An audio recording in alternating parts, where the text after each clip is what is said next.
Inside the demon realm, where a giant castle sits, the warrior Vermouth and his 4 comrades venture into the castle to subdue the demon kings.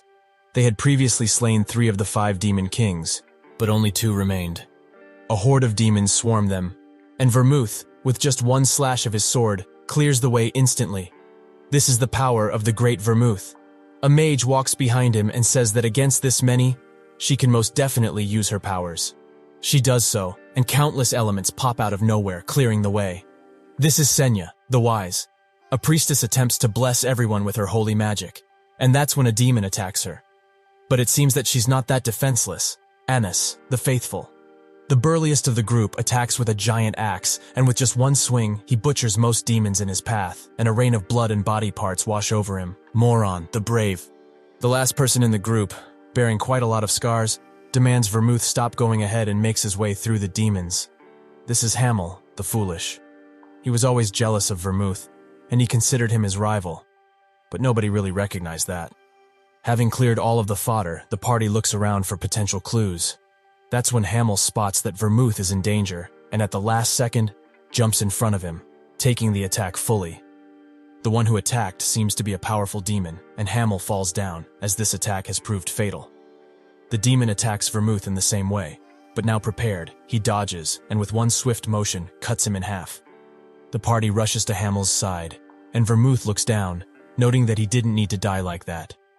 Hamel says that this death is honorable, and until this very moment, which would become his last, he regretted his past as he wasn't honest with his friends. Hamel reaches his hand forward and demands Vermouth defeat the Demon King. He grabs his hand and swears in his warrior's name that all of the Demon Kings shall be massacred. Hamel smiles with a certain regret and makes his peace with everyone. He asks Anise to pray for him. He says to Moron that he's the bravest warrior there is, and when he turns to Senya, he notes that he always liked her. That's when we find out this was just a story a boy with gray hair and yellow eyes read, who says that he never said he liked Senya. This is just pure fiction. Every time he reads this nonsensical book, it gets him extremely angry. Which person wrote this like a children's book? If only the author weren't anonymous, he would be able to show him a thing or two. He picks the book back up and wonders why everyone has such great titles, like the Wise or the Great, yet he was the Foolish. Was this perhaps written by some guy he pummeled 300 years ago? The same goes for his companions as well. Why didn't they do anything to this book? But it's fair, considering that they would never think the once-dead Hamel would reincarnate like this with all his memories intact. He, Hamel, died in the middle of subjugating the Demon Kings 300 years ago and was reincarnated as a descendant of Vermouth. Now, he goes by Eugene Lionheart, and he's 13 years old.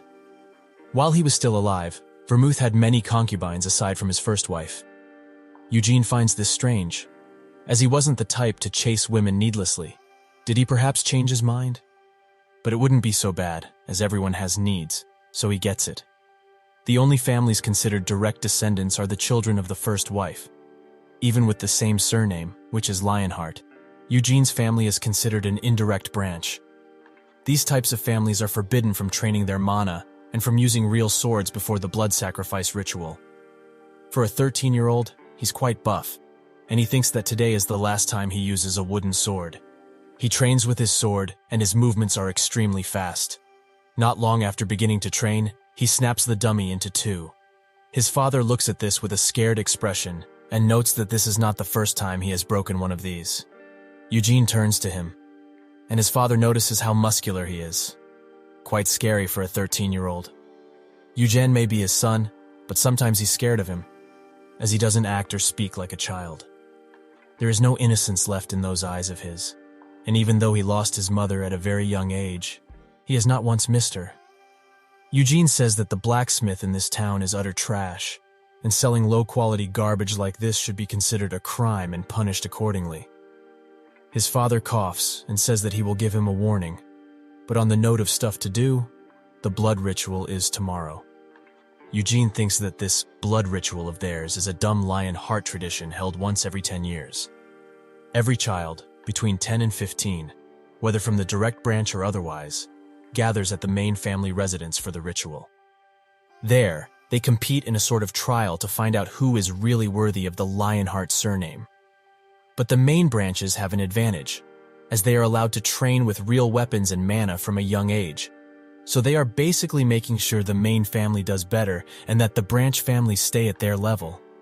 The father looks at the dummy and thinks that this son of his has such talent that he cannot imagine him being his son, and if only he were born into the main family. But no, if only he weren't this talented. Just like him, he wouldn't have to see and feel the difference between reality and his talents. Eugene asks what happened for him to have such a sad expression, but his father dismisses it as nothing. Eugene sighs and thinks that he's probably beating himself up for not being a good father. The father suddenly grabs him by the shoulders and demands he never compete with the children from the main family, as however talented he really is, he won't match the power of those kids, who have learned with swords and mana for a long time. Eugene smiles and says that he won't, but this is a lie, as this is just an easy win, considering he's basically fighting some 10-year-olds.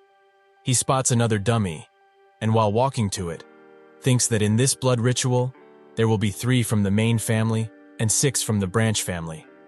One of the 3 children from the main family is the son of the first wife, and the other 2 are twins from a concubine. So aside from the 2 high-authority branch families, the rest can be considered losers. Eugene raises his sword in the air and destroys yet another dummy in a single blow. Now he really wants to see how good the descendants of Vermouth really are. Tomorrow arrives, and while Eugene takes the carriage to the ritual, he thinks that when he was a Hamel in his past life, he thought of himself as a genius. Things were easy to learn for him, even as a child, and his improvement was fast compared to others. But this didn't stop Vermouth from commending his technique, noting that if he tried harder, he would be much, much stronger.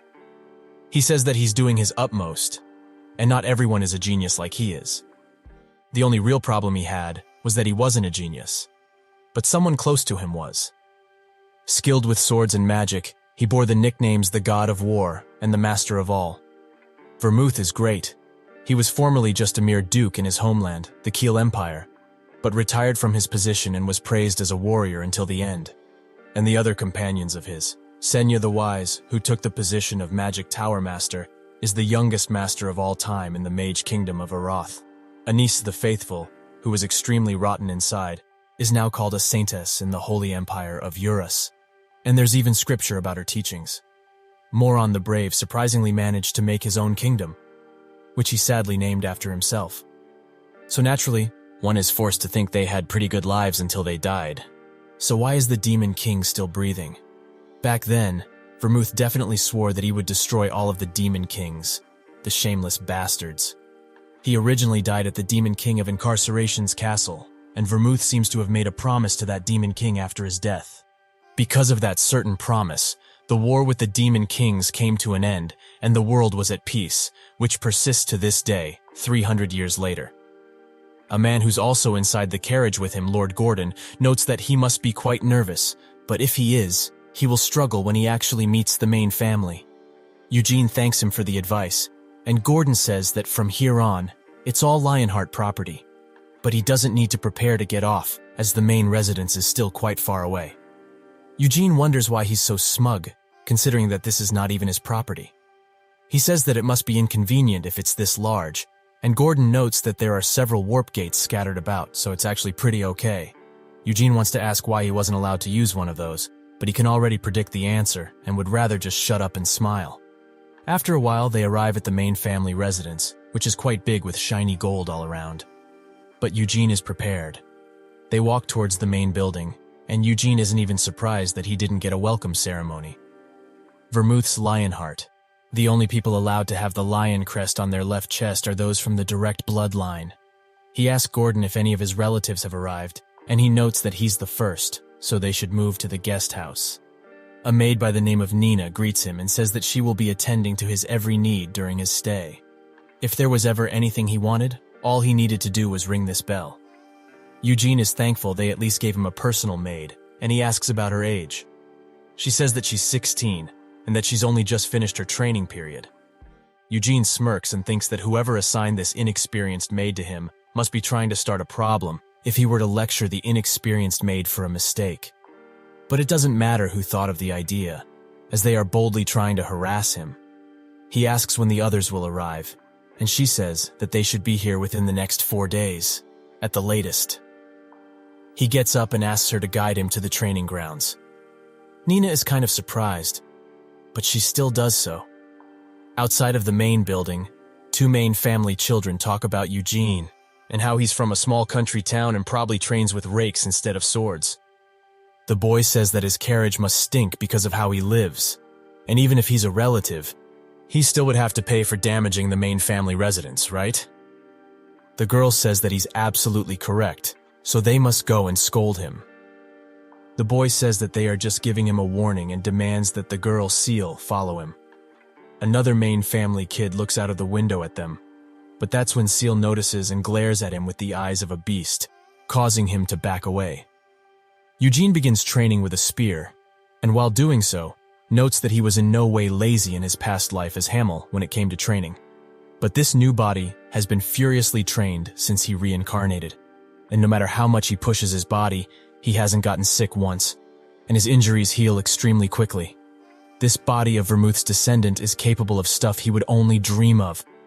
Nina looks at him training and is mesmerized. To think he would be capable of moving this fast with sandbags on his arms and spear. That's when she hears someone ask what this guy is doing, and she recognizes these as the siblings Cayenne and Seal, also asking what they are doing here. Cayenne repeats his question, "What is that guy doing there?" Eugene stops his training and says that it's very clear what he's doing, practicing the spear. He also calls him an idiot, and Seal pushes her brother to do something, as that country kid just called him, a main family member, an idiot. Cayenne gets angry and demands an apology. Eugene instantly apologizes, leaving him quite silent. He says that it wasn't sincere at all. He needs to bow down with sincerity, then apologize. Eugene says that they must be the same age, so why should he bow down if they are friends? Cayenne asks, who would dare consider them friends? And even if they are both Lionhearts, they are not equals. Seal reminds him about the carriage, and Cayenne begins berating him and demands he clean the carriage he came with, as it probably stinks from all the farm animals he must have taken care of. Eugene just looks at this excuse of an insult and asks Nina if she's his personal servant. She confirms this and says that she should clean the carriage instead of him. Nina doesn't know what to do, and Cayenne notes that he told him to clean it specifically. So how dare he order a servant to do it? Is he really disrespecting the order of Cayenne Lionheart? Eugene introduces himself, and Seal does so as well. Cayenne says that there's no point in being nice to trash like him, and since he ignored a direct order, he has dishonored him, so a duel must take place. Eugene smirks and says that he should not throw that word around so easily, as it bears a heavy burden. He just wants to continue training, so why can't they leave? Cayenne asks if he's scared, and that's when his expression changes. He really must be scared, right? So in that case, he should bow his head and apologize for what he's done. Eugene says that he's in no way scared, and also doesn't want to duel or apologize. Cayenne says that he doesn't want to do anything, so is he just going to run away? His parents probably didn't teach him what honor truly is. That's when Eugene begins dropping his arm weights, and Cayenne asks what he's doing. Eugene notes that he wanted a duel, and that's what he will get, so he should throw the damn handkerchief already. Eugene continues to strip, and it seems that even the vest he was wearing was also heavy. Cayenne can only look at how many weights this guy had, thinking that they were only for show up until now. But now he can't back down, as he's the one who challenged him to a duel, so Seal will make fun of him for the rest of eternity if he were to back down. And he also must punish him for tainting his honor. He throws the handkerchief in his direction and demands that the duel commence. Eugene finally takes off the final weight, and when the handkerchief falls to his face, he accepts. In that very second, Eugene strikes Cayenne instantly in the gut, ending the fight in just one blow. Seal rushes to the side of her brother but backs away when she sees how much he's vomiting. She turns her attention to Eugene and says that he's a coward, and that was in no way an honorable duel. Eugene says that there was no cowardice there, as the duel started when the handkerchief was thrown, so it's his fault for letting his guard down. Seal can't deny this, and instead says that he must have trained in mana, right? Eugene notes that the branch lines aren't allowed to train with mana until after the success ritual. Seal doesn't believe it and calls him a liar, as there is no way he's able to swing something so heavy without mana. And also, the attack that he performed was too fast. to the point where even if Kyan were to be on full guard, he couldn't have been able to do anything. Eugene smirks and says that his eyes aren't just for show after all. She notes that his mouth is quite foul, and he says that he has already heard that one plenty. But it's also not like her brother got beaten without putting up a fight, as when his attack reached him, he instinctively dodged backwards to reduce the damage. That's nothing short of amazing, given that he doesn't have any real experience just yet. Eugene notes that this guy has potential, but is not strong enough to be considered a descendant of Vermouth. Kyan gets up, and with heavy breath, calls Eugene a coward, who says that they really are siblings, considering they say the exact same things. He makes his way towards him, and notes that if he's an honor-bound descendant of the Lionheart family, he should humbly admit defeat after losing. Kyan becomes embarrassed, and Eugene thinks that he should have held back a little. As this is the child of a patriarch, won't they do something to punish him? That's when a man rushes to see what's going on with a stern face. Eugene notices the lack of a lion on his chest, so he's probably just a knight hired by the family and pretty skilled at that. Kyan calls him by his name, Hezar, and rushes to his side, noting that he lost to a country person like that guy. He challenged him to a fair duel, and lost. Hezar looks at Eugene, and introduces himself as the one in charge of instructing Kyan. Eugene also introduces himself and says that he's from Gidol. Hezar notes that is where Jahard's family is, and Eugene confirms that man is his father. Hezar demands to know what happened here, and Eugene says that Kyan simply picked a fight with him and also insulted his father. Kyan denies this, but Eugene says that he told him that he was not taught honor by his father, and also called him a coward. All of these insults to him, and also to his father. Weren't they enough reasons to accept the duel? Hezar thinks that all of these are valid reasons and takes Kyan away, noting that they should get his injuries treated as soon as possible. While leaving, Seal waves him goodbye, and he does the same. A few days pass, and while having a very big meal, Nina offers him the information that he requested. Deacon, Hansen, and Jules are planned to arrive tomorrow at noon, while Gargus and Desira are planning on coming that evening through a warp gate. Eugene thinks that they're coming faster than expected, and the succession ritual will commence soon.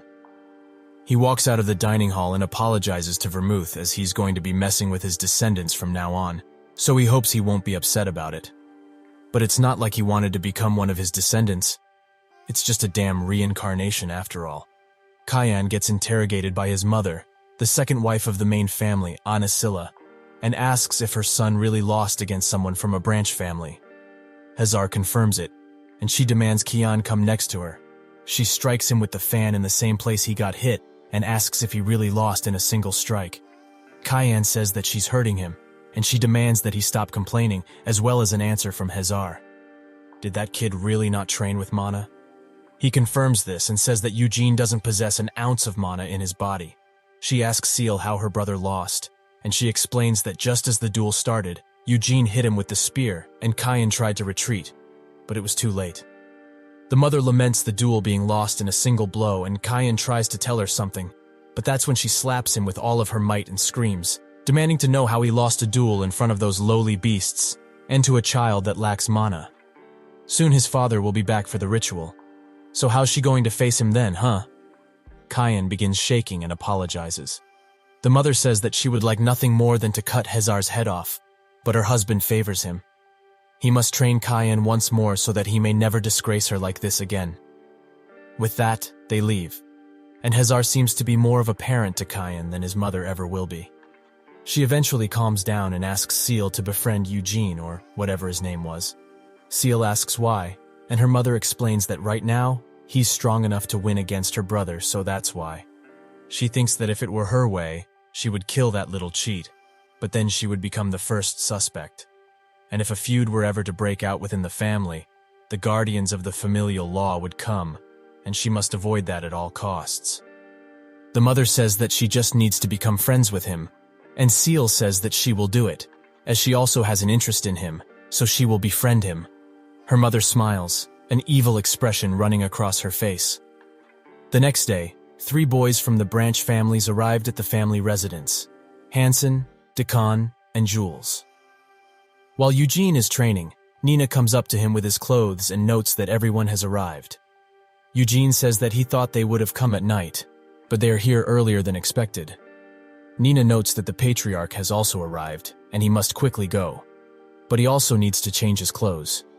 Eugene notes that he would be late if he were to do that, so he will just go meet him like this. They all wait at the front gate for the patriarch, and Eugene looks around. He spots the second wife, Anisilla, and the person in front of her is the first wife, Theonis. And that depressed-looking guy is the main family's eldest son and first in line for success, Iode Lionheart. The patriarch finally arrives, Gillard Lionheart, along with the younger brother, Keon. Gillard immediately goes to Iode and asks if his skills have improved. Iode tries to avoid eye contact and says that he's trying his best, as usual. This doesn't please Gillard, and he moves on to Cayenne and Seal, noting how much they have grown since he was gone. He also congratulates one of his brothers, Guilford, for having a son, and apologizes for not being there to see such a blessing. Guilford says that there's no need for such things, and Gillard moves his attention to the children of the branch families. He notes that they should have a meal together, and there they will discuss the blood succession ritual. They sit at the dining table, and Eugene spots the other two people who arrived, Gargus and Desira. He thinks that these were the people who came through the warp with the patriarch to attend the ritual. So are they perhaps of higher prestige in the Lionheart branch families? He also notices a man who is clearly not a Lionheart and thinks that only the patriarch and the ritual attendees are supposed to come to this meal.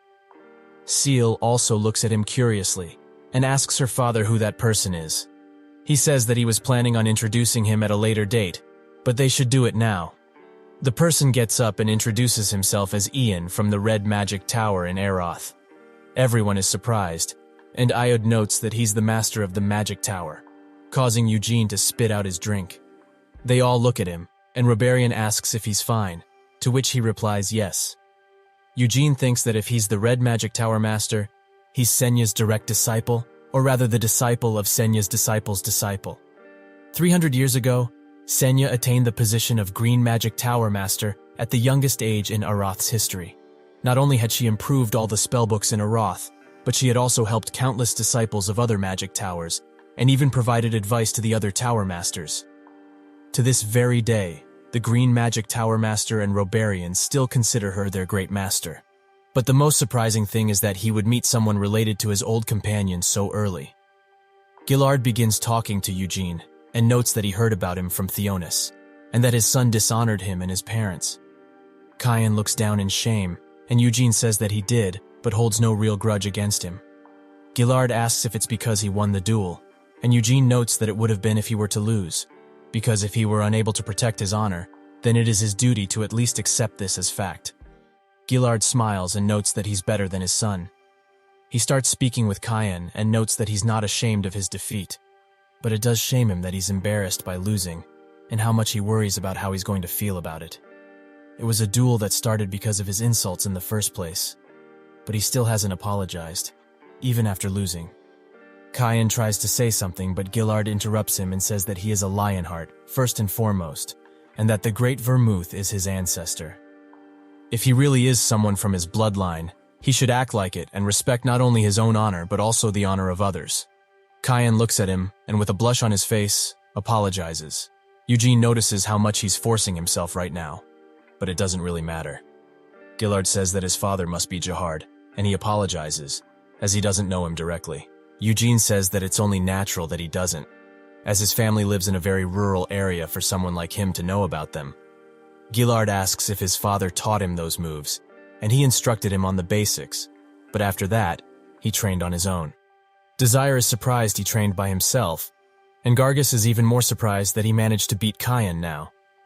Gillard notes that this succession ritual will be an interesting one this time, and the food comes. After it is plated and served, Gillard says that the food might not be up to their expectations, but they must be hungry, so they should start eating. After the meal, Gillard notes that the reason he decided to hold this meal was because he wanted to share some details about the upcoming ritual. They all eagerly wait for him to talk, and he says that although he's the patriarch, and it's quite embarrassing to admit it, the blood succession ritual is just too discriminatory. Naturally, it is a tradition of the main family, and children of branch families are not allowed to train with real weapons or mana until after the ritual is over. if the ritual occurred under these unfair conditions. There would be no way a child from a branch family would beat a child from the main family. In this case, 3 of his children will be entering. However, he believes that it's fair that he not only check on his own children but also the potential of all the children who hold the Lionheart name. The ritual exists to prove to oneself that one is a descendant of the great Vermouth, so it doesn't matter if that person is from the main family or otherwise. Eugene smirks and notes that this descendant is much kinder than Vermouth himself. Gillard notes that, because of all of this, he asked for help with this ritual. And that's why Roberian is here.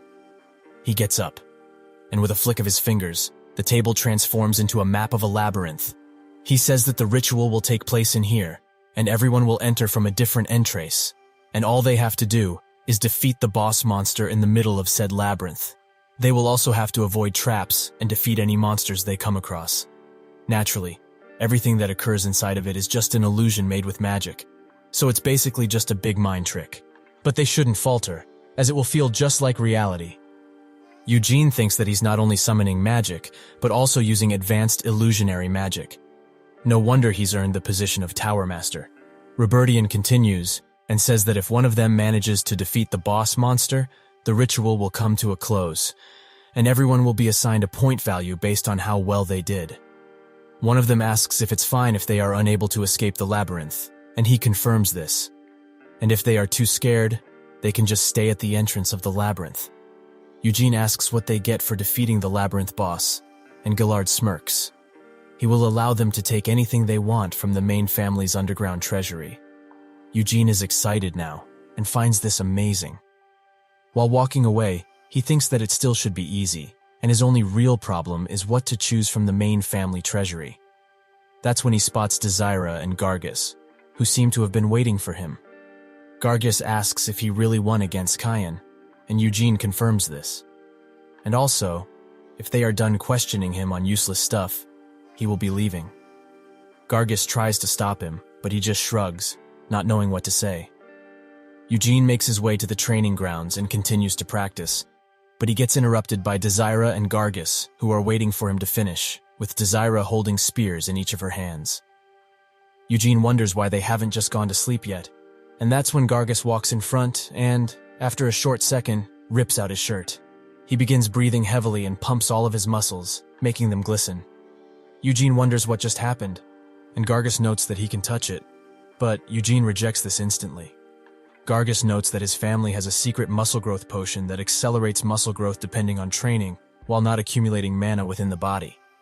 And naturally, there aren't many side effects to this. Is he perhaps interested? Eugene asks if he's here to sell him the potion, and Desira says that there is one major side effect. If he were to consume it, he would start growing a beard, regardless of gender. She notes that she heard that he used a spear in his battle with Kyan, so why is he using a sword now? Eugene notes that he uses both swords and spears, making Desira think that he's just saying that he's good with most weapons. She throws him a spear, which he catches, and she says that her specialty is the spear, so they should fight. Eugene thinks that it would be easier to deal with her than that potion salesman, and he's also quite interested in how strong the high-ranking kids of the branch families really are, so he accepts the duel. They get into position, and Eugene asks what Gargus is still doing here. He notes that he's the referee, as even though this is just a simple spar, it still must be fair. Eugene thinks that he's acting the same way as Moron. Is he not secretly a descendant of that meathead?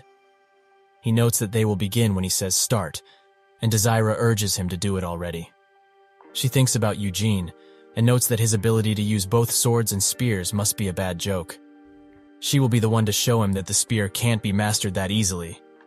Gargus gives them the go-ahead, and she rushes in, thinking that the one who strikes first wins. But she suddenly stops, as Eugene is emanating a dangerous aura, and it's clear that he has no openings. He asks why she stops so suddenly, and this ticks her off, making her charge in once again. She strikes, but Eugene counters her attack. They continue to do this, and he thinks that considering the lack of mana in her body, she's actually pretty good, and she's still quite young, so the possibilities are infinite. But in her current state, she's no match for the likes of him. He continues to block and notes that she didn't hit him even once. She demands he shut up and thinks that if he thinks that he can block all of her attacks without dodging, it will cost him dearly. She charges in again, and they continue trading blows until she dashes behind him and prepares a mighty strike, thinking that he will not be able to block this one. Eugene raises his foot and catches the spear with it, making Desire desperately try to reclaim it. But it's already over, and this duel has already ended. Eugene Lionheart has won. Later that night, Gargus wakes Eugene up by noting that they should work together.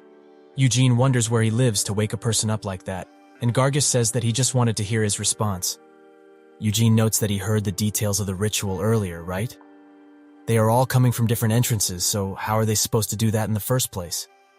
Gargus notes that they will end up at the same place, the center of the labyrinth where the boss monster sits. The twins from the main family will also most likely work together. Eugene asks if what he's suggesting is that they defeat the boss monster together, and he confirms this. Eugene says that he can probably do it by himself anyway, and Desire, who was leaning against the wall all of this time, says that he's just full of himself and foolish. But still, she can't deny his strength. And if he were to help them, they would surely defeat the boss monster with no real difficulty. He asks why they are so desperate to defeat that thing, and she says that in this ritual where both main and branch families participate, someone from a branch family hasn't even once. However, they have that possibility now, as they can work together. Doesn't he want to show defeat to the main family at least once? Anasilla looks out of the window and thinks that Robarian, who also came here to help with the ritual, is most likely scouting Iode as his disciple. Since he was young, he always liked reading more than being active, and because of this, he has shown aptitude for the magic arts. If Iode were to become Robertian's disciple, he would have to leave the family residence. In that time, Kyan and Seal will grow up a lot, so Iode will basically give up on being the successor. The only real problem she has right now is with the ritual, as her children will forever be called the children of a concubine. They were only able to establish their position because she didn't let this bring them down. But to think her son would lose to a child from a mere branch family. She would rather have Eugene clear the labyrinth the fastest, as if he were strong enough to do this.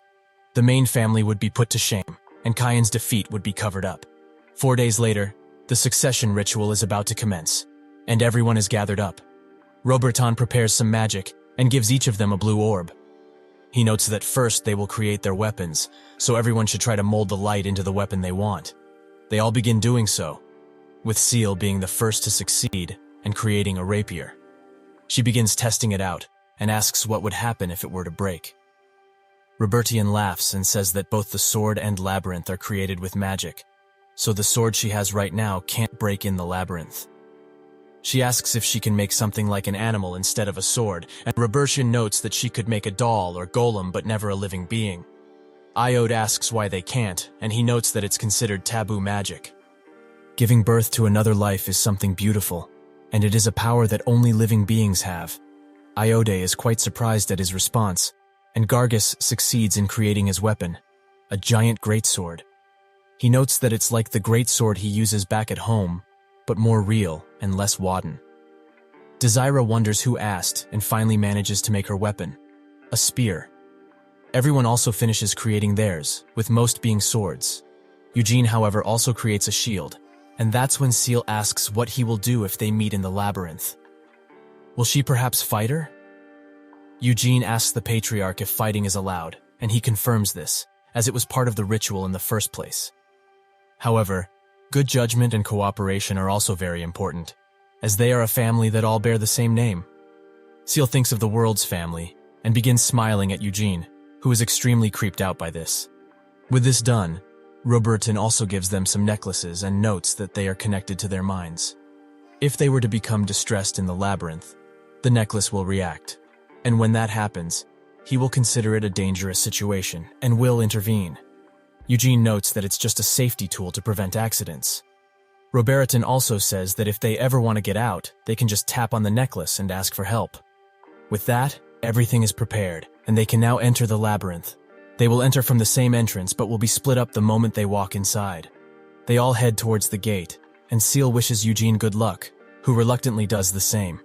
He walks through and finds himself in a corridor. He thinks that he went through something like this in his past life, and that the ceiling is blocked off. He takes a swing of his sword and notes that this space is pretty tight, so it will be difficult to use a weapon with a long reach, and that's precisely why he chose a sword and shield, as this basic combination can't be beat in most situations. He doubts that this challenge will be of any difficulty, however, as it was just made for kids. With that, he takes his first step into the labyrinth. A few small slimes attack a participant, and he begins flailing the sword around with no rhyme or reason. After he gets stuck to the ground, he desperately asks for help, and Robertian appears, teleporting both of them out of the dungeon. An hour after the succession ritual began, 3 had already failed. Gillard looks at them with a certain disappointment in his eyes, and notes that they should go rest. He sits down with Robertian, and they watch how everyone is doing, specifically Gargus, who swings his giant greatsword around, and it often gets stuck. But because of his great strength, he pushes through and still manages to do heavy damage. Gillard notes that his movements are a tad awkward, but he's managing just fine, as he's not having any difficulty with the monsters he's facing. He looks at Desira, who begins fighting some slimes, and when she finally strikes one, he notes that bladed weapons don't do much against slimes, so she needs to find an opportunity and escape. Gillard thinks that she's quick and intuitive, also prioritizing getting out of the labyrinth more than facing monsters. He looks at Kyan, who spots some traps, and thinks that his mother already got him and Seal some maps for several labyrinths before the ritual took place, so they studied them, and also the types of traps that were most likely to be put in place. He picks up a pebble and throws it in front, causing a lot of arrows to come out of the wall. Gillard notes that he's careful, but uses this to evade traps, which is not bad at all. He looks at Seal, who is now fighting a goblin. The goblin attacks, but she dodges swiftly and strikes when she has the chance. She begins making her way to the middle again, but finds herself at a dead end, and notes that she will just go back to the forked path from earlier. Gillard notes that she's flexible and sensible with her thinking, but she's just as childish. He moves on to Iode, who is confronted by a goblin, but instead of being scared, he's amazed at what magic can do. The goblin finally attacks, and after a few blocks, he manages to cut him, still amazed at what magic can really become. Robertian looks closer and notes that Iode seems quite interested in magic. Gillard says that he's loved magic ever since he was a child, and he used to be taught by a mage from the capital they invited, but he hasn't really tried to learn much since then. Robertian asks why that is, and Gillard notes that he gave up because of this harsh reality, as he has decided to become the patriarch because of his mother's wishes, and magic proves to be no advantage when competing for success. Robertian notes that magic is a difficult journey in spite of its countless possibilities, and Gillard says that he wishes he would actually take that journey. If he still has a passion for the magic arts, he won't be able to refuse a position as the disciple of the Red Magic Tower Master. Robertian says that he can't give him a straight answer just yet, but he will take him along because he knows him. However, if he's not fit to be his disciple, he can't take him. Gillard agrees, as he had no intention to force that upon him and just wanted to bet on Iode's dreams. That, and Iode respects Senya the Wise more than Vermouth, his own ancestor. Robertian notes that he was the same, as he much preferred Senya's stories to Vermouth's adventures. Senya always came up with amazing solutions when her comrades were in danger. Gillard notes that he also read that story when he was a child, and truthfully, neither Vermouth nor Senya were his favorites. Robertian asks who it is, but before Gillard could answer, his attention was grabbed by what Eugene was doing, fighting a gigantic troll. The troll tries to bash Eugene into the ground, but he blocks with his shield, allowing him to strike at multiple points. They both look at this display with surprise, and Gillard finds it nothing short of amazing. He takes down the troll, and Gillard notes that this is Eugene Lionheart. The troll explodes into golden bits, and Gillard notes that he's quite amazing for a 13-year-old, who he doubts has fought a real troll before. He wasn't even scared, and he was also able to take the troll down cleanly and confidently. Robertian notes that the trolls weren't put in place for the kids to fight, but more like traps they had to avoid, so he's just as surprised. Gillard notes that he's still young, but isn't his talent just exceptional? Robertian says that he already knows that they call these kinds of kids geniuses. Gargus also begins fighting a troll, but finds beaten up, and most likely on his last legs. But he summons the strength to charge in and with a swift dodge, manages to cut the trolls, giving him the opportunity to end the fight. After, he breathes heavily and roars like a beast before the troll disappears and he falls down. He thinks that he can't believe it managed to pierce through the muscles he's so proud of and break his ribs. Trolls are truly strong. He also got hit by all sorts of traps before he fought the troll, and since he's been hurt this much, he doubts the other kids are less injured than him. Without any strength remaining, he falls down. Cayenne also finds himself near a troll and thinks that this is in no way a monster they are supposed to take down. He distracts it with a rock and finds the opportunity to run away before it can notice anything. That's when Seal finds him and says that they started at entirely different points but still managed to meet. Cayenne says that it just shows how closer to the center they are, but this is great, as now she can follow him and won't lose her way. She agrees, and Cayenne thinks that since he was humiliated in front of his sister by that bastard, he must take this chance to recover his damaged reputation. Seal notes that since this is a dungeon, any type of monster can appear, right? Cayenne says that she's correct, but why ask something like this? Seal asks if ghosts are included, and Cayenne freezes up a bit. With a trembling voice, he asks if she's afraid of ghosts, and if she is, she shouldn't worry, as he will protect her. That's when he turns the corner, and Desira appears with a lot of blood on her. He begins screaming uncontrollably, and she does the same, while Seal just watches. Cayenne notices Desira and demands to know why she scared him. She says that he was the one to scare her with his screaming, and he asks why she has so much blood on her. She notes that it's from a trap, and thinks that the ambush was a failure, so she needs to retreat. Seal notes that she's running away, and Cayenne thinks that he's shown his unsightly side to Seal again. So naturally, he can't forgive Desira. He screams that they should go after her, and they do so, making Desira think that she won't be able to win a 2v1 and also wondering where Gargus is. He is passed out cold. Suddenly a trap activates from under her, but she finds her footing and manages to make it to the other side. She continues running, and Cayenne wonders if they need to take another road because of this hole. But he can't let himself be humiliated in front of CL any further. He was going to save his mana for the boss, but now that there's no other choice, he will have to use it. He does so, and barely manages to get across. He offers Seal his hand, and notes that he will catch her. But she can also use mana, and she makes her way over just fine. They continued chasing Desira, and they did so until the three of them reached the center of the labyrinth, where the boss stands.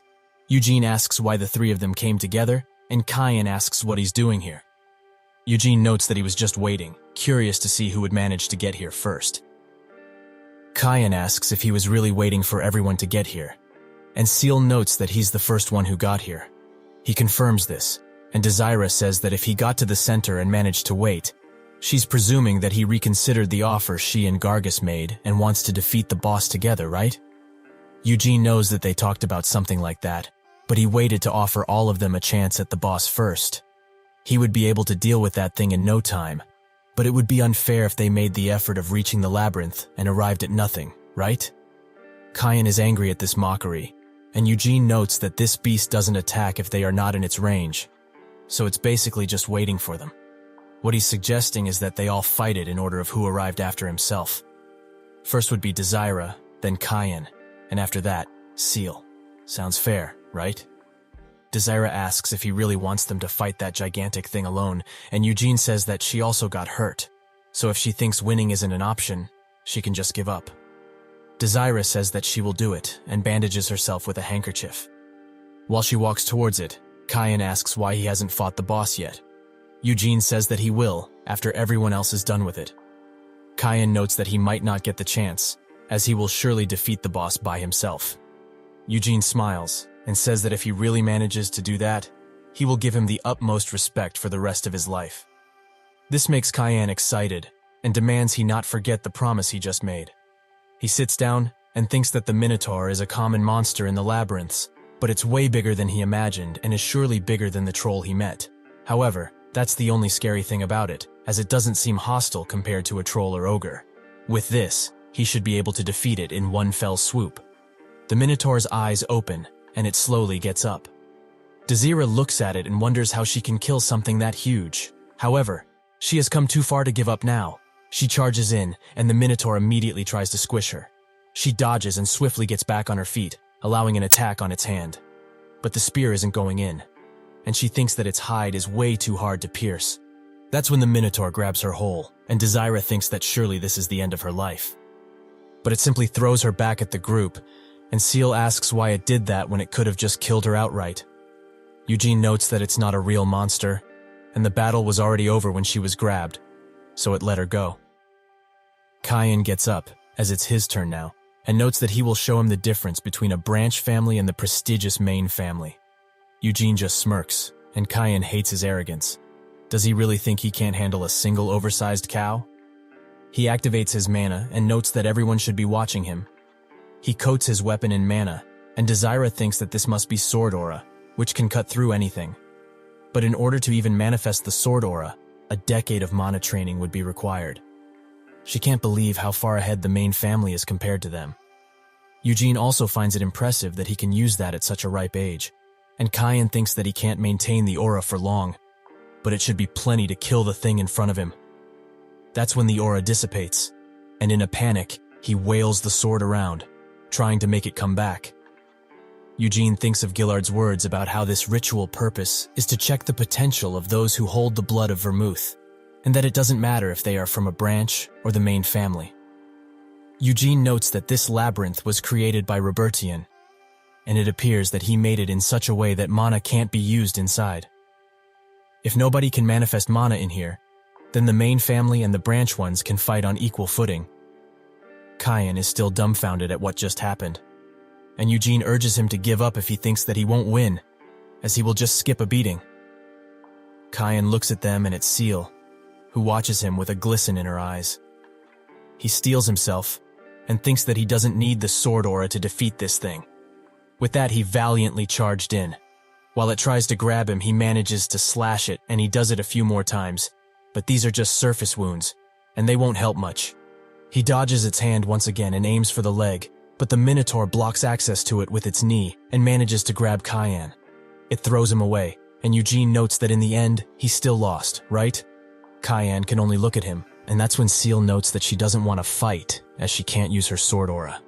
Eugene thinks that she's much smarter than her brother and picks up his weaponry. While he makes his way towards the Minotaur, Seal asks if he really thinks he could win. Eugene says that he doesn't have the confidence to lose against such a beast. He arrives in its attack range and wonders how he should put it down. That's when it attacks, but he dodges and attempts to climb its hand. However, it uses its other hand to try and grab him, but is unsuccessful, allowing Eugene to make his way to the top of its head. It tries to punch him, but he moves out of the way, and it only punches itself. This silences the Minotaur for a while, giving Eugene the opportunity to strike constantly in the same spot, the neck. They all watch in amazement, and Desira thinks that he's hitting the same spot, its cartoid. With one final strike, he makes the beast gush its blood all over the place, and it falls down. This battle has been won. He removes the blood from his sword and asks Kyan if he saw that, who doesn't even know what to say. He finally says that he shouldn't be so proud, as he would have also been able to kill that thing if he had his sword aura. He thinks that what he says is true, but he certainly wouldn't have been able to do it like he did. This feeling that he holds now is different from fear, and he can't really hold his excitement any longer. What could this feeling really be? The labyrinth slowly begins to dematerialize, and Seal notes that the ritual is officially over.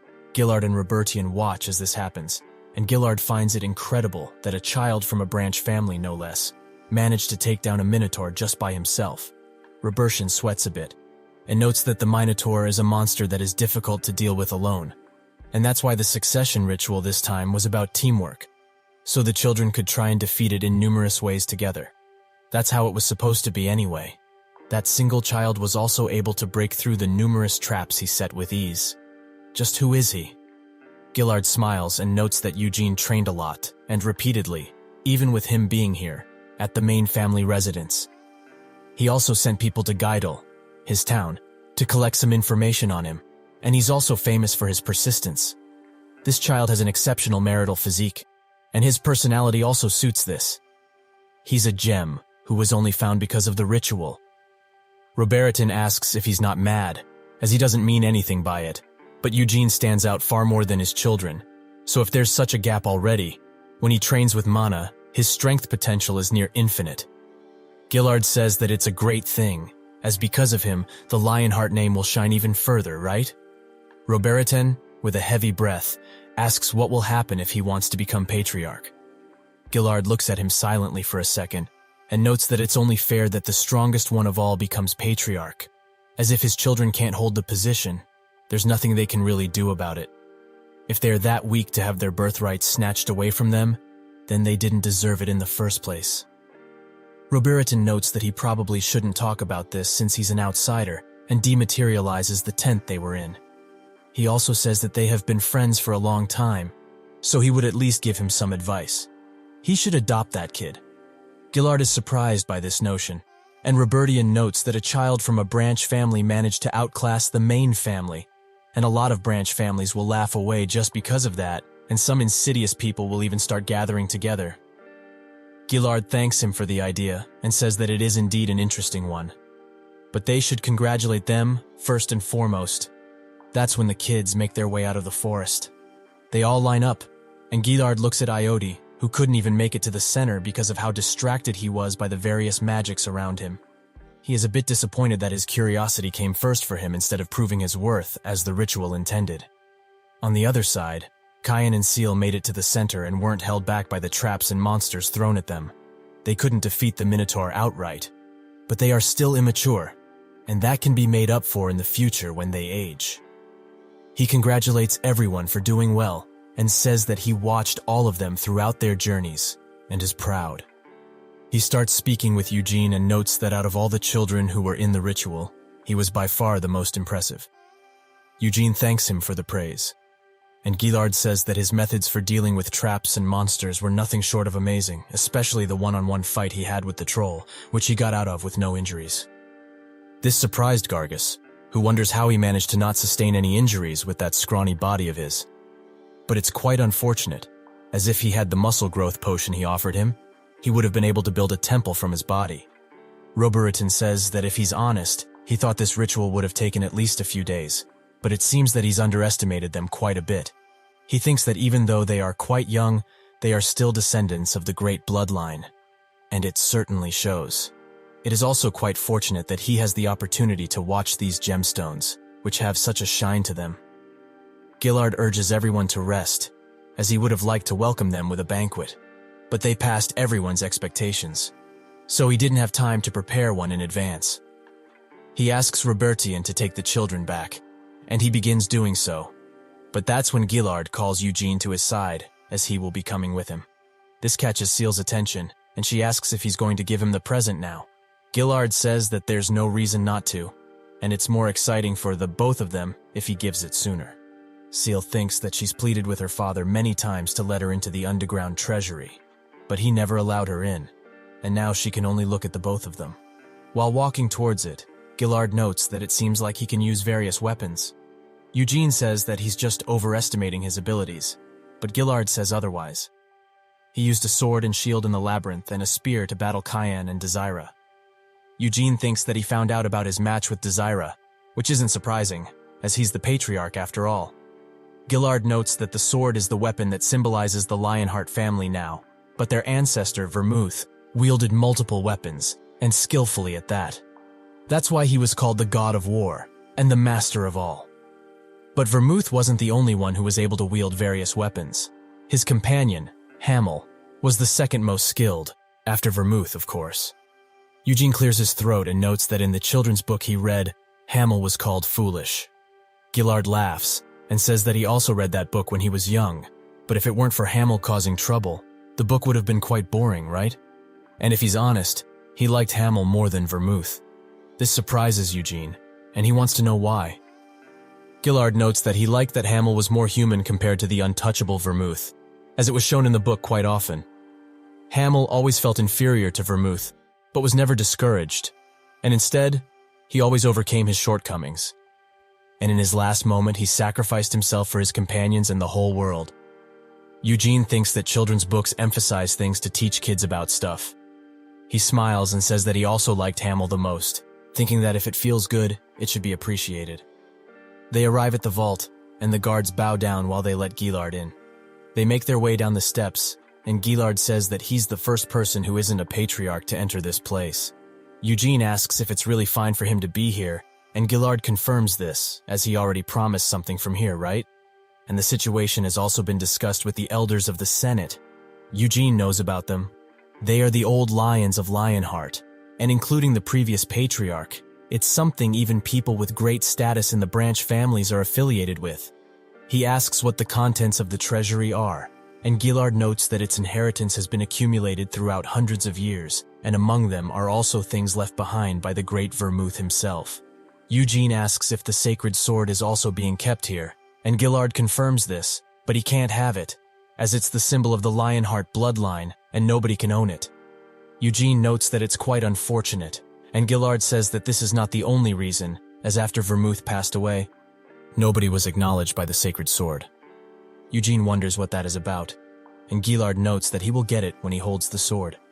They arrive at the door of the vault, and Gillard bites his own finger and puts a few droplets of blood into a container, allowing the door to open. Gillard urges him to enter, and he will wait here, as if he were to enter with him. He would be conscious of his presence, and wouldn't be able to choose what he truly wanted. Eugene thanks him for the consideration, and so he walks in. The door closes behind him, and he smirks. His first objective is to grab the sacred sword. This sword has existed since the mythical ages in the Holy Empire of Eurus, and it is known as an item bestowed by God. The sword, which had been sealed for a good while in the central temple, recognized Vermouth as its owner instantly. This sword pierced the heart of Helmand's fifth-ranked demon king of slaughter 300 years ago. But after that, it was basically an oversized torch. He tries to yank it out of the ground, but it doesn't budge, and Eugene thinks that even if he somehow managed to draw it, he couldn't keep it. So he should give up and look for something else. He begins to look around and spots the Devourer's sword. It's a sword that devours the mana of what it kills and makes it its own. It can also split strong magic with one single hit, but the reason Vermouth was able to handle it was because he was also a talented mage. So it's too much for him currently, but there are many familiar weapons in here. The dragon spear, Carbos, is a weapon comparable to a dragon's breath, though quite slow to warm up. The windstorm sword, Winead, was blessed by the king of wind spirits. The lightning bow, Pernoia, which is able to call down a lightning strike no matter the distance. The sword of no return, Zabel, when imbued with magic, splits into pieces and forms a formidable whip. The shield of Gadion can send any attack it receives into the void. There's nothing here that would really disappoint him were he to pick them. But is this really all they have? What about the demonic spear or the moonlight sword? But it has been 300 years, so they naturally took the most overpowered weapons for themselves, the greedy bastards. While thinking, he comes to the conclusion that the most suitable weapon for him now would be Winead, as he can summon wind spirits with it, and also their king, if he had enough mana, that is. Spirit magic is hard to get into, as without talent, not even a skilled mage can control a single low-grade spirit. However, with Winead, that shouldn't be an issue. But since he's in the treasury, he should look around more, as he might find something else. He gets to the place where accessories and jewels are being held, and spots a necklace, which he immediately snatches. This is the same necklace he wore in his past life as Hamel. It's a keepsake from his parents, who were both butchered by a monster. Of course, he had his revenge, but even so, he wore this necklace until the day he passed away. Why would this be here? Did Vermouth really recover his body? But he also wouldn't just leave it there to rot. The promise made between the demon of incarceration and Vermouth brought peace to the world, but the two remaining demon kings are still alive in Helmand because of this. They all promised to kill the 5 demon kings together. But just what kind of promise did they make? And also leaving his keepsake here. Just what was that Vermouth thinking? Perhaps it was his fault, as maybe there wasn't enough manpower to defeat the demon kings after his death. He doesn't need or want to resent Vermouth and his companions, as there must be a good reason they didn't kill the demon king. There are many weapons that he would like from this treasury, but he can't leave this, Hamel's keepsake, to gather dust in the Lionheart treasury. He comes out of the vault, and Gillard is surprised by his choice. Eugene notes that this is what he liked the most, and Gillard says that there are countless treasures in there, but Eugene notes that they are too much to handle for him currently. Gillard asks to have a look at the necklace and notes that it's just a simple, crude necklace with nothing special about it. So why would this be in the treasury? He points it at the lion's head, and it emanates red from its eyes. Gillard notes that this necklace isn't registered in the treasury and shouldn't have been there. Gillard says that this necklace holds no real value, and he wouldn't be able to buy a cheap sword if he were to sell it. Does he really want such a thing? Eugene says that he does, and Gillard notes that it can't be helped then, but he will have Robertin analyze it since it came from an unknown source and might be imbued with magic. Eugene asks if he can have it after, and Gillard promises that it will end up in his hands. He also says that since things turned out this way, and this item is technically not a Lionheart treasure, why doesn't he go back inside and choose another treasure? Eugene asks if he can really do that, and Gillard confirms it, as he promised he would let him choose one treasure from here. Eugene thanks him, and immediately goes in, while thinking that he's quite flexible, a surprising characteristic from a descendant of Vermouth. But this time there's no need to hesitate, and so he grabs Wined. He gets it out of its sheath, and thinks that now this sword is his. That night, Desira bashes him for not choosing a spear, as he's extremely good with that type of weapon. Eugene says that it was his choice, and he's good with swords, as she saw at the ritual. Gargus thinks that it's too light, and considering his strength, he should have picked something heavier, like a hammer or an axe. But now that the succession ritual is over, why doesn't he come back with him? As he will provide all of the muscle growth potions he wishes. Eugene screams that he doesn't need them, and Desira demands he stop talking with this meathead and draw his sword. Eugene does so, and she asks what kind of sword it is. He notes it's the Winniad, and according to the Patriarch, the blessing of the Wind Spirit King is imbued within and can most likely summon him after he gains enough mana. Desira says that it is a cool sword, but she still thinks he should have gotten a spear. Eugene says that there were also a lot of spears in there, and she asks if he saw them. The dragon spear is Carbos, which apparently lets out a fire breath. Eugene lies and notes that he doesn't know what it looks like. She asks about the demonic spear Rustidos, which is the strongest weapon Vermouth used. Gargus says that he also knows of that spear, as it was used by the Demon King of Cruelty. This makes Eugene think about it, and 300 years ago, there were 5 Demon Kings in Helmut. Rank 1, Demon King of Ruin. Rank 2, Incarceration. Rank 3, Frenzy. Rank 4, Cruelty. And Rank 5, Slaughter. Gargus notes that Desira is wrong, as the strongest weapon used by Vermouth was the pulverizing flail Ziggalard, which was used by the Demon King of Slaughter. They start bickering about their favorite items, and Eugene thinks that he also didn't see that flail in the treasury. Of the many weapons Vermouth used, the ones he got from the Demon Kings were the spear and the flail. They are both way too scary to be held in the treasury, so maybe they were sealed somewhere else. The other two are still arguing, and Eugene notices how childish they are, so he leaves. He notes that both the spear and flail are great weapons, so it's hard to say which is better. But if someone were to ask him which weapon used by Vermouth was best, he could answer within a second. The Moonlight Sword, which is the fragment in the shape of a sword that was sealed away, even in the demon realm. Both the Demon King of Cruelty, who used the spear, and the King of Slaughter, who used the flail, were defeated by the Moonlight Sword. He looks at Winid and thinks that this is the first real weapon he is using in this life. Gargus and Desira look at him, and he begins practicing with it, almost as if he's performing a dance. They're both mesmerized by how beautiful that is. In Gillard's office, Robertian analyzes the necklace but finds no magic within. Is this thing really from the treasury? Gillard confirms it, and Robertian asks if Eugene is not just playing a prank. Gillard notes that he would have no reason to, as if he didn't allow him to get another treasure. The child would still have gotten this. Robertian notes that it is true that it would be too much of a risk, but he would like to dig deeper as something is bothering him. Gillard asks how he's going to do it, and Robertian says that there's a magic that reads the memory of mana, and it was created by Senya, a great master in this field. Mana exists everywhere, and most things have it within them, so he will begin reading the memory of the mana that remains in this necklace. Gillard says that he will leave it to him, and so Robertian begins doing it and sees nothing suspicious, and what he can see is quite faint. He notes that he can't read further, as the magic from the treasury has stopped the memory of mana, and that the necklace is at least a century old.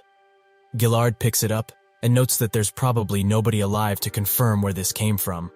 Robertian asks what he plans to do with it, and he says that he will give it back to Eugene, as it was an item that he was willing to sacrifice treasures to get. Robertin says that he likes him quite a bit, and Gillard smiles and gets up. He looks out of the window and says that there's no reason not to like him, and so he has a suggestion for him. He will take Eugene Lionheart in as an adopted child. Keon Lionheart comes to his chambers, and Eugene thinks that he's the youngest brother of Gillard, and considered a weirdo because he didn't marry yet despite being of marriable age, and going around with Gillard on his journey. He introduces himself, but Keon notes that he already knows who he is, as his performance in the ritual was amazing. Eugene slowly removes his hand and asks if he's here to pick him up. Keon confirms it, as Gillard wanted to send a knight, but he wanted to come personally, as he wanted to see Eugene for himself. Eugene asks why, and Keon notes that he already learned a lot about him, but wasn't able to see the ritual. It's ancient tradition that only the patriarch attends the ritual, but this time it seems he made an exception for Roberian, since he helped and all. However, he shouldn't see this as him throwing shade at his brother. He's just saying how it is. But now it also seems like he's complaining about family rules. Eugene notes that he shouldn't worry about it, and Keon says that his brother would have the same reaction. Eugene looks at him and thinks that, considering his mannerisms and free-spiritedness, he's as free as it gets, so that must be the reason he hasn't found a partner yet. While walking toward the patriarch's location, Eugene asks why he was summoned, and Keon notes that it was probably to congratulate him on his accomplishments. Eugene notes that he's already been complimented plenty, and it seems that even he doesn't know the reason. Keon says that it's not like he couldn't guess, but it's also something he just shouldn't get into. They arrive at the door, and he notes that he would like to talk with him more often. Eugene thinks so as well, knocks on the door, and is allowed passage. Keon gives him a final wink, and Eugene thinks that he's nice and all, but it's getting a bit much. Gillard apologizes for summoning him without notifying him further and says they should sit down. He puts the necklace on the table and notes that he made Roberian look at it, but it seems that it's just a normal necklace. They also tried to search its memory, but nothing unusual could be found. Eugene finds this surprising, as that magic is Senya's handmade magic, so she must have likely passed it down. Eugene asks what kind of memories are inside, and Gillard explains that the necklace was simply sold on the streets of the capital hundreds of years ago. Eugene finds this extremely strange, as he's very sure this is the necklace he wore, as he had it on for decades. Roberian also has no reason to lie, so did he perhaps make a mistake while reading the memories?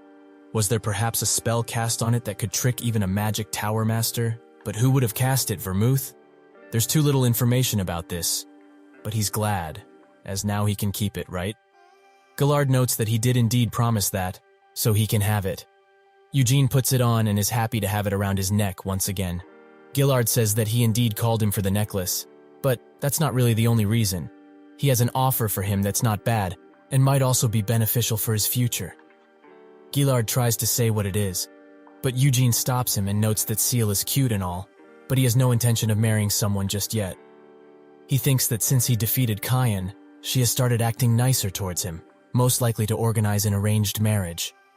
He thought that the patriarch was a nice person, but to think that he was this cunning. He continues and says that he's too young and would also need his father's permission and all that. Gillard says that he misunderstood something, as he wasn't trying to force him into an arranged marriage with Seal. Eugene sits in silence for a second and blushes heavily as he makes the worst assumption ever. Now he just wants to beat himself up for just thinking of it. Eugene asks what this is about, and Gillard finally says that he wants to adopt him. Eugene finds this just as shocking and thinks that it's not that bad of an idea to tie him down to the main family. Eugene notes that adoption is quite a surprising offer, and Gillard says that it's not as surprising as an arranged marriage, right? Eugene apologizes for that, and Gillard notes that if he wishes, he can also get his father, Jahard, into the main family. Eugene says that then he would have two fathers, but Gillard doesn't want this to become complicated and wants him to join the main family. He's a father of 3 himself, so he wouldn't dare try to steal a child from his father. And although he has never met Jahard before, he will respect him as one of his brothers. Eugene ponders heavily and wonders what to do. Eugene asks if he were to refuse this offer, would his father lose his respect? Gillard denies this and gets up. It's a bit embarrassing to say this out loud, but he's not petty, and if he were to refuse, that would be that. He will respect whatever his decision might be and wish him the best in the future. Eugene says that this decision is quite difficult, so he needs to talk with his father about it. Gillard notes that they will decide after the banquet, and he will have an envoy sent to Geidel for his father. Eugene thanks him, and is lost in thought once again. He suddenly asks what he meant by having a good future in the main family. Gillard notes that if he grows up in this main family residence, he would enjoy many benefits, and they also have a few knights under their employment who would be able to teach him quite a lot of things. Eugene says that if he's ever adopted, he wants to learn from the strongest person, so if he becomes his son, can he learn from him? Gillard looks at him, and Eugene thinks that this is the perfect opportunity to see how strong the patriarch really is. Gillard smiles, and notes that he could teach him, but if he really wants to learn from the strongest person here, there's someone else who fits that description perfectly. Eugene asks who it might be, and Gillard says that it's Keon, who has surpassed him for quite a while. He also asks if his father taught him anything about mana, and Eugene notes that he hasn't told him anything yet because he told him not to tell him anything yet, as he would have probably trained his mana without wanting to. Gillard notes that he's been training every day since he got here, without a skipped day. He thinks that mana stones are crystals of mana found within higher-ranked monsters, and it's customary to get started with mana with the help of a mana stone. However, the more efficient and big the mana stone is, the harder it is to obtain, and for a person to really get the most out of it, they also need someone capable. All of this would put a strain on Jahard's family, and that environment is just too lacking for Eugene's talent to truly shine. He sits down and thinks that he can't tell Eugene all of this, and cause unwarranted hatred towards his family. So this will be discussed further with Jahard. He says that they discussed what he wants, and if that's okay, he would also like if they were to talk about things further. Eugene accepts this offer, and for a while, they talk about all sorts of things. Eugene decides to leave, and Gillard says that he should bring someone to escort him back, so he should wait a bit. Eugene notes that it's all right, as the annex is not far away, and he will head back alone to get some fresh air. While walking towards his accommodation, he notices the scent of perfume coming out from behind a corner, and it's quite potent. It's not moving, so someone must clearly be waiting for him. He continues to walk towards that place, and that's when Anisilla pops up and makes it seem like she wasn't stalking him all of this time, which he notices. He plays along and introduces himself. She says that she heard him and the patriarch have a discussion, but it must have been quite long, as she didn't notice he was still inside. Eugene asks if she wants to say something to him, and Anisilla thinks that this child is already daring and quite arrogant to boot. But it's not in the least surprising, as someone from a farm like him won against the main family, and also claimed victory in the succession ritual. He will surely experience limitless growth in the future, so it's better to be friendly to him than an enemy. Also, tying him down to the family with an arranged marriage using Seal is not a bad idea, and that's precisely why she had Seal stick around him. She wonders what they talked about, and Eugene notes that he shouldn't share the matters he discussed with the patriarch privately. She forces a smile and says that it's true, but she's not interrogating him here, as she wanted to say something to him herself. Eugene waits for what she wants to say, and she apologizes for how disrespectful Cayenne was, and also apologizes once again for not apologizing earlier. Eugene notes that there's no need for that, as he's already made peace with Cayenne. She says that he's quite mature for his age, and is also relieved that he thinks this way. She also made sure to give Cayenne a stern warning, so now she can only hope they get along in the future. Eugene says that of course they will get along well. They are a family that shares the same surname, right? Anisilla stares at him intently and thinks that he's not entirely wrong, but it just feels wrong to be basically called family by this child. He asks if he can leave, and she allows him to do so, noting that he should take a rest. While walking away, Eugene thinks that this is the same woman that tried to persecute him from the start, because he was of a branch family, so he shouldn't get involved with her if it's not needed. 2 days later, Jahard arrives at the residence and looks around worrisomely. Did Eugene really win the success ritual? His only son won against the well-trained main family. He showed such talent since he was young, but he didn't have the ability to support that. He thought that at the ritual he would have to face reality, that the gap between the branch and main families is stark and clear. That's when Eugene calls for him and waves, with the patriarch next to him. He immediately rushes over and embraces him tightly. He begins crying and says that he's extremely proud to have someone like him as his son. Eugene smiles and says that he already told him he would bring good news, right? Jihad notes that he indeed said something like that and apologizes for not believing him earlier. He also introduces himself to the patriarch, and Gillard does the same to him, also apologizing for the late invitation. Jihad shakes his hand and says that it's not an issue in the slightest, as he's just thankful he was invited in the first place. Gillard says that he doesn't want to take away family time, but could they both have a chat inside? Jihad agrees, and so he walks away. Gillard presents him with the offer of adoption and notes that if he were to adopt Eugene as his son, he would also be included in the main family. Jihad looks down for a second before getting up. He says that he's sorry if this comes across as disrespectful, but as his father, he can't help but worry about his son's future here.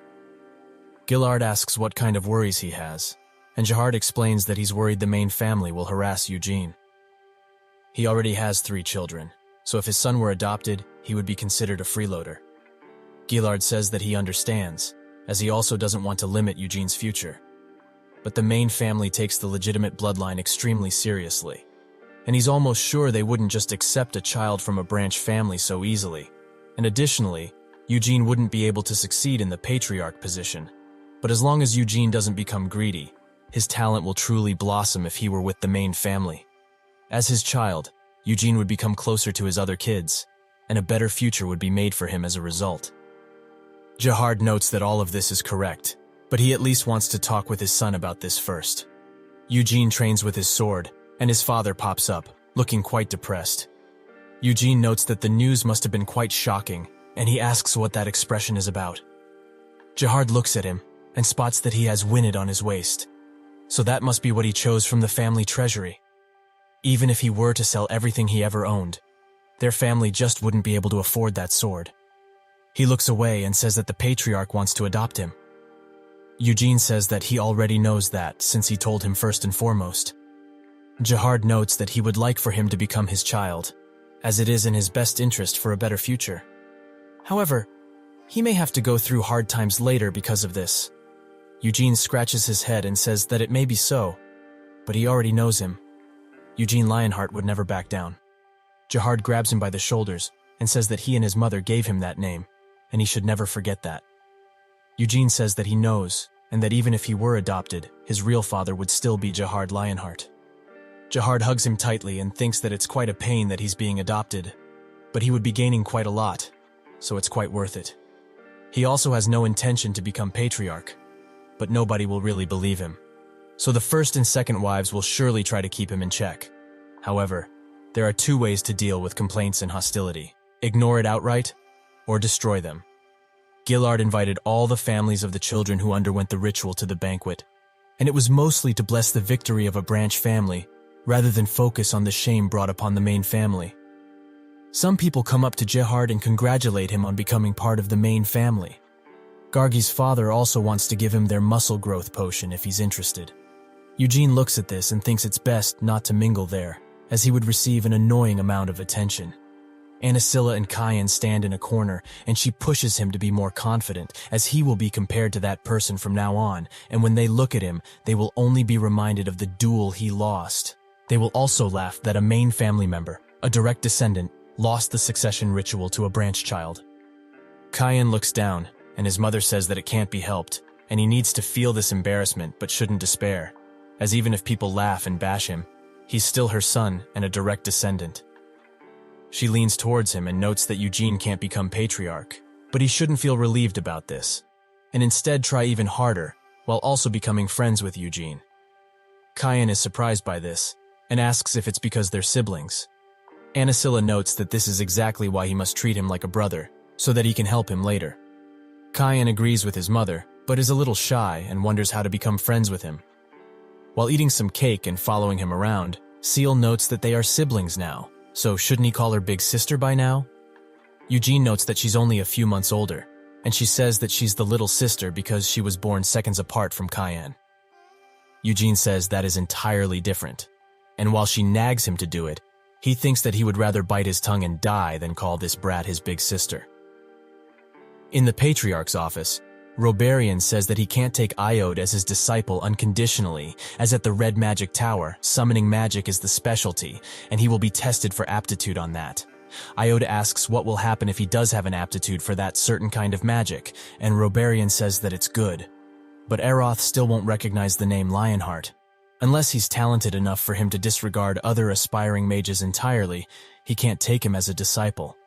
Iode agrees, and is quite saddened by this. But Roberian notes that since he's a longtime friend of the Patriarchs, he will give him many opportunities. He will be protected from discrimination and held in the environment most suitable for his preferred magic type. Iode finds all of this exciting and thinks that even if he's not his direct disciple, it wouldn't matter. He's just happy to leave this nightmarish family and study magic in peace. He looks at his father, who notes that there's no need for reassurance and that it's entirely his choice. His mother says that this is a special opportunity his father has given him, so he should take it with some grace, as he has shown interest in magic ever since he was young. But he should not forget that he is her son and the one who will become patriarch, so even in the magical land of Aroth, he shouldn't forget this fact. Gillard screams at her to stop, and she says she's only encouraging him, as a mother should. She thinks that bastard of a woman, Anisilla, will be jumping with joy when Iode leaves. But she doesn't have any other choice, as Iode is too naive and weak-willed to be called a descendant of this bloodline. He's much better off making connections with various mages, growing in power, and making friends who will support him. She reminds him that he's a legitimate son of Lionheart, and he looks down while agreeing with her, the only thing he can do. The day after the banquet, Roberian left with Iode for Aroth, and the other children of the branch families also returned to their own places. Eugene and Jihard ended up living in the now empty annex, and today Eugene will be learning mana for the first time after reincarnating. Mana development has two categories: breathing and body training. Breathing is where one collects mana from the atmosphere with their breathing, and body training is when one moves their body to collect mana. Neither is easy, but breathing is superior. In his past life, he used body training to practice mana, and later changed to breathing, as Senya and Vermouth highly advised. The Lionheart mana training technique is breathing. He arrives where Kion is waiting for him, who says that they should get going and start. Eugene thinks that mana veins are the areas where mana is most concentrated. Deep in the forest of the main family, there's a mana vein that is only available to those of direct lineage. It also wasn't made naturally. Instead, Vermouth created it himself over 300 years ago. He thinks that Vermouth is the best person to create a mana vein all by himself, and Kion asks if he's nervous about this. But it's quite the opposite, as he's excited. Kion notes that it won't be an easy task, and he will help him. But he may struggle as it's his first time, and he's not that young yet to be able to feel the mana at a higher potency. He says that Seal and Kyan started their training when they were just 6, and it only took them 4 days to feel mana, and Iode around a week. Branch families usually start training with mana at his age, but apparently it can take up to a month to even feel mana. However, it won't take him that long, as he's here to help, and they also have a mana vein. Eugene asks how long it will take, and Kion guesses around 10 days. Eugene scratches his head and laughs, noting it won't even take him a mere 10 minutes. Finally, they arrive at a lonely cabin. They enter, and Kion urges him to follow. They go down a flight of stairs and arrive at a basement that's quite large. Kion tells him to sit in the middle, and he does so. He explains that their mana training technique was passed down by the great Vermouth, and there's a rule that branch families can't use or inherit the technique. So everyone in the branch families is taught the red flame method, which lacks the utility of the original. Kion shows him the original technique. The white flame method. Eugene thinks that he hasn't heard that name, but he recognizes that unique form quite vividly. Vermouth had a high-density layer of mana that surrounded his body, and it materialized in the form of pure white flames. It almost looked like the mane of a lion, and the past him was never able to really surpass those flames. Kion notes that since it will take a while for him to sense mana, they should concentrate on his breathing right now. Eugene notes that he can actually feel it already, but Kion says that it's his imagination, and uses a technique to teach him that it's just his senses playing tricks. He puts a ball of mana around him, and Eugene immediately points to where it is, again and again, until I asked how long they would be doing this for. Kion is extremely surprised, and thinks that this child is evolving at an extremely fast pace. He sighs and crouches down to his level, noting that if he already feels mana, they can start. From this moment on, he shouldn't say a word, and concentrate on everything that's going on inside of his body. They begin, and Kion urges him to imagine that he's breathing in the same rhythmic flow that mana has. Once he does that, he should imagine that he's guiding it along the proper path, to his heart. Kion lets go of him and slowly backs away, noting that he's doing very well. But this doesn't even cut it, as Eugene is already capable of fine-tuning his mana at such a young age, and the only thing he needs to do now is allow the mana within his body to flow fully.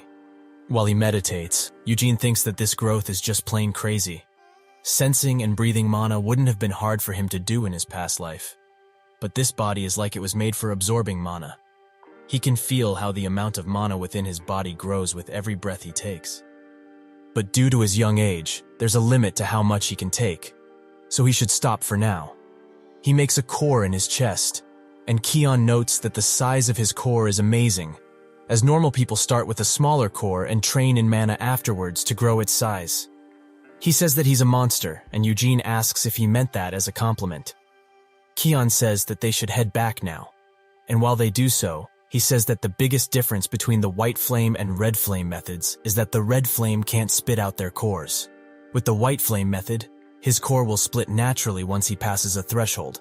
He will be much more efficient with his use of mana, and the cores will resonate with one another to increase their power by quite a lot. They call those cores stars, and Vermouth the Great had an extremely high number of 10 cores. Gillard and himself are at 6 stars. Seal Cian and Iode are all 1 stars, but the twins will surely become 2 stars by the next year. Eugene asks how long it will take him, and Kion notes that if he doesn't slacken his training, he will grow much, much faster. He says that he will do his utmost and thinks that this is insane. Not only did he reincarnate into an extremely good body, but he's also learning Vermouth's training technique, so there's no way he will be lazy. He isn't sure he will be able to reach 10 stars, but he will figure out the details of the method later, as he can adjust it as he wishes. They arrive back, and Kion notes that he will be the one to tell Gillard what happened, so he should get some rest. Eugene says that he will do just that, but he lies, saying that there's something he really wants to do first. Nina is surprised that he has already returned, and he orders her to fetch Vinad for him. He unsheaths the sword, and wonders if this will really work. He imbues mana into the sword, and it starts a tornado, which almost sends Nina flying. Inside of it, someone talks with Eugene, but calls him by his original name, Hamel. Eugene recognizes this voice, and it's none other than the king of the wind spirits, Tempest. He instantly recognizes him as Hamel, and Eugene asks how he knows. Tempest notes that he couldn't possibly forget one of Vermouth's companion's souls. Even if time passes and his body changes, his soul will never truly change. It's also been quite a while since he last received Winad's call. He came here because he was curious, as he thought one of Vermouth's descendants used it. Eugene gets straight to the point and asks why Vermouth didn't slay the Demon King. He demands Tempest speak, as he was still with them even after his death. Tempest says that he can't hope to decipher Vermouth's mind, but in the battle against the Demon King of Incarceration, Vermouth unexpectedly sheathed his sword. Eugene is quite shocked at this fact, and Tempest says the battle was the fiercest of all, but the ending was lacking in that regard. The only ones left standing were the Demon King of Incarceration and Vermouth. That's when he chose to sheathe his sword. He did not slay the Demon King, and he left. Eugene sits in silence for a second, but he just can't believe that. He notes that everyone here says that Vermouth made a promise to the Demon King, so what was it? Tempest notes that the only ones who know about said promise are the ones who were present when it occurred. From the moment Vermouth sheathed his sword, he became unable to interfere in any way. Eugene screams that he said everyone except the Demon King of Incarceration and Vermouth died. So is he telling him to get answers from a dead man? Tempest says that he does not have time to answer, as he forcefully opened a gate to talk with him, which he now has to close. They will meet at a later date, when he has become strong enough. While screaming, Eugene falls down, and the tornado dissipates. Nina sees him passed out and is extremely horrified. Later he wakes up in bed, but a headache instantly rises. He thinks that this feeling means his mana was depleted, which is quite natural considering he had so little in the first place. Spirits remember creations by their souls, and he recognized him as Hamel. There's always been the thought in the back of his head that he's not really Hamel, but just a creation from his memories. But now he's certain of who he is. Nina comes inside and notices that he woke up. Eugene asks how long he was asleep for, and she notes that it was about half a day. She also says that the Patriarch and Kion are in the annex as they speak, so she will bring them here. They arrive, and Gillard says that he heard everything from Nina about how a great wind blew around him the moment he held Winad. Did he perhaps summon a wind spirit? Eugene looks at him and thinks that he can't lie, considering the size of the storm that a lot of people saw, so he will have to tell the half-truth. He says that the king of wind spirits descended, surprising Kion quite a bit. Eugene notes that he said he just wanted to see who called upon him, as it's been a while since anyone truly has. Kion says that nobody has been able to summon the king of wind spirits since Vermouth passed. Eugene confirms it, and also adds that he said he lacked power, so he was looking forward to when they would meet again. Gillard laughs and finds all of this nothing short of amazing. He is truly an amazing child, as he also heard from Kion about how he felt mana instantly, and his fast use of the white flame method. That alone can be considered a huge achievement, but to know that he got some attention from the great king of wind spirits? Amazing. Eugene smiles, and Gillard notes that Kion will teach him once he has rested for a few days. Originally, he wanted to begin training after the blood sacrifice ritual. However, right now, the most important thing they should do is support his growth as much as they can. Eugene says that he appreciates it deeply, but also doesn't want to bother Kion that much. He notes that it's no bother, as he wants to teach him personally. He will also be teaching Cayenne and Seal, and the Patriarch will come and help whenever he can. Gillard still smiles and thinks that it would be quite nice if this were to motivate Cayenne and Seal to be better. They are at the training grounds, where Seal says that Eugene just became a white flame 1-star. Cayenne notes that he knew already, but Seal says that it took them basically forever to become that. Cayenne gets furious and says that it wasn't forever, as even among their ancestors, 1 month is extremely fast. They both think that in one meager day, Eugene was able to become a whole star. And so, after this conversation, they begin training. Eugene sits silently in his room, waiting for everyone to leave, and when they do, he immediately picks up the Winid and unsheathes it. From the tip of the sword, a sylph comes out, which is a low-grade spirit, but this is probably the most he can do with his current mana. He asks her if she's heard anything from the king, but she doesn't respond, and he thinks that they aren't intelligent, so he probably can't have a conversation with one of them. So naturally, he resorts to threats, a language that has no barrier, telling the sylph that he's going to kill Tempest if he finds out he was lying. The fairy doesn't like his attitude one bit, and she flies away through his hair. Eugene thinks that he was the only one to die in the Demon King of Incarceration's castle, as all of his comrades, excluding Vermouth, were revived in the Demon Real Helmut. The only ones who truly know about the promise are either the Demon King of Incarceration or Vermouth. He will have to visit Helmut someday, but not just that. Aroth, Eurus, and Luhar. Maybe in these places, he will be able to find traces of his long-lost companions. However, in his current state, he can't, as he still has a child's body. But one day, he surely will. While looking into the mirror, Eugene notes that time sure does fly fast, as he's now 17 years old. He thinks that it's quite nice to have such a pleasant body, but he did train in mana every day after all. He's also a 3-star white flame. But this isn't really enough, as to use this temple of a body, he will have to learn things that he didn't in his past life. While doing their daily training, Eugene tells Cayenne that he will go to Aroth to learn magic.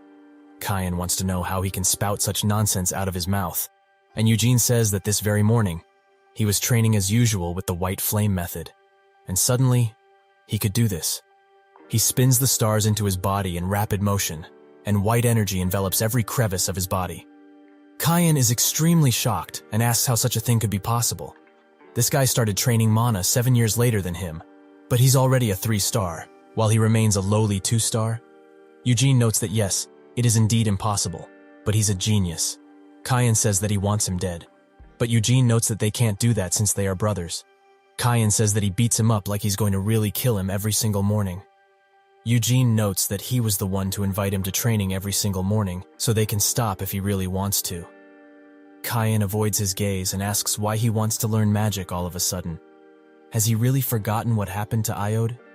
He followed Roberian to Aroth to learn magic after the secession ritual, and couldn't even come close to becoming his disciple, as he wasn't that talented. He's basically been a burden for Iode these last couple of years because he couldn't achieve a single thing, despite his many connections. Eugene notes that he just says whatever comes through his thick head, but Kyan feels he didn't say anything wrong. However, he just stayed at the main house and trained, instead of arrogantly trying to learn magic. If he were to go to Aroth right now, Seal might be upset. Eugene laughs and notes that she stopped talking to him a while ago and started training by herself shortly after. He drops his sword and leaves, causing Kyan to ask where he's going. Eugene says that he will be going to the Patriarch and telling him about his wishes and how he became a 3-star. Kyan can only feel like a shadow before this guy, and he wonders why he also wants to learn magic now. Gillard is quite surprised by his request and asks if he truly means what he just said.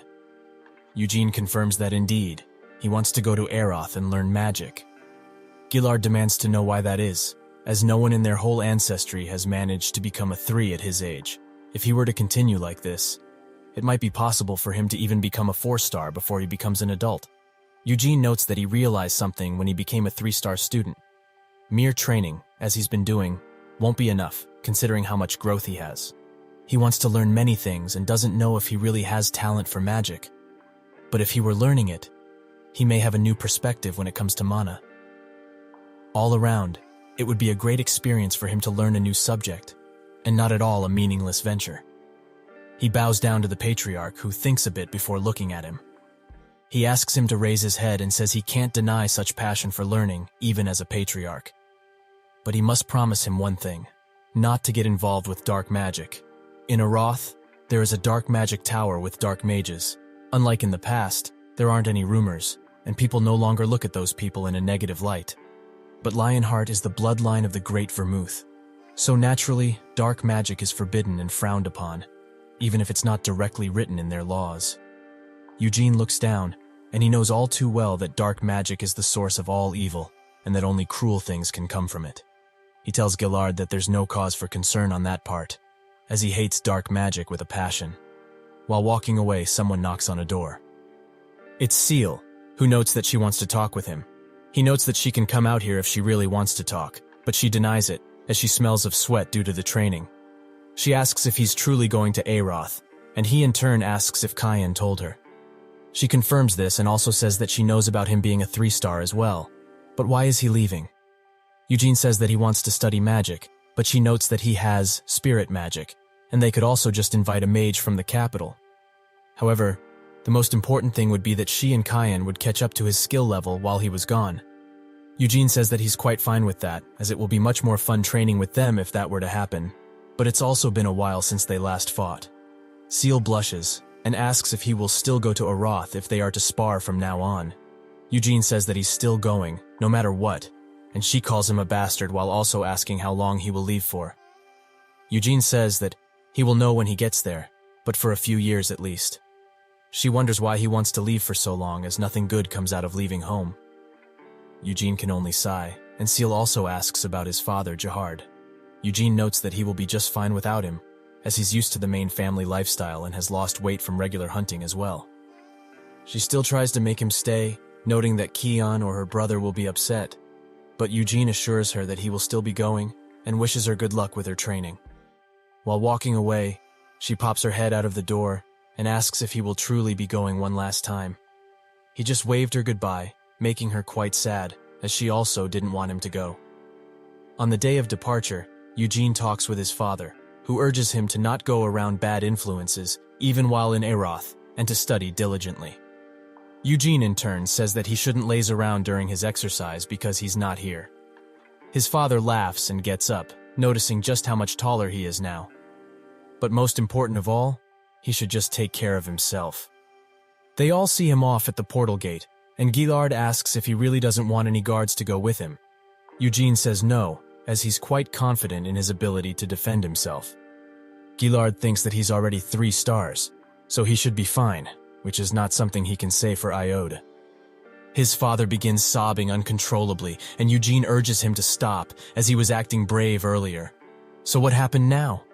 It's not like he will change his mind because he's crying, so he should at least say goodbye to his son with a smile on his face, right? Through the tears, he finally manages to pull out a smile, which Eugene appreciates. He turns to the gate, and with a last farewell, leaves. He arrives at the mage kingdom of Eroth's capital, Pentagon. The 5 magic towers here create a pentagram with the castle at its core. Eugene rides around in a flying vehicle of sorts and thinks that he's been to Eroth in his past life as well, but it's much, much different. For starters, it has a floating station, and out of all the kingdoms, Eroth is the only one that keeps a warp gate in the sky. The stations, held up by lots of different and unique magics, symbolize the greatness of Eroth's magic, while also being convenient and very marketable. His tour guide notes that this view is the best part of Eroth, to him at least. He also notes that the Pentagon has 15 floating stations, and all were made by the great and wise Senya.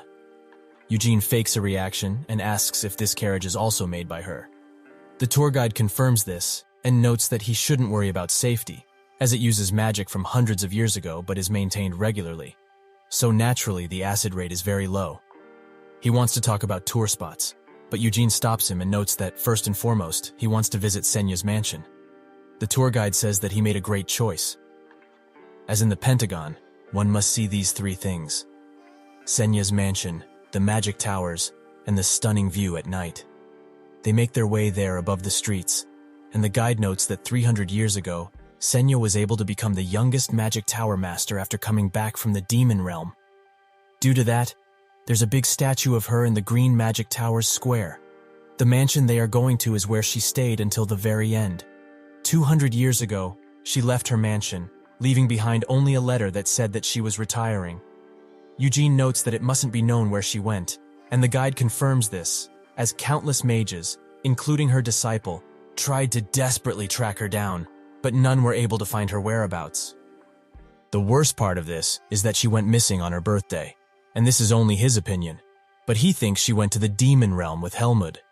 Eugene asks why he thinks so, and the guide notes that 200 years ago marked the 100th year after she regrettably left behind Hamel's body to rot.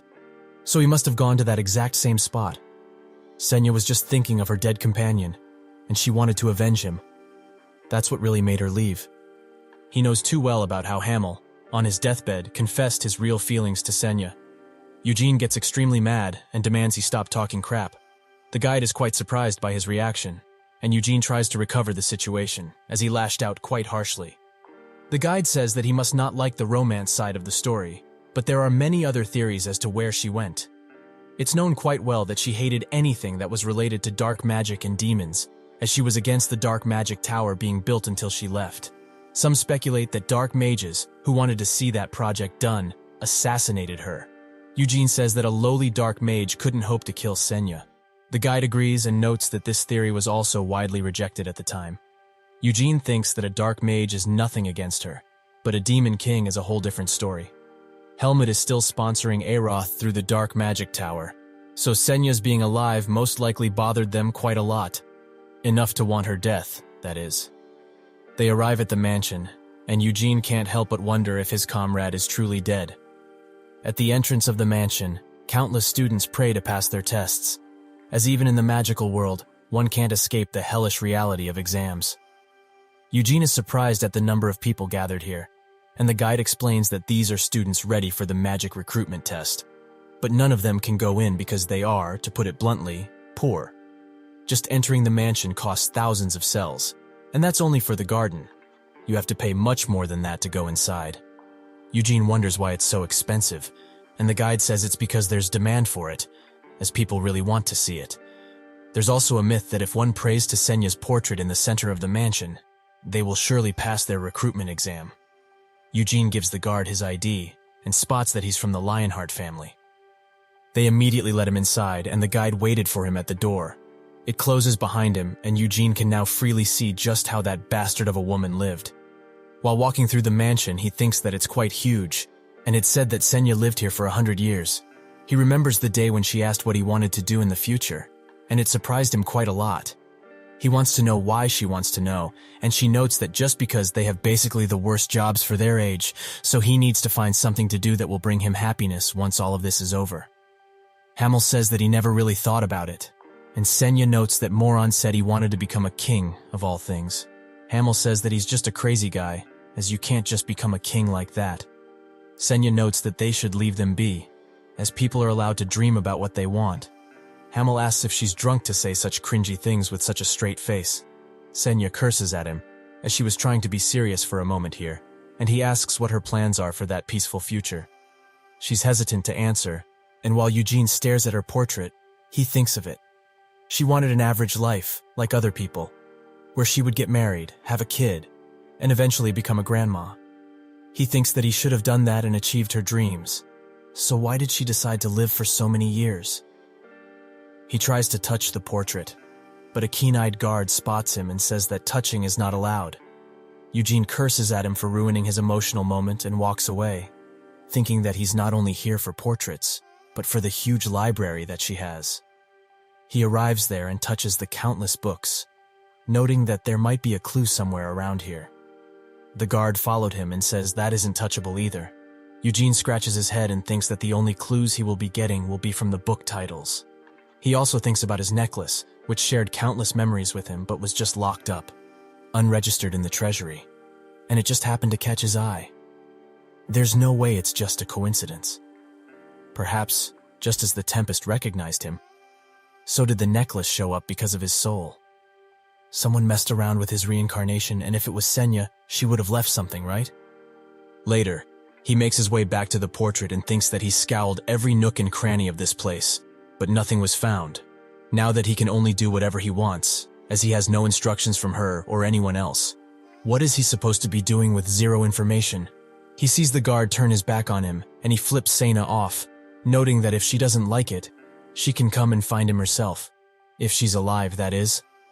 It is now night, and the guide is quite surprised and tired that he spent so much time in the mansion. Eugene hands him a golden coin for making him wait, and the guide asks where to go next, as there are a lot of famous tourist spots and amazing restaurants everywhere. Eugene notes that they should go to the Red Magic Tower now, and he doesn't need to guide him afterwards. While they ride there, Eugene asks him if he knows anything about Iode Lionheart. The guide says that there's nobody in the Pentagon who doesn't know his name, and Eugene notes that he's staying at the Red Magic Tower, and his older brother has been in Aeroth for 4 years already. Could he perhaps tell him any rumors about him? The guide is hesitant to say anything, and Eugene notes that after his adoption, he didn't get to talk with his brother Iode once. So he needs to know something about him to at least make conversation. He promises not to be angered by his words, nor will his family or anyone else. He swears by his name. All he needs to do is tell him rumors about his brother. The guide says that he doesn't know that much, but it's said that Iode leaves the Magic Tower every night seeking pleasure. Eugene thinks that he's 19 now, so he's allowed some pleasure, right? The guide explains that it's not normal pleasure, it's succubus pleasure. Eugene immediately gets furious and demands to know why the hell there are succubi here. The guide calms him now and notes that although they are not in Helmid, the Dark Magic Tower exists, and it also holds quite a few demons as well. Eugene finds his brother shameful and asks if his older brother is really playing around with a succubus. The guide explains that it's not for fooling around, but rather for pleasure. Like any other city, Aeroth also has a dark alleyway that acts as a necessary evil. Here it's famous for its black market, but there are a few stores that make succubi serve as waitresses, and rumor has it that Iode visits them quite regularly. Eugene asks where that alley is and what its name is. The guide says it's named Bolero Valley, is not open during the day, and only becomes a red light district on red moons specifically. Eugene thinks he wasn't planning to meddle with Iode much and focus more on his studies while keeping a good distance. But this rat bastard, who calls himself Vermouth's descendant, is fooling around with a demon? Just how low has he stooped? The guide asks him to keep what they talk about a secret, and Eugene notes that he already swore on his name, so he won't tell anyone, not even that excuse of an older brother. Eugene notes that these are rumors for now, so unless he comes across clear evidence of this, he has to refrain from slapping the snot out of him. On the night of a full moon, in Bolero Alley, he will be there. Eugene arrives at the doors of the Red Tower, and a woman by the name of Hera greets him. She notes that the owner, Robertian, is waiting above, as he had planned to come greet him, but something really minor occurred. That's when an explosion happens from above, and Eugene asks if there's something going on. Hera says that he probably knows this, but the Red Magic Tower focuses mostly on summoning magic, which is, by and large, the magic with the highest possibility of failure. Two dark spirits come out of the blown-out window, but two red hands catch them and squeeze the life out of them. It was Robertian who looked in disgust at his students, noting that they were really geniuses. How did they even manage to summon shadow beasts from a lava shark summoning circle? Do they even comprehend what would have happened if those creatures ran loose? Shadow beasts hold a real form of intelligence and are mostly driven by instinct, so they would have started hunting people instantly. They try to apologize, but Robertian demands they pack their bags and leave now. That's when he spots Eugene and slowly descends to the ground. As if he were another person, he greets him warmly and notes how much he's grown over the years.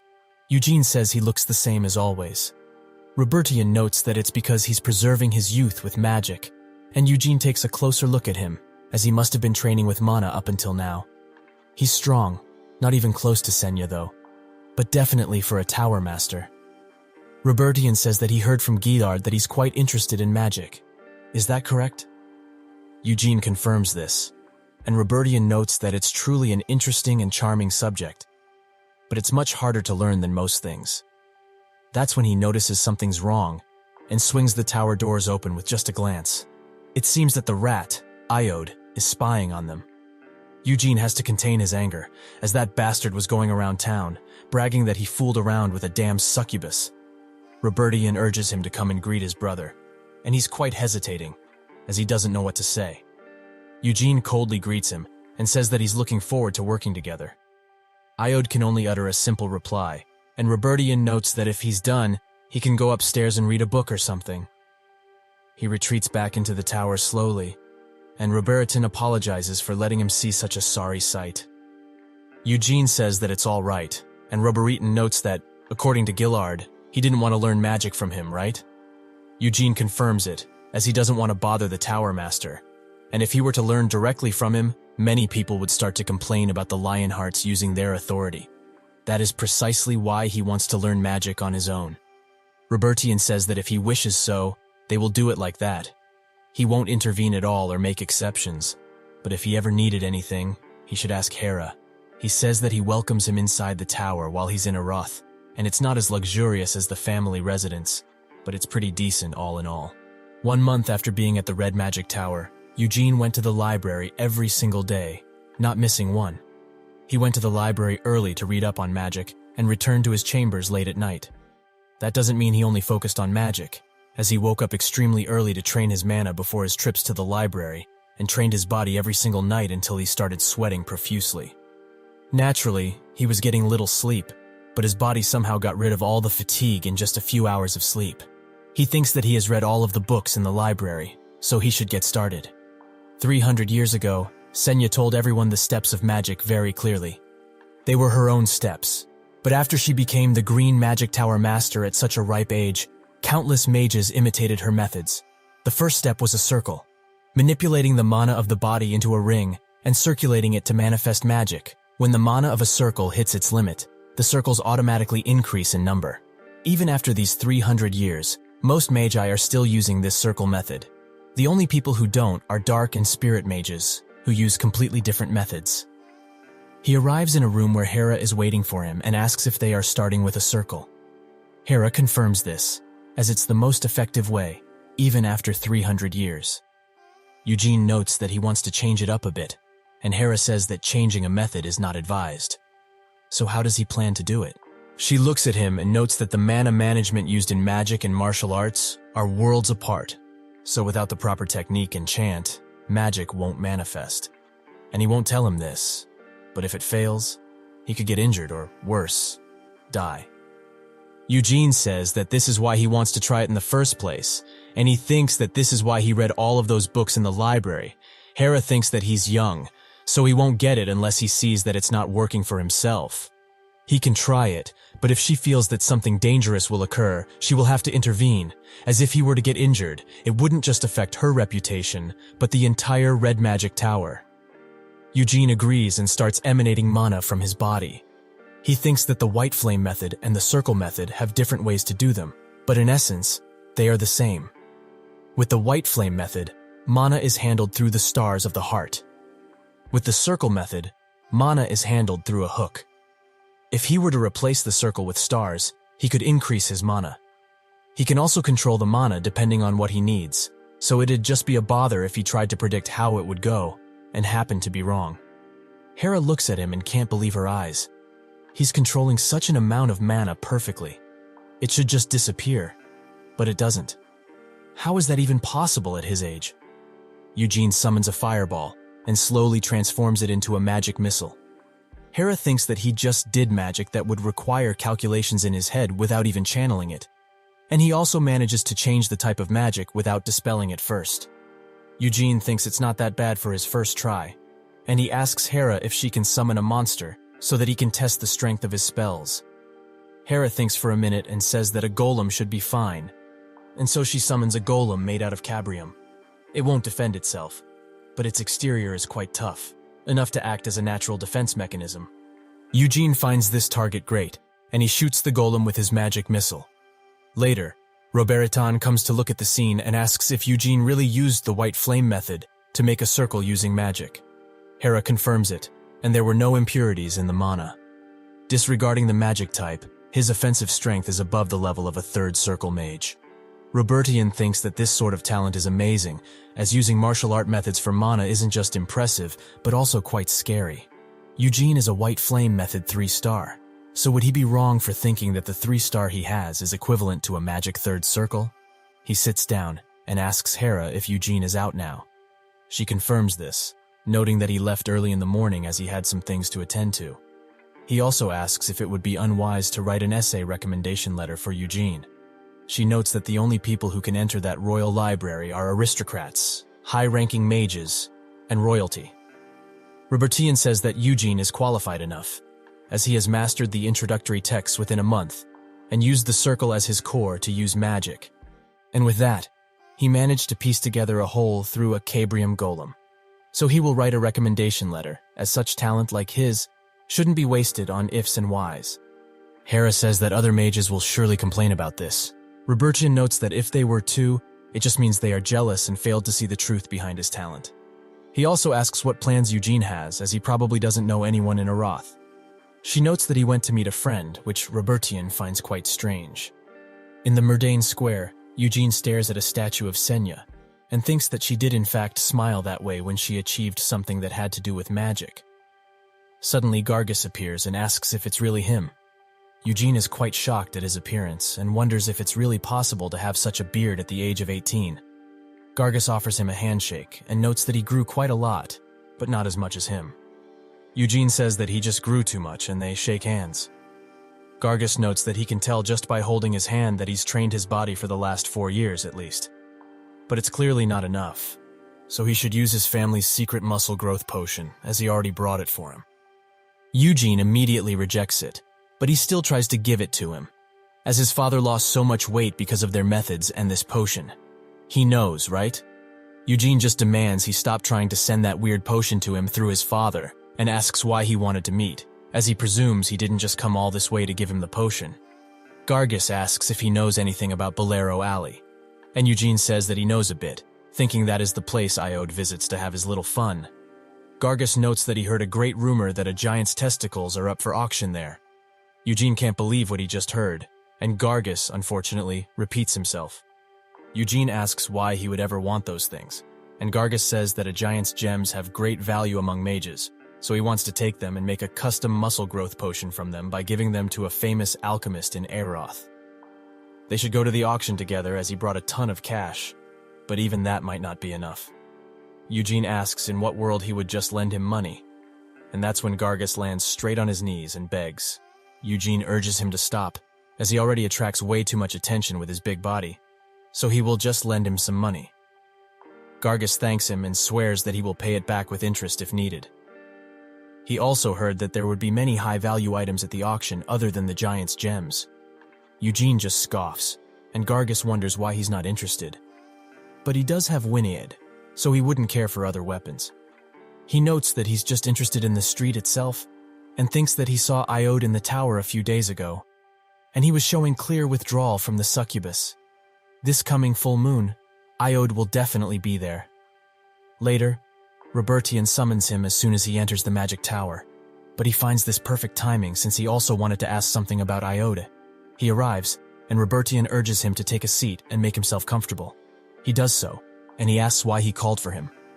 Robertian hands him a letter using magic, and Eugene is extremely surprised to find that this is a letter of recommendation for Acreon. The Royal Library of Acreon was famous even 300 years ago because Eroth's pride, the essence of magic, was kept there.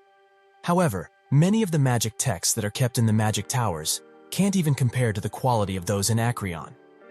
He thinks that he must be humble, and says that at the moment, this may be too much for him. Robertian notes that he actually thinks that now is the perfect opportunity for him. He hasn't even gone that deep into magic yet, so he has endless possibilities.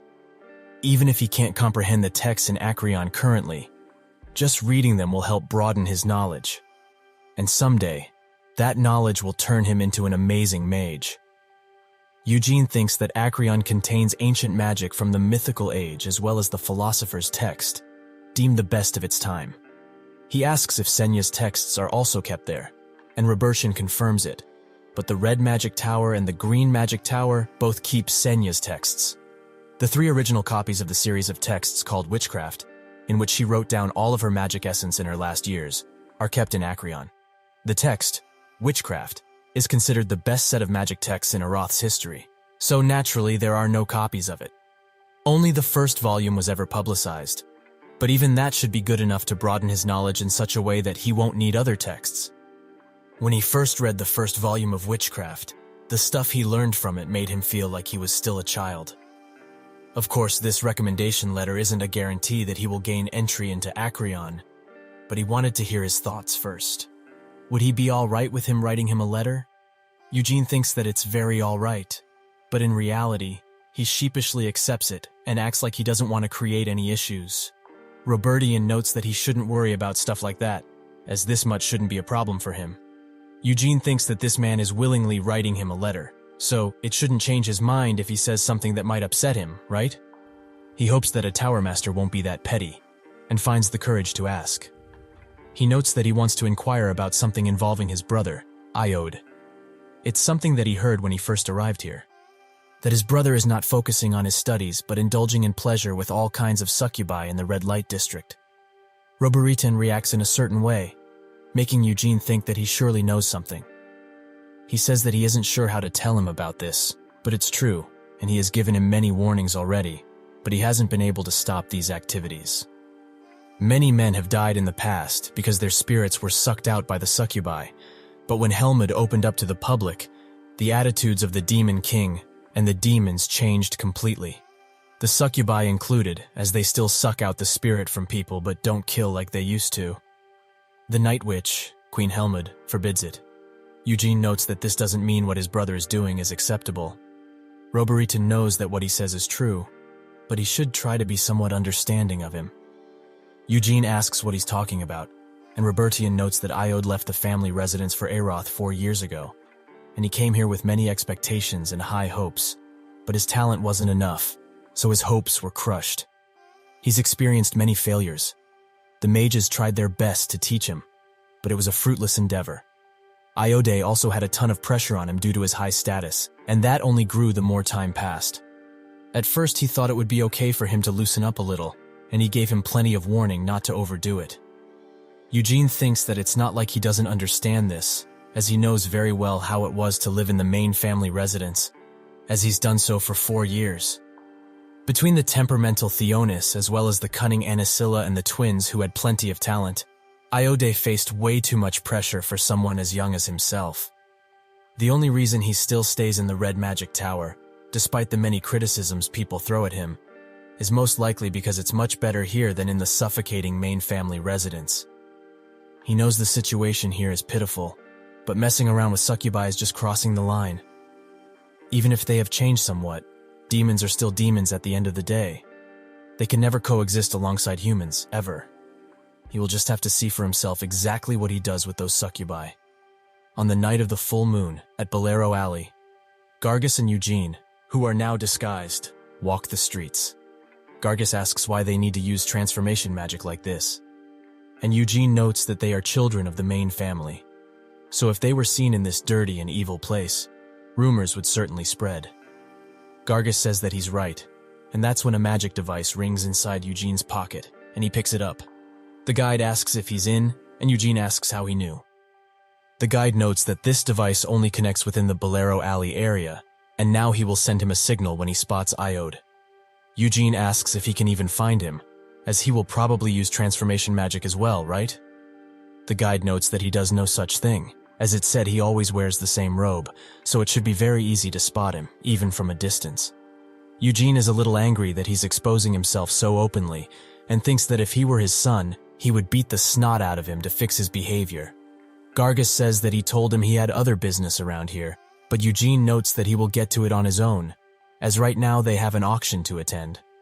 Bolero Alley holds a ton of auctions, but they all follow the same simple rule: anonymous bidding.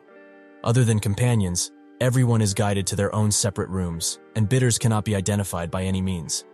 A masked man shows them how the auction works, with the center button allowing them to bid, the left for any assistance, and the right if they wish to increase the bid. With that, he wishes them good luck and leaves. They sit down, and Gargis says that he thought he wouldn't be interested in the auction. Eugene notes that he needs something to pass the time with, and he's quite curious as to what exactly will be auctioned. The screen in front of them unveils the auctioneer, who thanks everyone for coming all the way here on this beautiful full moon night. Their auction usually deals with magical materials, and they resource the best, especially if those magical materials come from Helmut. Their first item is the Horn of Balarex, and the bidding will start at 10 million cells. They go through countless precious materials, like the fruit of Procea, the root of a mandrake, or even the flower bud of a uzrak.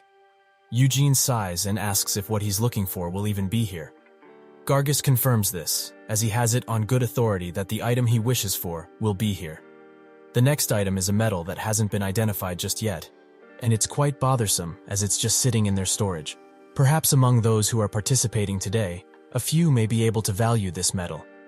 Eugene says that he's putting more emphasis on this item than the other ones, and the auctioneer says that this metal was found in Helmud's Khazard Hills. When touched by the moonlight, it emits a beautiful light. But other than that, it holds no purpose, as it's too hard to be processed and doesn't receive any sort of mana either. If one has a bed placed by the window, it may serve as a great piece of decor, as the light it emits when it touches the moonlight is very beautiful.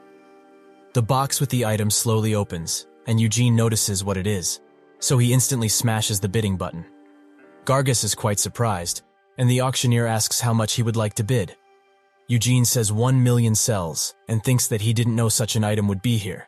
A dull-colored blade, basically destruction in the form of a single blade, one that hasn't been recorded in history. This is a shard of the Moonlight Sword. He wins the item easily, and Gargis asks why he would even want something so useless in the first place. Eugene picks it up and confirms that this is indeed a fragment of the Moonlight Sword.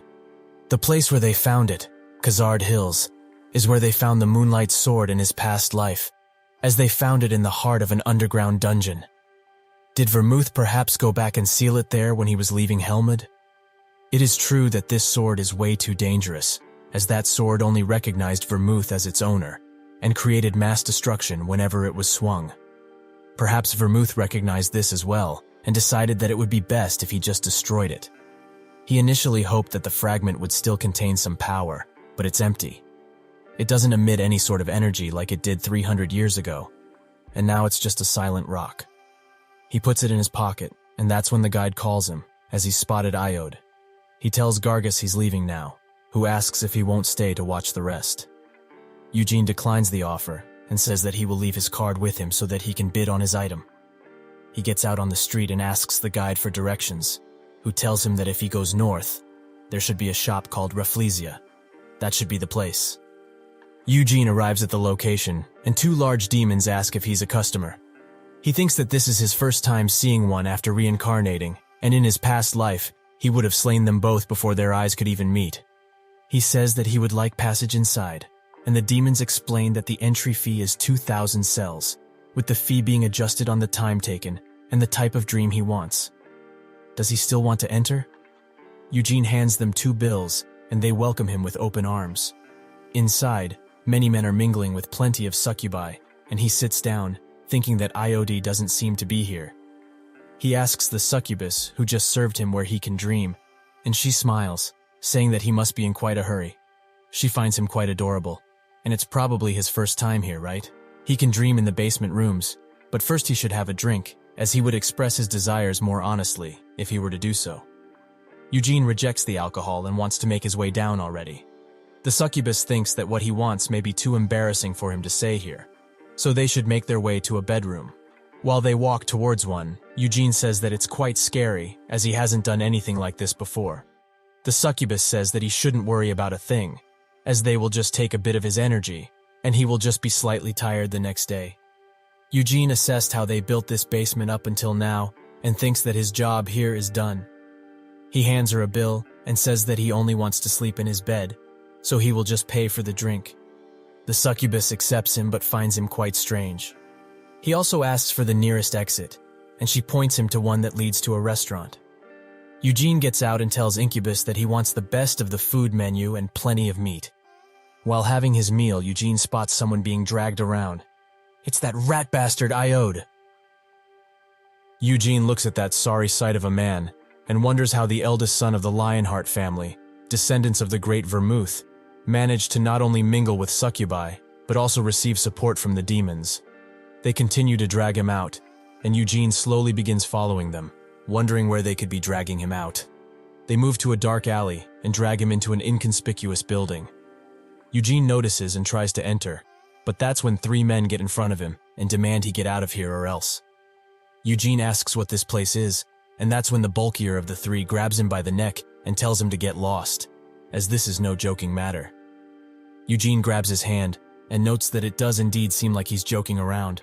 He punches him right in the chin, sending the harasser right back to his men. The other 2 pull their weapons out and get ready to avenge their fallen comrade. They both strike at the same time, but Eugene is too swift, so with a single hand, take care of them both. He tries to ask them what this place is, but he didn't notice he knocked them out cold, so he just decides to go inside himself to find out. Instead of opening the door silently, he chooses to kick it open and notices that the smoke inside seems to be because of some drugs. Is Iod indulging in that as well? Some people spot him and ask how he got in, as there were supposed to be guards waiting outside. Eugene finds the combination of a beastman, human, and demon doing drugs together quite funny, given the racial harmony they have here. They rush to eliminate this intruder, but with 3 swift magic missiles, he takes care of them. Eugene asks where Iod is, but he's hesitant to answer. Eugene draws out his sword and says that he doesn't need to answer anymore, as he will just find him by his lonesome. Out of the sword, blasts of air come out and travel throughout the building, but there seems to be nothing here. Eugene thinks that with the first and second levels of this place cleared out, the only logical place where Iod would be is the 3rd level. He blasts the floor open and rises himself with the wind through it. There is only 1 room on this level, so Iod must be inside. Something red begins emanating from the door, and Eugene notices, so he pulls out the moonlight sword fragment. The door blasts open with a dark and evil beam, but the fragment protects Eugene quite well, as even in this lowly form, its characteristic of absorbing mana is still here. Someone comes out of the room, and Eugene notes that what he just used was dark magic. Isn't that right? The man thinks that the beam he sent was supposed to kill him, but something powerful managed to block it. What could it be?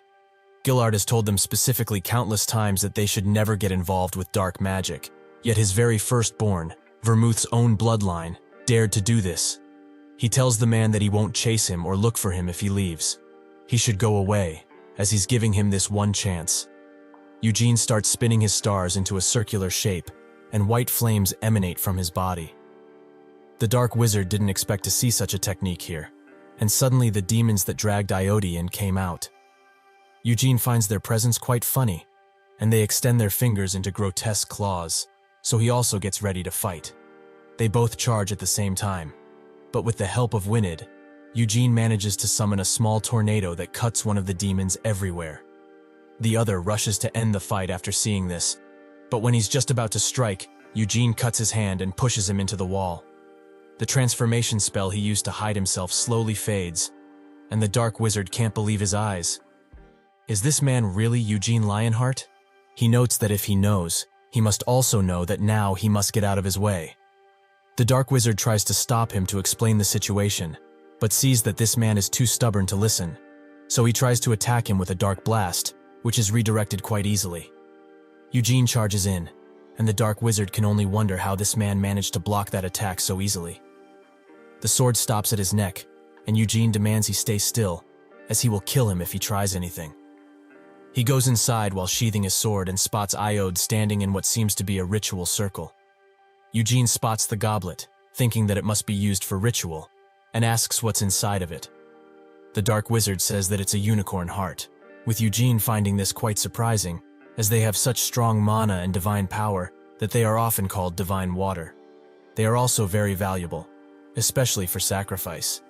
He asks what they are trying to make a contract with. The damned demon king? The dark wizard notes that he wouldn't dare even try and notes that it was for Helmut's Baron Ulfer. Eugene demands to know who that is, and the dark wizard says that it's the Duchess Noir Jabella's incubus subordinate. Eugene knows about her, as she was alive even 300 years ago.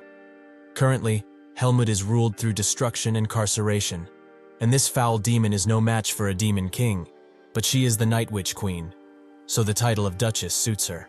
So, is Iode really trying to make a contract with one of her subordinates? A mere incubus? He's even sacrificing a valuable unicorn heart, and is also drugged and drunk out of his mind. Is all of this correct? The dark wizard falls to his knees instantly and says that all of this was under Iode's direct command. The large sum of money was also given by him, so he couldn't just ignore his request, or rather, order. Eugene says that he must have been so overjoyed to not be able to, right? The eldest of the Lionheart family was giving him money, and also asking him to make a contract with his master. If this contract came to fruition, he would have received a lot of power from that Ulfer bastard, and perhaps Noir Scamp might have made a contract with him too, right? It was because of his endless greed that he wanted to do this, so he should stop blaming others and be obedient if he doesn't want to suffer an unfortunate fate. The dark wizard trembles and sweats profusely, while Eugene looks at the sorry excuse of a Lionheart. He can't control himself any longer, so he wakes him up by slapping him so hard that he recoils on the bed. Iode wakes up with a scared expression, and Eugene asks if he has finally come to his senses. Iode asks what he's doing here with a lowly voice, and Eugene notes that he simply followed him. He heard that he was having a hard time, and that his situation was dire, so he tried to understand him, as everyone needs breaks now and again. However, messing with dark magic is simply taking it too far. As one of the direct descendants of the Vermouth bloodline, he dares try to form contracts with lowly demons and with an incubus. Iode says that it's not something he could really control, and Eugene headbutts him out of anger. What does he mean by not being able to control it, huh? Does he even know what happens when you contract with a demon? His very soul would have become the demon's plaything. If it told him to die, he would. And if it told him to kill, he would. Does he really not think of his family? If he became a dark mage, the entire Lionheart bloodline would be shamed. But that's not even the half of it, as the demon he contracted with could have simply ordered him to kill his own family and steal their treasures. Iode notes that they said he doesn't need to follow orders that go against his ethics. They promised this after all. Eugene asks if he was dropped on the head while he was little, as demons are not dragons or elves, so promises mean jack to them. Yes, he doesn't need to follow every order if he's willing to risk his life to disobey them. But could he really control that? He, who couldn't even get his act together, escaped reality by indulging in alcohol and dreams. Iode sits in silence for a second and, with teary eyes, asks what he knows for him to insult him like this. Eugene finds it funny that he stood up for himself and says he should just tell him about his worries. Iode explains that he doesn't know what it's like, as since 4 years ago, he's been the center of attention. As the adopted son, he got the support of the patriarch with everything he did, so he shouldn't talk with him like he knows. Eugene notes that he must think that he was discriminated against, but actually, they got the same amount of support. He inherited the White Flame method, and also had the opportunity to become the Magic Tower Master's direct disciple, right? Iode tries to say something, but Eugene continues talking. Doesn't he get it by now? The reason he's better in every way isn't because the patriarch favored one over another, but because he was just born better. Iode notes that talent is something that he can't just get, and Eugene says that it's not only talent but hard work as well.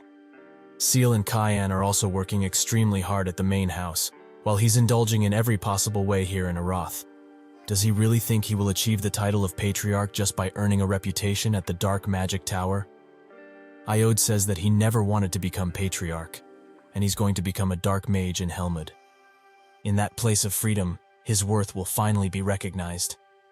Eugene punches him so hard that it sends him flying and demands he repeat what he just said. A Lionheart, Vermouth's direct descendant, recognized by demons in Helmut. Does he really want people to recognize him over his own family? Does he think that's worth anything? He must be misunderstanding something here. Besides being the first son of Lionheart, he holds absolutely no value. He's been given countless things others would kill for, and he dares to feel bad for himself. He has had enough of this facade, so he will have to talk with Roberian about it. He arrives with some guards, who take the Dark Wizard away. Roberian looks at Iode with disgust and pity. Iode tries his best to defend himself, noting that he didn't do it, and that he didn't get into dark magic. Roberian says that he tried, and on this day, he has shamed the Lionheart name. He has also insulted Lord Gillard, who entrusted him to the Red Magic Tower, and the mages from it, with him included. Iode says that he didn't mean for any of this, but Roberian demands he stop making lousy excuses, or he will have to face punishment. He should actually stop talking and direct the trash excuses that are coming out of his mouth at Gillard and Theonis, who sent him here out of the goodness of their hearts. Iode's whole world crashed down on him, and out of this, he has no means to escape. After midnight on that day, Roberian called Gillard and Theonis to Aroth, as well as one additional person. Balzac Ludbeth, the Dark Magic Tower Master.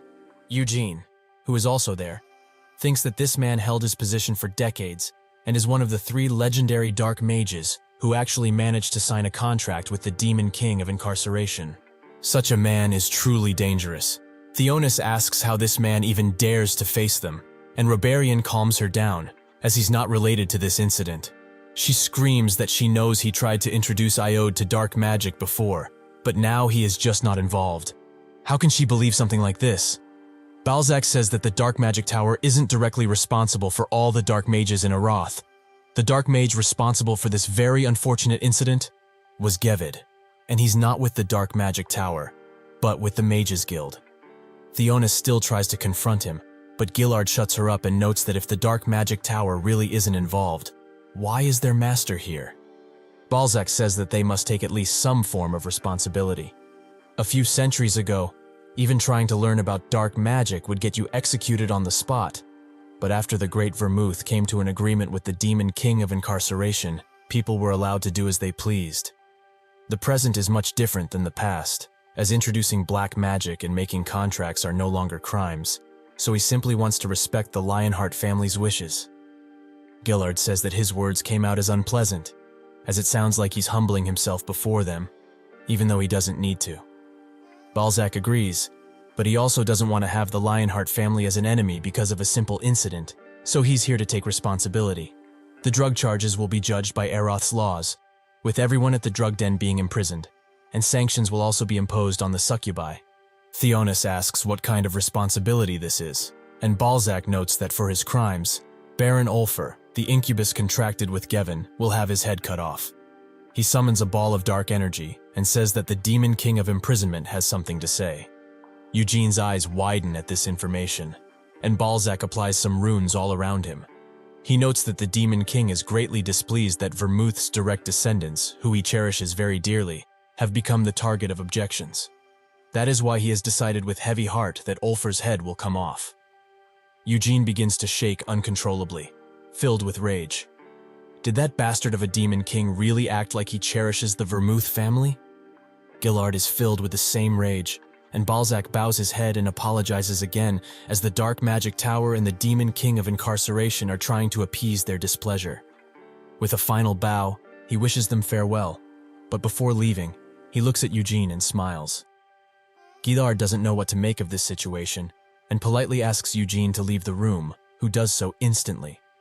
He apologizes to Robarian for committing such a grave mistake against him, and notes that all of this happened because of his negligence. Robarian says that's not the case, as it's his fault he was too rash with Iode. Gillard notes that Iode will be sent back to the main family residence, and Theonis's face drops. She tries to plead with him.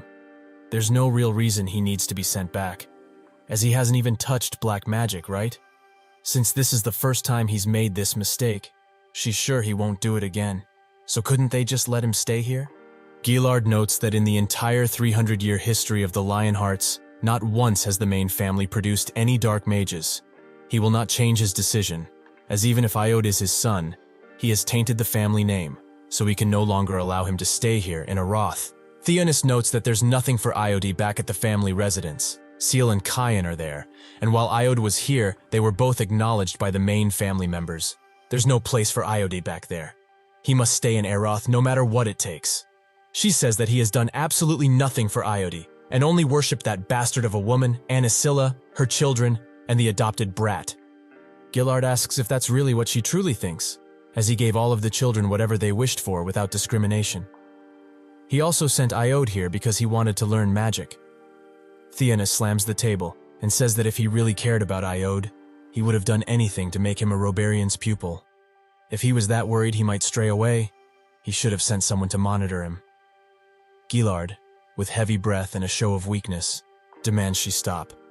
Stop humiliating the Lionheart family more than she already has. Theonis, however, doesn't stop, as she finds her attitude quite righteous, and if he truly wishes for Iode to be sent somewhere else, she will take him back to her parents' place. She won't allow him to stay at the main family residence, and he will learn magic at his parents' place without being suppressed. Gillard notes that if that's what she and Iode want, then they can do as they please. While walking away, Eugene is confronted by Balzac, who wishes to speak with him for just a moment. They weren't able to have a real conversation because of the incident and would like to speak with him. Eugene says that he doesn't want to have a conversation with someone such as him, and Balzac notices that he doesn't quite like him. Is that right? Eugene notes that this hatred isn't just for him, but rather for all dark mages and their magics. Balzac says that he understands, as it's been 300 years since the Peace Pact, but people's attitudes towards it aren't that great. It's quite upsetting, given he's also a dark mage, and it's a bit embarrassing for him to say this, but he hasn't done anything bad, so he can hate dark magic, but why hate him? Eugene just looks at him, and isn't even thinking of accepting the handshake. So Balzac gives up, and notes that he heard about him and his achievements during the succession ritual.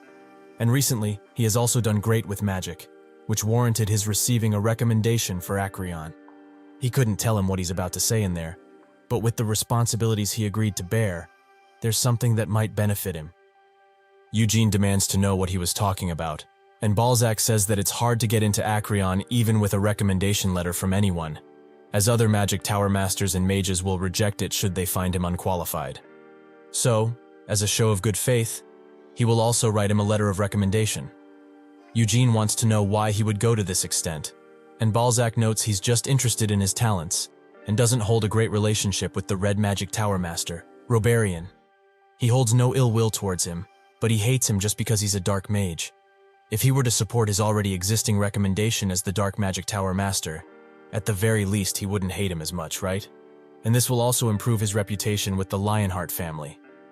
Eugene notes that if he ever writes it, he will graciously take it, but he shouldn't expect to be friendlier with him.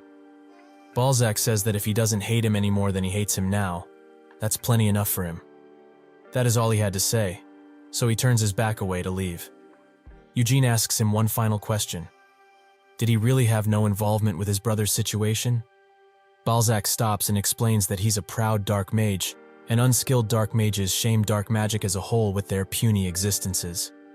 Even if that person was the Lionheart direct successor, he wouldn't have given them any opportunity unless they showed incredible talent. He hopes that reply was satisfactory enough. Eugene thinks of Iode and how downright pathetic he has become throughout the years. He sits in his room and looks at the unicorn heart. Gillard gave it to him as a reward for stopping Iode from doing something so shameful, but how should he use it? There are many ways, but taking the mana directly is the easiest and most convenient method. He notices that its condition is quite good, and despite it being the heart of a beast, it has few impurities. He begins absorbing the mana and thinks that, at the rate he's going now, he will be a 4 before he even reaches 20. The Lionheart family would be shocked, as in their 300-year history, nobody has reached 4 stars in becoming an adult. Keon and Gillard are both 6 stars, which already qualifies a person as one of the strongest people in the entire nation. He will learn this, so he might as well try to become a 5-star. He will put Hamel's every experience into the white flame method Vermouth himself created.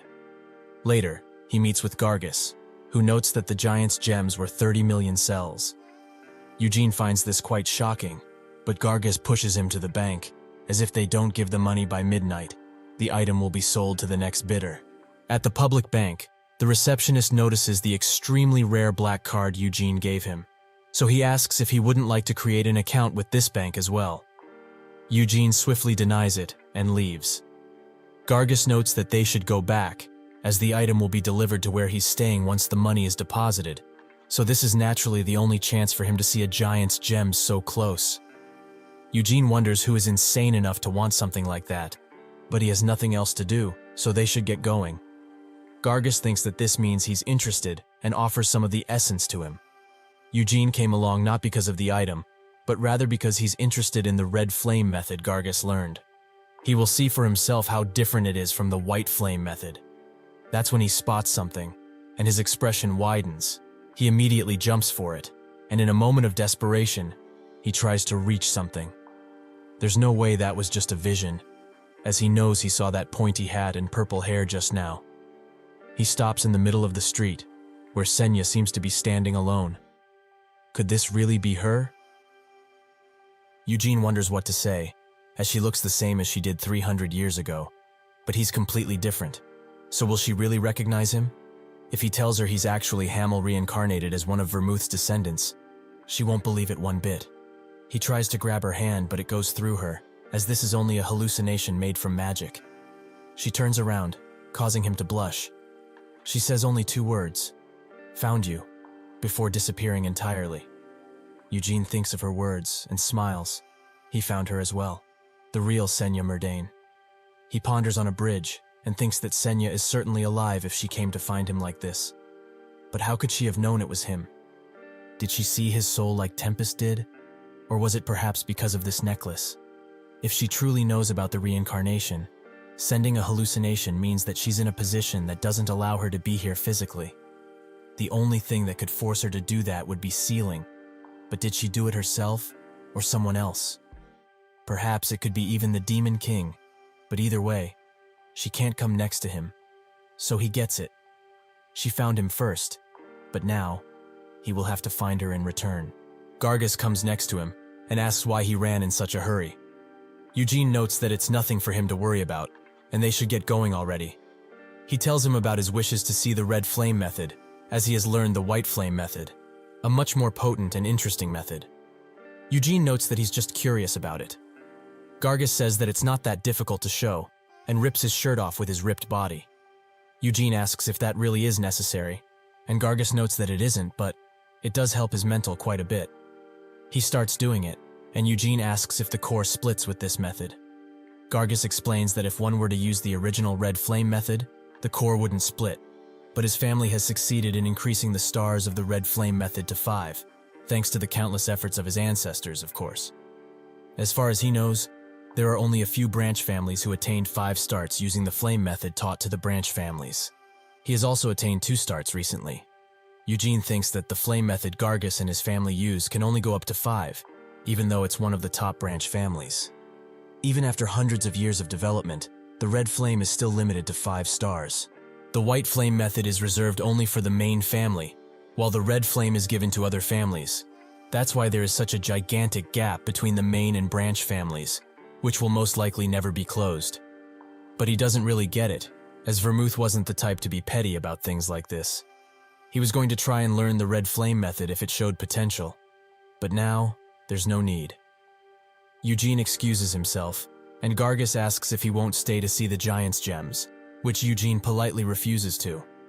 In his research room, at the Red Magic Tower, he thinks that Senya's final magic texts are in Acreon, more specifically, witchcraft. Both Roberian and the Dark Magic Tower Master said they would write recommendations, so he can only be optimistic about entering Acreon. Senya has waited 300 years after all, so a little more won't hurt, right? He looks at the moonlight sword fragment and thinks that if mana contacts it, the whole structure of mana breaks and disperses. However, with this fragment, he couldn't hope of dispersing high-class magic. But everything else is game, so he should have at it. If his mana doesn't break from that fragment, it means that his mana's unity will become much stronger than the white flame method limits. A trainee comes and tells Hera that countless explosions and vibrations have been heard from Eugene's training room for a few days now.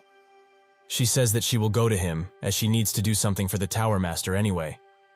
Hera arrives at his door and knocks, but that's when the whole room shakes. She rushes in, but she finds out Eugene is safe and sound, also shirtless. She asks what he's been doing, and he explains that he's only training mana along with his magic training. Hera finds it strange that he's training magic, as there is no magic circle in size. And what about that fragment, as the door is broken and the walls are cracked, but it stands firm? Eugene shows her how he's been training, and summons a fireball alongside a few magic missiles. He shoots them at the fragment, which disperses them throughout the room. Hera is quite shocked, as he's using his core like a circle, almost perfectly at that. His mana unity has also become very strong, with his magic abilities being even more potent. She asks if he's practicing warfare magic, and Eugene explains that he's actually focusing on training the mana itself, and he's made some progress. He thinks that when he started, his mana would disperse before it even burst, but now, he can force the mana to stay together in order to create an explosion. Hera says that it's great he's training so diligently, and she came because someone told her there were explosions in the research room, so she came to check his condition. Eugene asks if she really came only because of that, and she says no, as the Tower Master wants to see him. Eugene picks up his clothes and asks if he's on the top floor, as he will go to meet him right away. Hera tells him that he isn't there, but actually inside of the Royal Library. Acreon. In Eroth's capital, Pentagon, the center is shaped was created by the 5 magic Tower Masters. That's also where Eroth's castle, Abram, sits. It is built in the middle of a big lake, so it cannot be reached without a boat, as magics have no effect in this place. This is because of the demon sealing circle that surrounds the area, which was gifted by Senya to the royal family as a token of friendship, and it stands even now, hundreds of years later.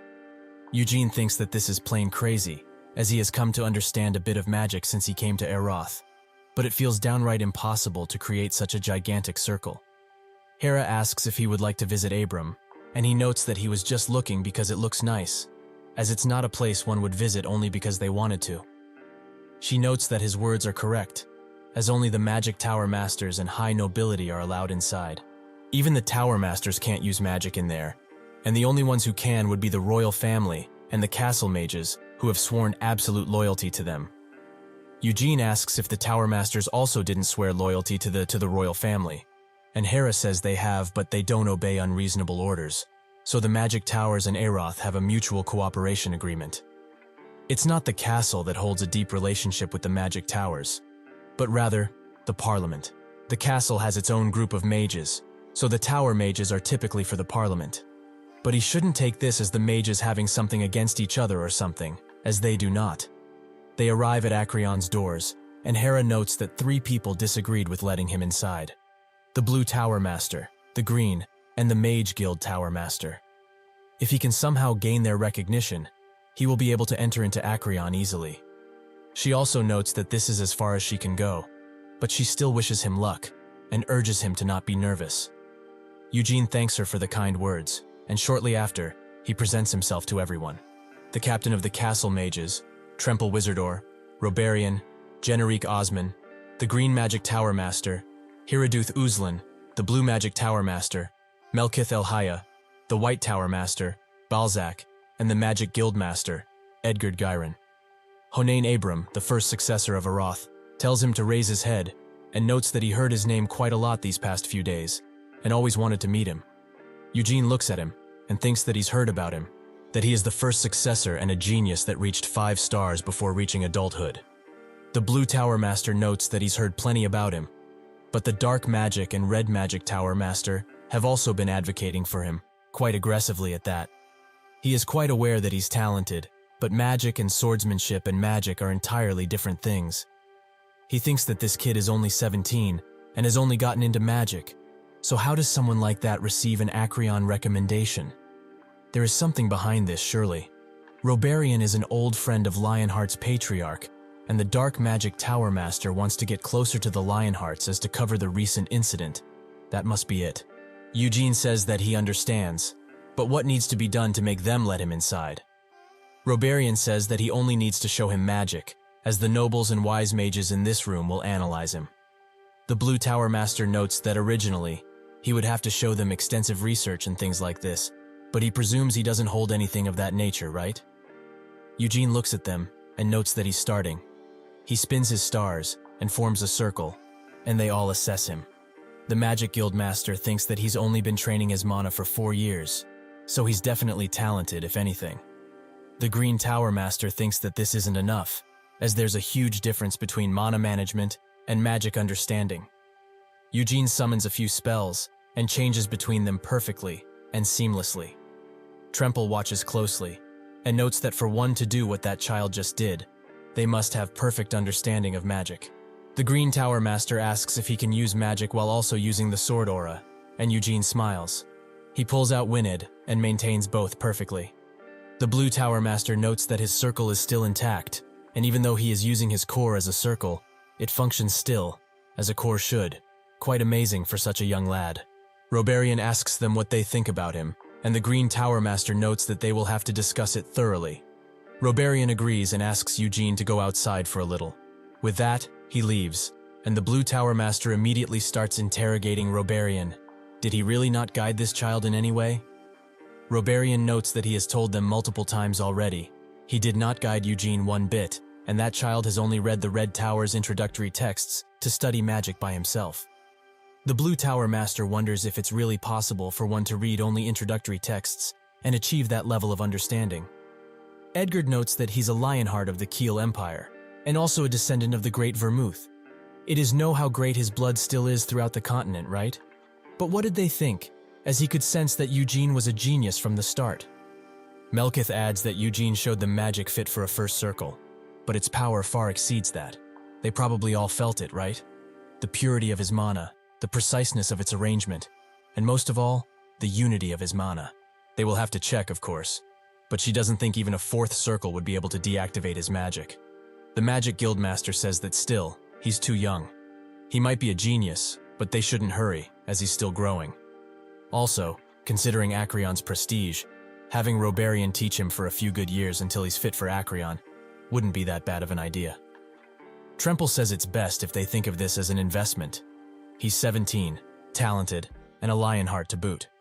He's quite young, and his skills aren't mastered yet, so he holds limitless potential. That much is undeniable.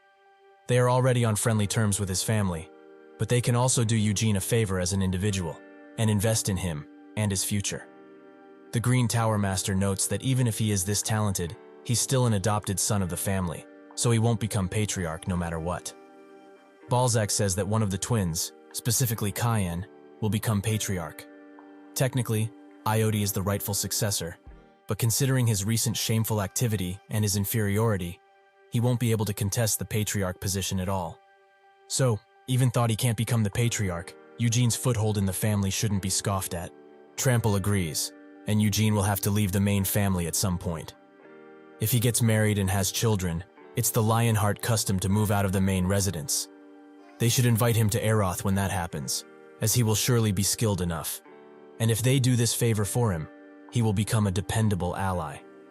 Balzac says that Eugene also showed how skilled he was in the succession ritual that took place 4 years ago. Even the Lionheart family recognized his potential, and with the added support of Aeroth, he might actually be the second coming of the Great Vermouth.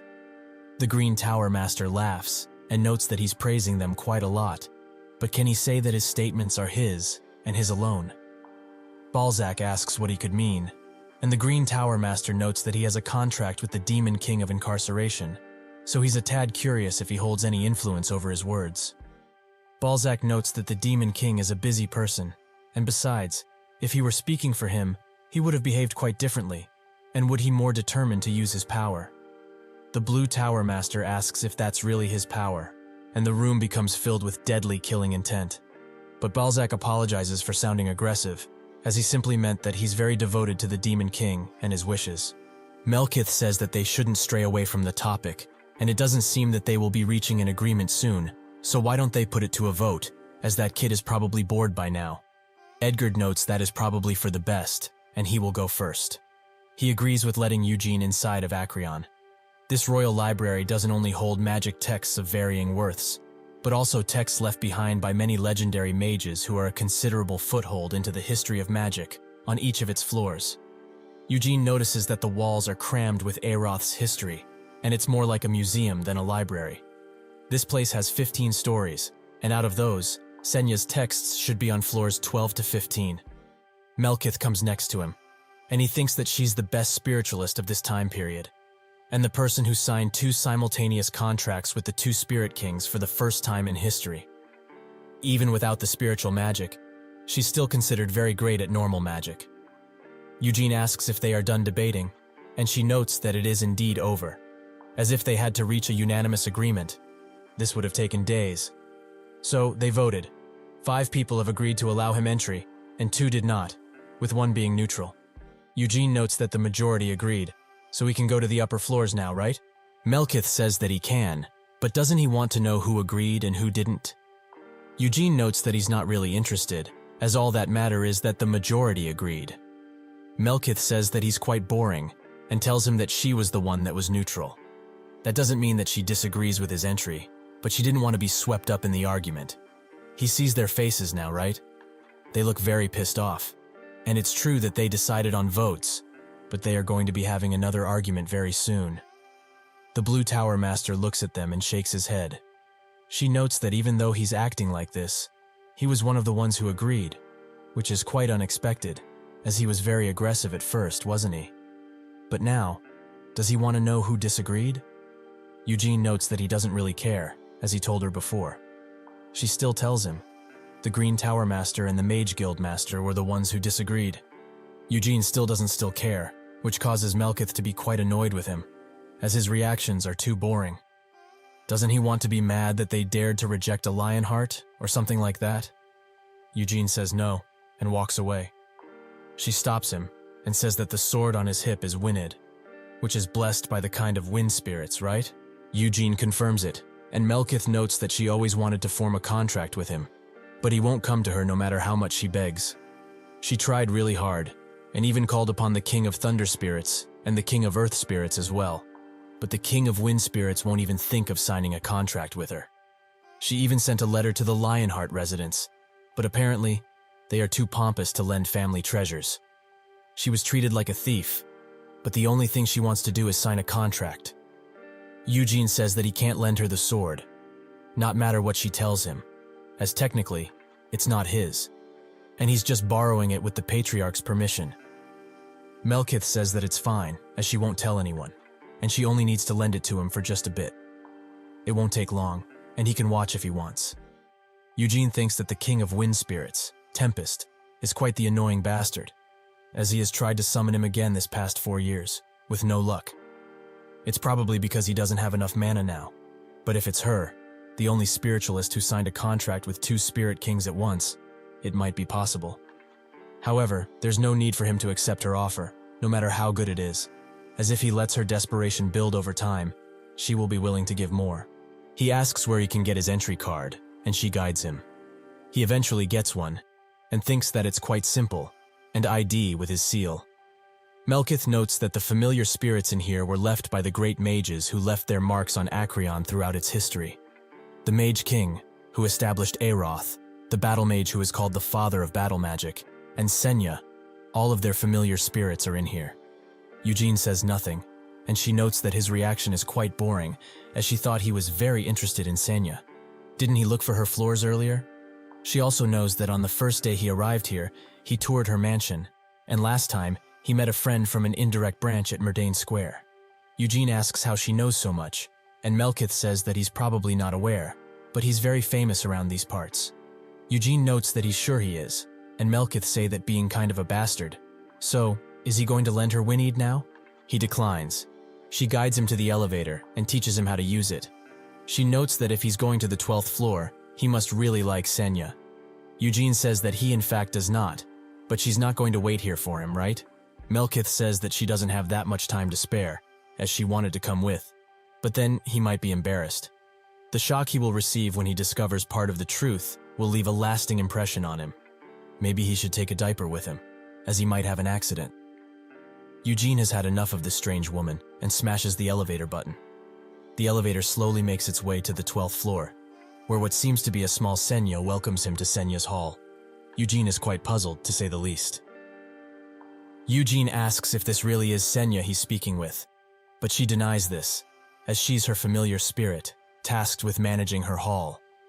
Eugene remembers that Melkith said that Acreon holds Senya's familiar spirit inside, so this must be her. He also asks how she knows his name, as he hasn't told her yet. She explains that C registered his name into Acreon, and not just her, but all familiar spirits are connected to Acreon and its magical system. Eugene asks what she would like to be called, and she says that Senya used to call her Mare. Eugene asks if that isn't the Mare, from her surname, Murdane. Mer says that he's right, and it's a nice and honorable name. Eugene thinks that making a familiar spirit that looks just like her, and also giving it part of her name is quite weird. What is she planning? Eugene notes that he doesn't know much about this place, but are familiar spirits usually like her, human-like, he means. Mare explains that the other familiar spirits don't look like her, but she's quite special, as her creator, the wise Senya, made her with her personality at the base. Eugene remembers that Robarian said that making a living thing is forbidden, and asks Mare if that isn't the case with her. She says technically she's not alive, as she doesn't have a soul like other beings, and her body was made from Senya's magic, with her real body being that giant ball. Eugene asks what that is, and she gets ready to explain diligently, before her hat falls off, so she embarrassingly crouches to pick it up. This thing is the essence of magic that Senya the Wise dedicated her whole life for, witchcraft. Eugene thinks that the magic texts are split into 3 parts, high, intermediate, and low, and they were finished right before she retired. But just how is that a book? Mare notes that books don't need to look like books, as that is just a common prejudice. Eugene finds her words quite annoying and confusing, but she finds it only natural that he doesn't understand, as even the Magic Tower Masters failed to comprehend Senya's magic. Eugene stares at her and thinks that she's fully of pride, accompanied with a sneer on her face and that condescending attitude. She really took perfectly after Senya's personality. Eugene asks if Senya was like this until the very end, and Mare explains that she changed quite a bit, as this personality of hers is based on Senya's younger years. She became much more elegant and refined. However, she also didn't smile much, and only focused on researching and developing magic. Eugene finds that to be quite unbelievable, but he lets it go, and asks if her consciousness really is in there, inside of witchcraft. Mare notes that her consciousness is entirely made from the spells in witchcraft, and her purpose is to protect and manage it. She's been managing this hall for well over 200 years, under Senya's direct orders. Eugene approaches witchcraft, and thinks to what Robarian told him, that his magic felt like that of a child's after he read it. It is true that it's outside the scope of known and common magic.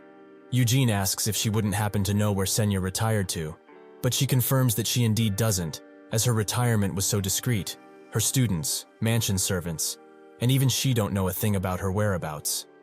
Even then, the King of Aroth and multiple Magic Tower Masters and mages interrogated her extensively about Senya. But even when she told them she didn't know a thing, they refused to believe her. Those useless bastards started to get into witchcraft to try and go through her memories, but their skills must be quite lacking, as once every few decades, they come to check again, like something would change. Eugene thinks that looking through her memories isn't just to find Senya's location, as however much the mages venerated and respected Senya, with such a material in front of them, perfect for experimenting, any mage would dissect it, to find out what makes it tick. Eugene says that he heard the only public witchcraft in Acreon is the high one, so are the other 2 here as well. Mare explains that this one's definitely the original. However, Senya extracted the intermediated and low ones from that original, and donated it, with only the high part left over, to Acreon. Mare finds his curiosity about Senya quite interesting, and Eugene asks why he wouldn't be. Mare notes that while this is true, he's not even a traditional mage, as he's from the Lionheart family. So this is her first time seeing one of Vermouth's descendants, and he has her quite intrigued.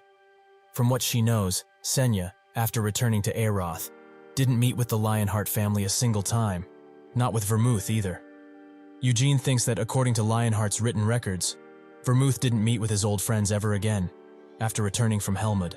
Senya, Anise, and Moron met up again just once, because of Vermouth's death. Even if Vermouth wasn't really the sociable type, the fact that they didn't meet at all after leaving Helmud and establishing the Lionheart family is quite weird to say the least. He asks Mare if Senya ever spoke about her companions, and she explains that she called Moron a dumbass, and Anise a snake. Eugene sheepishly asks what she said about Hamel, and Mare starts numbering off a bunch of very hard swears, which Eugene finds as quite inelegant for such a refined lady. Mare notes that an elegant lady can still swear from time to time, but whenever Senya spoke of her companions, she looked like she was going to cry, especially when she talked about Hamel. That made her suffer the most. Eugene asks what she said when she talked about Vermouth, and Mare notes that when she did talk about him, she didn't praise, judge, or insult him in the slightest. Eugene stares at a portrait of Senya and thinks that it's the same one as in the mansion. Mare notes that the smile in this portrait is fake, as she never once smiled like that, not a single time. When she had conversations with her to replicate her personality, she asked about it once, about why she's faking the smile in her portrait when she's quite sad. Senya explained that it's better to leave behind a smiling face, rather than sad face, when people are going to see it for generations. Mare says that she can't leave Acreon, and she never has, so she hasn't seen it herself. But she knows a similar portrait stands in Senya's mansion. In this particular portrait, the smile was painted by the artist without her asking for it, which she didn't really like, but what she said was true. It's better to leave a smiling face behind. Eugene feels sorry for her and tries to pat her on the head, but she slaps his hand away and notes that he shouldn't cross the line, as she's been alive for 200 years, so she doesn't want to be treated like a child. Mare continues to guide him through Senya's hall and shows him the magic equipment she used and her favorite staff, Acacia. Eugene recognizes it instantly, and Mare notes that she knew he would recognize it. There's a fairy tree said to only grow in the Great Samar Forest, the homeland of the elves. Acacia is the world's most powerful known magic staff, made from the roots of the 1,000-year-old tree in the center of the elf forest. The elves strongly believe that the tree holds the spirits of their predecessors, and that it's holding up the whole world. Does he really understand that those might elves cut one of the tree's roots to make Senya a gift? Eugene thinks that Senya is human, through and through, but she was involved with elves quite a bit. Senya didn't know who her parents were, as she was abandoned in the Samar Forest, a great jungle in the southern region of the continent. An elf who just happened to be passing by heard her cry and raised Senya. That is how she came to grow up in the elves' dominion. At first, they weren't that fond of her, but when they realized she possessed great talent, they recognized her as one of their own, and taught her elven magic. Mare explains that Senya is the only person to own a staff made from the tree's roots, but that's not all, as the red jewel at the end of the staff is a dragon heart. As far as they know, there are only 2 magic staves in the world that used a dragon heart as an ingredient. Senya's staff, Acacia, and Eugene finished her sentence. Blood Mary. The person who is currently holding Blood Mary is one of the 3 dark mages singed with the demon king of incarceration, Count Edmund, Codreth of Helmud. 300 years ago, the staff's owner was a lich by the name of Belial, a direct subordinate of the demon king, and the one who killed him. The demon king of incarceration was extremely difficult to fight compared to the other demon kings, and all the demons there were so strong, they could be compared to the demon kings themselves. But 3 of them were especially strong: the dagger, shield, and staff of incarceration. When he defeated the shield of incarceration, he sustained a mortal injury, and by the time the fight with Belial was over, he found himself with a large hole in his chest. He asks if he can hold the staff, and Mare allows him, but also notes that he won't be able to cast magic with it, as Acacia only recognizes Senya as its owner. Eugene picks it up and tries to power his mana into it, but the staff denies it outright. He thought that, just maybe, he'd be recognized by Acacia due to Senya's apparition. That sly woman should have left him this staff, instead of some necklace. Mare notes that he really must like Senya, and he says that liking her is not what he would call this. Mare notes that he's lying, as his eyes shine whenever he speaks about her, and he's very focused when looking at her things. Eugene explains that he just likes old stories and the artifacts that come with them. Mare says that if he liked that, he will certainly like this book. She walks towards the library and pulls out a book and gives it to him, Warrior Vermouth's Great Adventures. She explains that this picture book is the first one to tell the world about Vermouth and his legend. Eugene notes that he doesn't like that book one bit, as he likes Hamel the best and respects him the most. But in this book, he's made to seem like he was just luggage for the party, a useless member. Mare notes that this book is the original version, and it's different than the versions out today, as it was published 300 years ago, though nobody knows who the author really is. Eugene takes the book, but it's even worse than in the recent ones, as it tells of him as an idiot who challenged Vermouth countless times but face-planted every time. Eugene thinks that he did in fact face-plant a couple of times, but he did manage to touch him more than once. Is this book written by that snake, Anise? Mare says that if he likes Hamel so much, he might like what she will show him next quite a bit. They walk throughout the hall and arrive at what seem to be holograms of the party, which surprises Eugene quite a bit. Mare explains that these are memories that Senya extracted and left here personally. They are not like the portraits, but real memories of Senya's colleagues. The handsome man standing in the middle is the great Vermouth. Next to him, the woman who's smiling so much one can't see her eyes, is Anise the Faithful. The one who would rather be considered a troll than a human is Moron the Brave, and the one who looks like a real troublemaker is Hamel, the Foolish. Even though this is common, not a single memory of Hamel's life was left behind, and one can only see Hamel's appearance in this very hall. Eugene notes that he's quite dashing, Hamel that is. Mare asks if there's something wrong with his head, and Eugene explains that Hamel has the charm of a wild beast, a comment which makes him die inside a bit, and Mare to be left speechless. They sit at a table while Eugene is reading a book, and he says that the traces of Senya that have been preserved are on floors 12 to 14, so what's on the top floor? Mare explains that the 13th floor contains research and memoirs of Senya's plans when she was creating Acreon, something that he won't be able to understand right now. The 14th floor also has magic books that contain extensive research, and they would also be quite difficult to understand. But since they all have explanations, they would be a much better choice than the research notes. Eugene asks if these would be better than reading witchcraft, and she notes that it's quite hard to put into words, so it would be much better if he had a go at reading it himself. They arrive at witchcraft, and she explains that it's a method of optimizing mana from a circle, and with that, his magic power will be amplified. A simplification of the technique, for maximum effect, is omission of chanting. Basically, materializing magic through a separation of consciousness. As when unconscious, magic that enters the body is stored and can be manifested differently, depending on the given situation. The most wonderful thing about all of this is the perfect drive of circle. Although most mages circle these days, the method of circle magic in witchcraft is far superior than a normal circle, so it will be easier for him to just think of it as using the maximum amount of mana to create the strongest power possible. Eugene, much like myself, didn't understand a word of what she just said. But she expected this, as if he understood just from listening.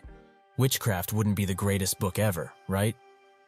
Eugene asks what he can do to read this hyped-up book, and she notes that he should close his eyes and open his hand, then inject his mana into witchcraft, and he will be able to read it.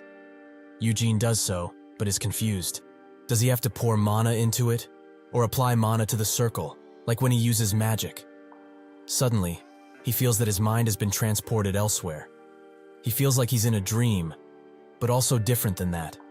He's stuck, almost as if he were experiencing sleep paralysis, but without the hallucinations. He just feels entirely powerless. A sea of mana rushes in and makes a giant circle below him, which also creates more circles, until the big circle is filled with numerous smaller circles. He wakes up from this pseudo-dream and asks Mare if he did anything strange while he was out. She notes that fainting instantly can be considered strange, but he shouldn't worry, as many mages literally soil themselves after entering witchcraft. But he just foamed at the mouth a bit and fainted, which lasted for 2 hours. The White Magic Tower Master Melkith and the Blue Magic Tower Master Hiraduth both soiled themselves pretty hard the first time. Eugene remembers what Melkith told him about having an accident, so it seems she was speaking from experience. Mur asks how his first experience was, and he notes that it was difficult and quite hard to understand, as he still doesn't quite get it.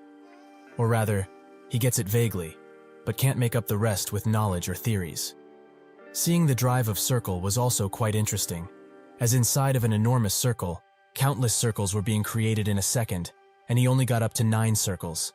Mayer notes that, as he said when Senya first created the circle method of magic, she only held 9 circles, but she still continued magic research nonetheless. Therefore, she managed to cross the limit she set on herself. The eternal whole, an eventuality of circle magic that only Senya was able to reach, and only her. After witchcraft, many mages made it their goal to also reach the eternal whole, but none could break past the 9th circle, no matter how much they tried. If one can use mana without wasting a drop of it, and control all the mana inside of that gigantic circle, the circle will divide and rotate. That in and of itself is the perfect drive of circle.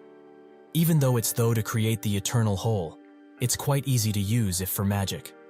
A fireball, for example, if used from the eternal whole, is much more powerful than the 9th circle hellfire. And additionally, one does not waste any manage, and the techniques aren't complicated either. Does he get it now? How unrivaled Senya was after creating the eternal whole? Although now there's no way to really check, she could have certainly been able to kill the demon kings. Eugene thinks that after returning from Helmut, Senya didn't just relax, and got much stronger than he ever remembers. The same goes for the other party members. But why didn't they try to fight the demon king? What was Vermouth thinking? Later, he gets out of the hall, where Roberian and Malekith are waiting for him. Roberian asks how his first experience with witchcraft was, and Eugene notes that he isn't quite sure, as with the knowledge he has right now, it would take years to understand just a single book. Malekith says that it's only natural, as the texts are the sense of Eroth's magic, and even if he's very smart, there's a limit to what he can learn without a proper teacher. So that's just if he could lend Winid to her for just a little while, he will help him understand the texts. Isn't that a great deal? Eugene notes that there's no need for it to be magic texts. So does she has something else to offer? An item, perhaps? Malekith says that he knows how to negotiate, and offers him a staff, as he doesn't have one of those yet, and it's great for controlling mana. Eugene isn't that intrigued, and Roberian says that he has plenty of staves, and can lend him one whenever he likes. Malekith asks why he's interfering in their trade, and he says that she already has contracts with 2 of the Spirit Kings. So why is she so greedy? She asks if it's because he thinks that if she's going to make a contract with the King of Wind Spirits, she will make a mess, and he confirms that this is exactly what he thinks. Malekith says that they have been friends for decades, and should know that she doesn't want to have anything to do with Eroth's inner politics, as she finds them quite annoying. Roberian notes that she's saying this now, but who know how she will be once she holds great power. She explains that indeed, he knows what he means, but she doesn't intend to change because of power, even if she does manage to sign a contract with the Wind Spirits King. Roberian says she swore on her mana, so he will trust her, as she did it on her own. Eugene says that he thought about it, but he really doesn't want a staff from her. Malekith says that she didn't want to give one to him, but rather lend it. Eugene explains that he will only be giving her Winid for a few days should they come to a deal, and if the price is to lend an artifacts of hers for a few days, he would rather not agree to a deal. Malekith finds his bargaining quite annoying, and notes that she will give him an artifact for 1 year, for every day she keeps Winid.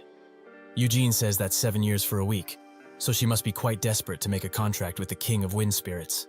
She notes that she is, as to her and other spiritualists, the King of Wind Spirits is like a dream, because the great Vermouth signed a contract with him. Roberian notes that Malekith also has a very precious and great artifact, which intrigues him quite a bit. Roberian says that it's something called the Cape of Darkness, and Malekith demands he stop talking. He asks why she's so mad, as from what he heard, he hasn't touched the thing for 10 years. So isn't it better to lend it to someone and get what she wants, instead of keeping it as decoration and gathers dust? Eugene asks what the Cape of Darkness is, and she tries to dodge the question, but Roberian explains that it contains the highest level of space-time magic. It's similar in function to the Shield of Gadeon in the Lionheart Treasury, as it directs attacks into the Cape and makes them flow in another direction entirely. Malekith notes that it isn't that great, as one can't deflect an attack unless they perfectly calculate the spatial coordinates and guide the attack with their mana. Roberian says that in addition, the exterior of the cape is enchanted with advanced defense magic, so just simply wearing it would protect him from 5th circle attack magic. Furthermore, there is also a subspace in the cape, where he can store his weapons and use them when needed. Malekith is extremely angry with him, and Eugene notes that he would like this cape of darkness instead of a staff, but not right now, as he will have to ask the patriarch. Malekith says that she hasn't agreed to anything yet, and Eugene says that it's too bad, but he used his brain quite a bit and is quite hungry. Might Robarian like to get some grub together? Robarian accepts the offer and notes that there's a great place in the sky's wealthy R, with a stunning view. They talk like old friends, and Malekith agrees. Eugene wonders why she's still here, and she notes that if he really wants the Cape of Darkness, he can have it. Eugene notes that there's no need to hurry like this, as he needs to ask the Patriarch first and foremost. This causes her to reach a breaking point, and they are both rightly horrified of her reaction. Gillard wasn't opposed to him lending Wined, but said that a Lionheart supervisor would need to be present for Melkith to borrow Wined. They all wait for said supervisor, and Eugene asks if what she's wearing is the Cape of Darkness. She says that it's really cool, and Eugene notes that it would look cooler on him. She gets quite mad at this sentence, but Eugene urges her to calm down. Malekith asks who this supervisor is, and Eugene explains that it's Kion, the Patriarch's youngest brother, and the Lionheart Guardian. He came personally because it's the first time they lent a treasure, and to also deal with Iod's problem. Malekith notes that if he's a guardian, he's a hound for the Lionhearts. Isn't that so? Eugene thinks that the guardians of the family are named the Lionheart's Black Lions. They have many names, but what Malekith described them as isn't too different from what they, as they obey the Lionheart law more than anything else. A year ago, Kion joined the Order, but it wasn't a great deal. As if one is skilled and can prove their loyalty, they can apply to the Order. The Lionheart main family White Lion Order serves only the main family, while the Black Lion Order obeys any Lionheart. And behind this order is the Senate, who, regardless of branch, have etched their names into the history of the Lionhearts. Even Gillard, as the Patriarch, isn't on the same level as those geezers. He never once saw them when he was at the main family residence, so he wonders how strong they are. A black carriage arrives where a few Order members sit. The group wait for the Black Lions to get out of their carriage, and Malekith finds this entrance of theirs quite pretentious. Eugene thought that she liked and respected Vermouth, but she urges him to not misunderstand. She respects him, but the Lionheart family? Not so much. She doesn't like that the main family suppresses the branch families, and also the sneaky and mysterious Senate, which guide these Black Lion dogs. Robarian says that she shouldn't show her distaste towards them, as if she really wants Wined in her hands. She should avoid displeasing them in any way. Malekith notes that she will not be doing as they please, as the deal she's giving them is quite fair, as her precious Cape of Darkness will be far away from home for a while. The carriage lands, and the first person to get out is Seal. Eugene is surprised to see her here, and asks what she might be doing in a place such as this. She notes that her mother's birthday will be here soon, so she is here to buy her a gift. Additionally, she wanted to see how he was doing. Eugene doesn't react as she wanted to this, making her look at him in a strange way. She is quite disappointed, and that's when Kion gets out of the carriage and happily greets him. An elderly man comes from behind him, and notes that it wasn't even that long since he last saw him. There's plenty of time for pleasantries, so they should get to the business at hand. Eugene notes that this man looks very skilled, and judging by his posture and muscle structure, he is a spear user. The one in the back is a mage. It makes complete sense for one to be here, since this is about Wined, as well as Iod's issue. And behind all of them stands a woman, who seems to be the leader. Eugene analyzes her, and thinks that she doesn't use any conventional weaponry, but rather her hands. Judging by her outfit, she seems to be the highest position here. First, she greets Robarian, as they are old acquaintances, and she's surprised he is the Tower Master now. He explains that he told her the last time they met, that he was going to be the Red Magic Tower Master. She can't seem to recall this event, as it's been too long, but she doesn't really care that much either. She looks at Eugene, and introduces herself as Carmen Lionheart. She is a grandaunt to him, but he shouldn't call her that. Eugene is quite surprised by this. This woman is Gillard's aunt? Considering Robarian and Malekith, he's not that surprised that she looks so young. But why did someone of her status come all the way here? Robarian notes that the weather is quite cold, so they should talk inside. They all sit at a table and get ready to make the deal.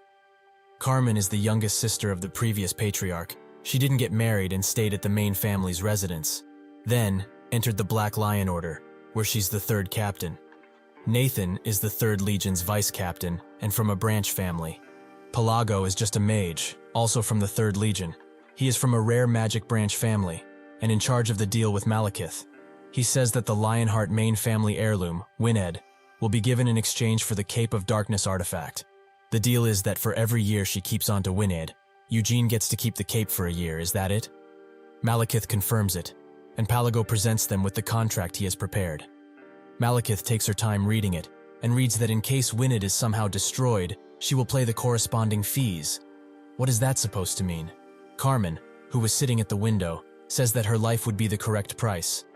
Wined is a treasure that nobody can put monetary value on, so if she wants to borrow it, she will also be risking her life in a way. Malekith notes that her life is also something that can't be exchanged for money. Carmen explains that here in Aroth, perhaps it is so, but that doesn't matter to the Lionhearts. Pelago says that she doesn't need to put her life on the line. He respects her greatly, as a mage, and doesn't believe she will make an amateur mistake during the process of forming a contract and break the sword. However, if the sword is somehow destroyed, they will discuss the problem then. Isn't that fair? Malekith notes that she doesn't like this one bit, and Carmen says that if she doesn't, she shouldn't accept the deal, as they don't need to lend her Winid, and are also here because of the Patriarch's orders. Malekith says that a certain someone might think they are here just for her, but their real reason is quite different. Carmen says she's right, as she has a more important issue to attend to rather than this trivial trade. She promised Balzac to meet in an hour, to discuss Iod's issue, and question the dark mage who helped him. Roberian explains that the last time he talked with Gillard, he said she would be following Aroth's laws regarding this, but her tone says otherwise. Carmen explains that even if the Patriarch said that, the Senate thinks otherwise, as this whole incident has sullied the Lionheart name quite a bit, so the Dark Mage must pay for it, one way or another. Eugene finds her pocket watch, and the size of it, quite hilarious, and Malekith is more forward, asking why she has a gigantic pocket watch, and why she's keeping a cigar in her mouth if she's not smoking it. Carmen dodges the question completely, and notes that she already got permission from Aroth's king, and the parliament. So isn't it better for them to question him, rather than make things unnecessarily difficult? Eugene thinks that by permission, she means that they paid the parliament a large amount they couldn't just ignore, to allow the Lionhearts to question the Dark Mage and punish him accordingly. Carmen asks what she's going to do with Winid, and Malekith thinks. It will take about 3 hours, give or take, to form a contract with the King of Wind Spirits, so it will take, at most, 2 months to get the cape back. With that, she signs it. Both parties walk away with what they wanted, and Carmen says that the cape has a nice design, and especially likes the fur, as it reminds her of the Lionheart symbol. But the color is too dark, as it should have been a pure white, or something more gray. Eugene looks at her, and she stares back. Seal comes from behind it, and notes that he should give it to her, as she wants to try it on. Eugene looks at her one last time, and urges her to try it on, as it might look good on her. She immediately equips it, and poses around like a model, until she is satisfied. She explains that it could use a lion on the back, or something similar. Malekith joins the conversation, notes that she's only lending it to them, so they shouldn't modify it in any way, and ruin it. Carmen notes that it's time to go, and Keon calls for Seal, who notes that she will be waiting for Eugene. They walk the streets, and Eugene says that she should tell Kyan to get rid of the Bunny Ear Dirty magazine from his bed, as Nina knows about it, and he's afraid that soon, the maid uniforms will include bunny ears. Seal says that she will let their mother know about this, and Eugene urges her to not do that, and instead hint at it somehow, like saying that bunny ears aren't that great. Seal asks what kind of ears he likes, and he in turn asks why she's changing the topic to suddenly. Seal explains that he said bunny ears aren't it, so he must like other types of ears, right? Eugene says that he likes normal ears, but enough with this bickering, as they need to go buy a present already. By the way, why did she make him come along? As he doesn't know what Anasilla likes. Seal says that she does, so he only needs to follow her. Eugene notes that he doesn't need to come with her if all he's doing is following her. She turns around and says that he's still a jackass. Is he really going to leave her alone in a place that she has never visited before? Eugene says that she isn't a stupid child to get lost, and she notes that he says all of this, but is coming along anyways, right? Eugene explains that he has to at this point, as he knows she's going to hold a grudge if he does things she doesn't like. Seal also asks about his birthday, as it was a few months ago. So what did he do? Eugene notes that he didn't know much of anything, and read books in the Red Magic Tower all day. Seal asks about presents, and he explains that he didn't get any. But Roberian and Hera did want to give him some, but he begged them not to. She asks who Hera is, a woman perhaps. Eugene asks what kind of man has Hera for a name, and notice that she didn't come here only for presents. What does she want to do with Carmen? Seal says that he's quick to catch on to things, and explains that she's trying to convince her to become her mentor, as Kyan is going to be the patriarch anyhow, and she doesn't really want to. Her mother also seems to want an arranged marriage for her, but she doesn't really want to do that, as she doesn't want to be cooped up in the main family residence and act like a lady all of the time. Eugene says that this means that she wants to join the Black Lion Order, but she notes that she can't, as she wants to be taught by Carmen herself. Eugene says that it's good, that she's trying to do something for herself, instead of leeching the family's money. But also, how is Kyan doing these days? She explains that he talks about him quite often, and always wonders how many stars he has. Eugene says that 3, same as when he left, and Kyan appears to be the same too, a 2-star. Eugene asks about Iode, as he only heard he went back home. Seal explains that Theonis is looking for a mage to teach him, a private tutor of sorts. She finds this quite funny, as his mother still wants to urge him into becoming a mage, but he's not going to become patriarch anyhow, so why not let him live as he wishes? But enough with the unpleasantries, they should go eat. Are there any good restaurants he knows about? Eugene explains that there are plenty, but it won't be as good as the food back home.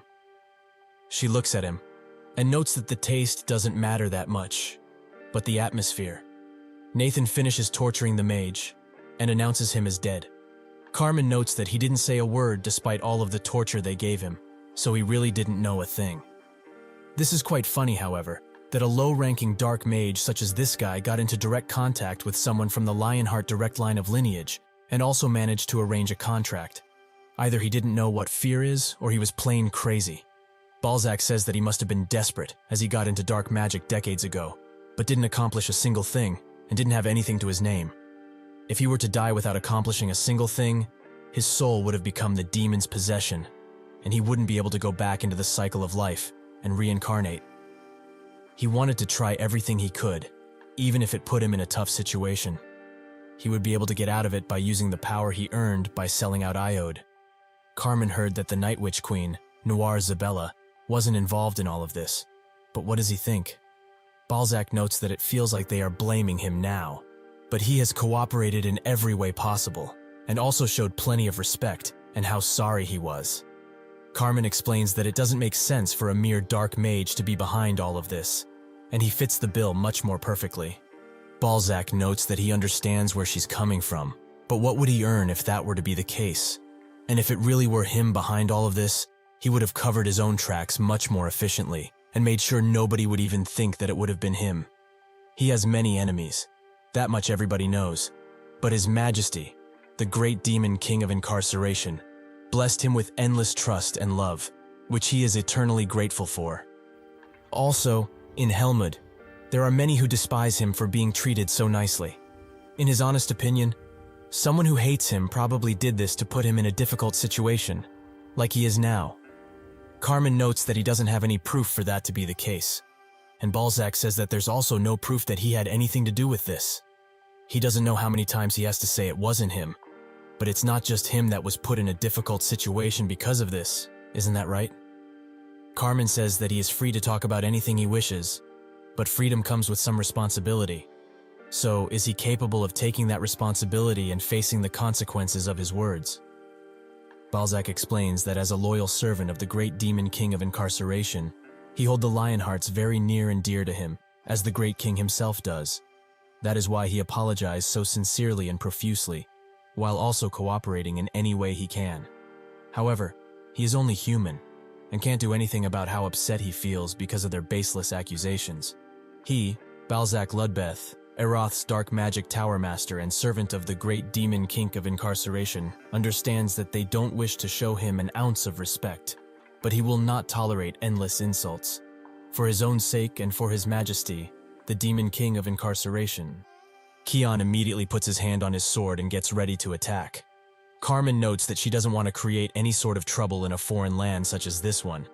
Balzac says that, if she wishes, she can take care of things in such a way that nobody would notice. Carmen notes that for nobody to notice, his head would need to stay on his shoulders. However, it is worth considering at least that someone from the Lionhearts wants to harm the prestige and honor of the main family. That is entirely just speculation though, as they couldn't figure out anything using torture and magic, which seems to neat. That is why she's suspecting him first and foremost. Balzac apologizes for misspeaking, but he has told them already, countless times in fact, that it wasn't him, as he has not a single reason to do this for. Carmen says that she believes him. But what about the incubus, who tried to make a contract with Iode? As it's not a pleasant sight at all. She has seen plenty of disgusting and downright cruel things in her life, with one of those things being in front of her right now. Balzac notes that if she insists, she will receive what she wishes. He summons a dark hand that pulls out the head of the incubus. Balzac explains that the demon king of incarceration took his soul, and if they really want, she can have this. Balzac drops it, and she kicks it so hard blood splatters on him. With that they go back, but not without warning Balzac first. If he ever contacts Eugene Lionheart, there will be hell to pay. Balzac notes that the only person who is allowed to control his actions and desires is the demon king of incarceration. So even if she's a Lionheart, she has absolutely no right to tell him what to do.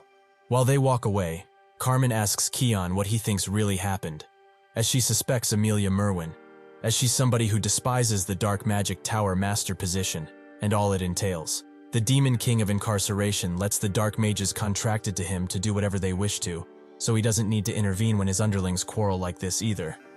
Keon says that if Amelia did all of this, wouldn't Nahama be behind it as well? Carmen explains that Nahama is also quite suspicious, and a war will probably break out in a few years. The most likely first target of this war would be Turath, as Nahama has always had issues with it. Keel will have to prepare for war once all of this happens, and the Lionhearts will also be called forwards for the preparation. Keon notes that Amelia probably did all of this with that in mind, and Carmen says that it could also just be an isolated incident with no real conspiracy behind it. She also asks what would have happened if she didn't overlook Balzac's clear provocation earlier, and Keon says that if they fought him right there and then, everyone, excluding her, would have died. Carmen notes that he's quite humble, and he explains that he's not really fit to fight mages. She notes that she's the one who's not confident. That is why they haven't fought him. Iode will remain under watch, as a Black Lion has already been dispatched to Theoni's residence. They won't kill him considering that he's a part of the main family. But next time, he might no be so lucky. Iode will live the rest of his days under close watch, and naturally, his right to be the patriarch has been nullified and forgotten. Also, Theonis is looking for someone adept in magic to teach him. But they are just going to let that happen, as if someone is behind all of this. They may try go get in touch with him soon enough. Keon thinks of Iode, and how much he loved magic when he was young, how it fascinated his still untrained mind. What happened for him to get into dark magic like this? The next day, they get ready to leave, but not before Seal and Keon say goodbye to Eugene. Carmen turns to him and asks what he thinks about joining the Black Lion Order, as the 2nd Division captain's subordinate position is empty now. So if he wants, he can recommend him right this instant. Eugene refuses instantly, and she notes that it's a real shame. With that, they drive away, and Eugene asks Roberian why the Malekith didn't come to send them off, as she's the White Magic Tower Master. Roberian explains that she would have been the first here to brag if the contract was successful, but it seems that she's running into some issues with it right now. At her residence, she pours all of her mana into the sword while butt-booty naked, which she seems quite displeased with, to say the least.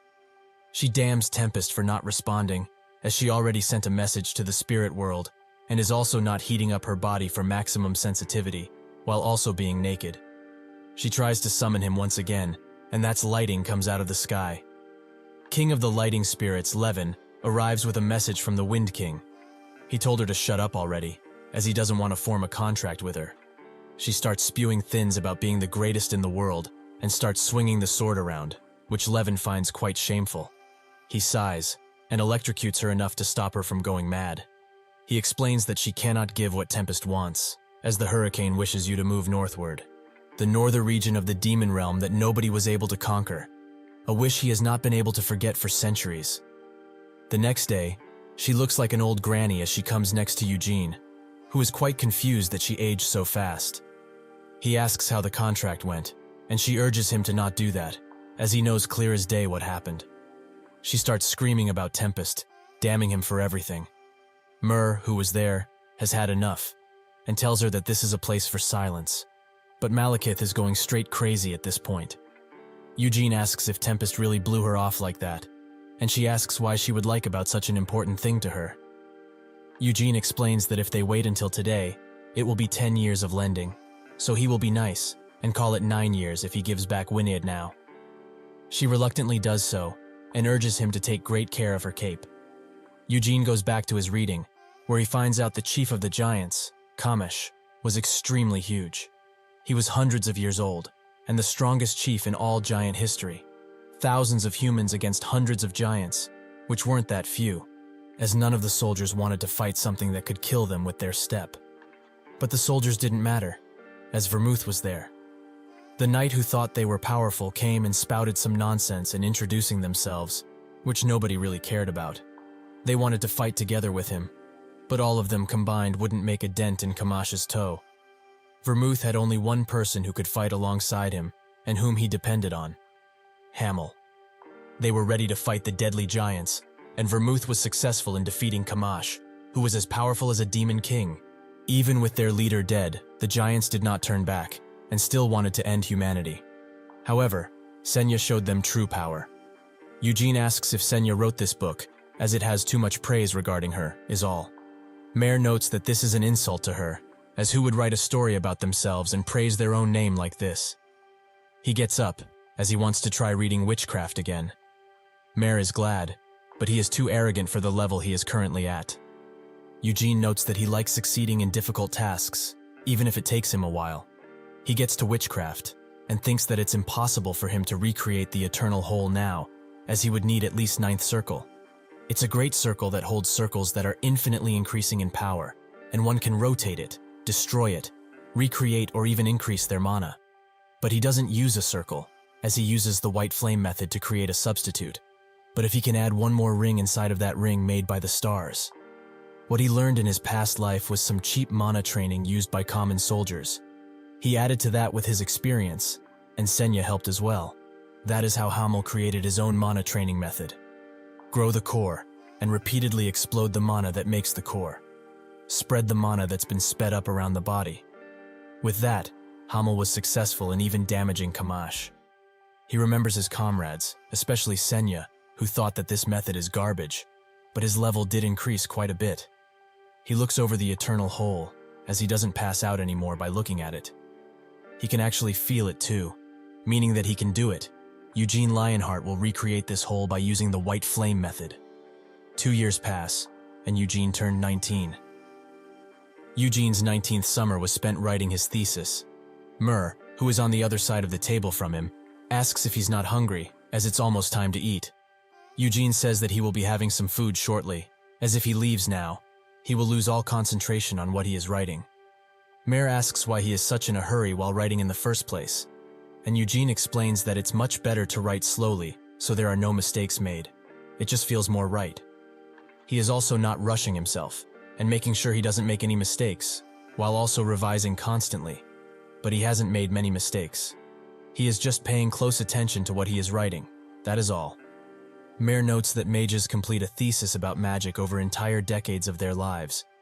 Eugene in turn says that it didn't take him decades to learn magic, so why should be like them? Mare gets up, and notes that this is precisely it. It is very arrogant for him that he is already writing a thesis. He should just quit that, and concentrate on just learning for at least a few more years, then write his thesis.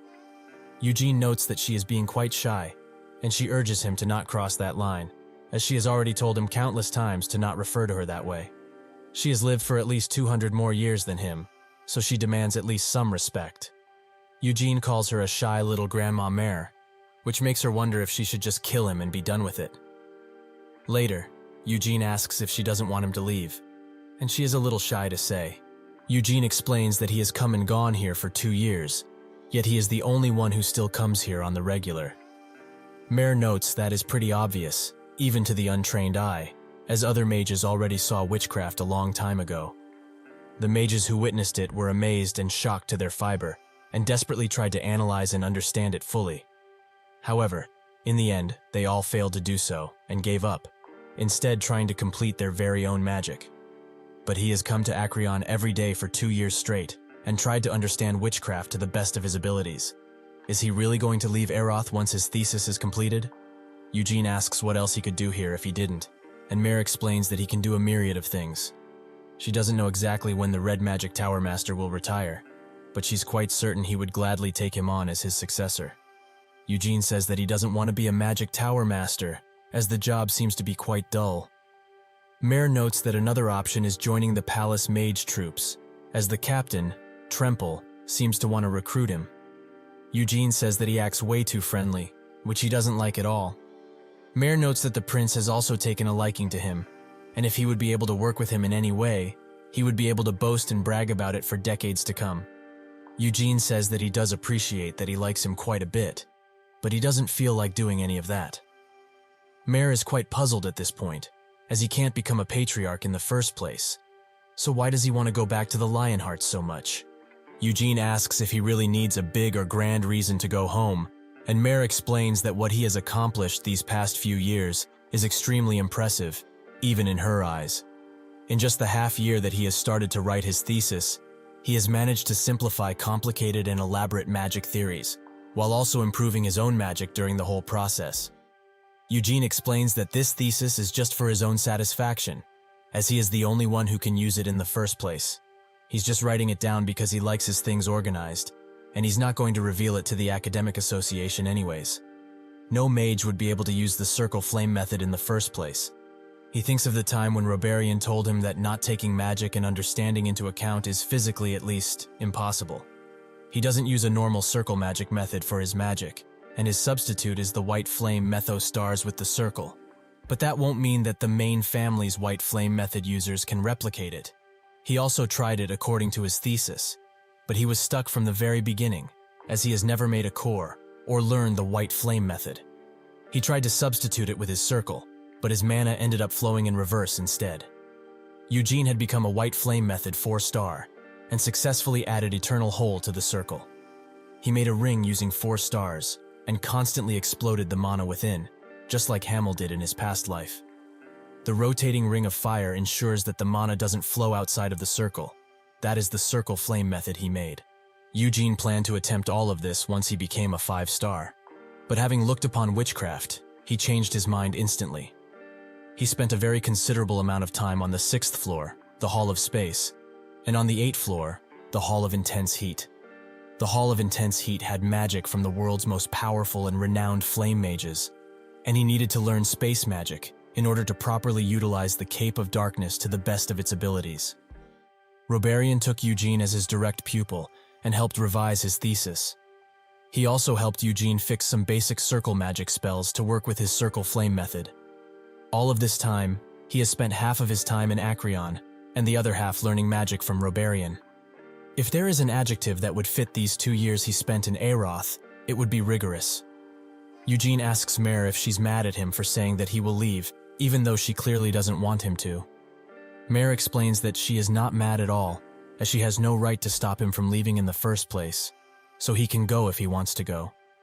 She's never had the desire to go somewhere, but even if she would really want to, she couldn't in the first place. So he should leave, and leave her all alone, here, in this boring, quiet, and very lonely place. She is not sad in the slightest about saying goodbye after they spend all of these years together. She's not a living human, and she knows all too well that humans do whatever they want to. Eugene wonders if it's so while putting his thesis away, and she notes that it is, as she has lived a much longer time than him and is used to goodbyes. However, he should at least tell her before he leaves, instead of leaving her all alone without saying a thing, like Senya did. Eugene responds with a simple "all right," which causes her to be angry, as she has poured her heart out to him. But he is still too calm. He's just a sack of crap. Eugene asks how he is so, and she explains that it's because it's what she thinks, and the how is not important. He is just a sack of crap, and that's that. Actually, she really hates him, as he's just a kid, but hold no respect for his elders. Is it really that hard to listen to an adult every now and then? She stops for a second and says that if he were to stay in Aroth because of her, she would feel quite baffled, as her personality is based on a younger Senya, so her emotions and behavior can be childish sometimes. So sometimes, she says childish things, and she's quite stubborn. She's very aware of this fact. She also is feeling quite stupid for telling him this, as she knows Senya wouldn't act like this, and it feels like she's insulting her with this outrageous behavior. Eugene smiles, and says that the real Senya would have acted just like her, or at least he thinks so. Mayor notes that there is no chance she would actually act like this, and he wouldn't know, since he never met her. Eugene says that he's certain she would act like this, and Mayor wants to know how, just because of what he read in the picture book, that is written by someone else with a big imagination, and the Senya she knew would never do something like this. Eugene explains that his thesis will be completed soon, and if he's not too greedy about it, it will most likely be finished before summer ends. Mayor asks why he told her this, and he says that he will visit her before he leaves, and will tell her something important then. Mayor asks if she's going to make fun of her, as she wouldn't suggest that. She will really kill him. Eugene smiles, and notes that she will know once the time for that comes. While leaving, he meets with Tremple, and his face immediately drops into an annoyed expression. He asks what he wants now, while thinking that since he's the Palace Mage Captain, it's obvious what he's going to talk about. Tremple notes that the position that they talked about previously that is empty in the Palace Mage Troop is still empty, so if he changes his mind in the meantime, he knows who to talk to. Eugene thanks him for the offer, but doesn't really want to. Tremple also notes that, if he would like, he could help by checking his dissertation. He is very aware that his mentor is Roberian, and already proofreading it. But doesn't he specialize in summoning magic anyways? He is also good with summoning magic, but also great with the combat variant. He is not a Palace Mage Troop Captain for not reason after all. Eugene says that even if it's so, he still doesn't know what he's writing about in the first place. Tremple thinks that it's because he only shows it to Roberian and keeps it extremely well hidden, while saying that he could get to know, since he's accustomed to teaching others as much as the magic tower magic themselves. Eugene thanks him for the proposition, but if he were to accept right now, it would be seen as offensive to Roberian. Tremple notes that it can indeed be seen in that light, so how about they keep it a secret? Eugene turns his back and excuses himself, leaving Tremple to sigh. While leaving, Eugene thinks that if this guy ever found out about the eternal hole, he would have crawled into his bed at night. The circle flame method isn't all too different to the white flame method, up until the magic is cast, that is. Even a great mage like Tremple wouldn't really be able to notice the difference just by having a look at it. Being able to hide one's abilities from high-ranking mages comes with its merits, it seems. While training, Roberian explains that, disregarding what magic spells he can cast, if they just consider the sheer force he is putting into them, he is past the 5th circle already. Eugene notes that 4th circle is his current limit, as more advanced magic than that wouldn't be able to hold itself in the eternal hole. Is his understanding perhaps not good enough? Roberian thinks that it's probably not that, and it's most likely that the hole reached its content limit. He hasn't recreated the eternal hole with the circle flame method perfectly just yet. He is substituting his circle with his core, 4 white flame method stars, and 4 cores, to be exact. It's more accurate to see it as the number of cores being the same as the number of circles. With each advancement that his white flame method goes through, his circle flame method also gets stronger, but he should exercise caution, as the circle flame method right now doesn't have any disadvantages. The risk might be gathering itself each time he levels up, since this is a magic method that nobody has heard of ever before. Additionally, he has already told him this piece of information many times, but he shouldn't use advanced circle magic ever. Unlike the regular circle magic method, the circle flame method will allow him to use high-level circle magic, and he will be able to use magic up to 5th circle quite easily. But he should never attempt to use 6th circle magic, as they don't know what dangers using magic one can't organically use might be. Eugene says that he understands, and Roberian notes that he probably won't return to the Lionhearts immediately after finishing his thesis, right? Is there somewhere he plans to go specifically? Eugene notes that he will go to the Luhar Kingdom, since he wanted to eat their infamous ice crab since he was a little kid. The real reason he is going there is because it's the nation that dumb bastard moron established somehow. Robarian notes that there are ice crab restaurants here in Aroth as well, but Eugene excuses this by saying he wants to eat directly from the source. After enjoying some ice crabs in Luhar, he will go to Nahama, as he heard that the cactus scorpion is great there. Putting that horrifying creature aside, the reason he is going there is because 200 years ago, Anis, who had been praised and revered as a saintess in the Holy Empire, Eurus, left on a pilgrimage without telling the emperor the purpose of it. The last place she was ever seen was in the middle of the Nahama desert. Robarian didn't see him as such a foodie, but if he likes crustaceans this much, they should have lobster for today's meal. They go to a lobster restaurant, where Eugene thinks that he didn't expect to meet Honaim, Aroth's prince, here. He apologizes for intruding on a meal between teacher and pupil, but he will get to the main topic now. He tells Eugene that if he stays in Aroth, he will promise him the position of captain of the palace mage troop. He swears this on his family name. Eugene notes that right now, something like that would be difficult for him to do, right? Honaim notes that in 10 years, he will become the king of Aroth. His words surprise Robarian, who notes that something like that is quite dangerous to say, as the current king is very healthy.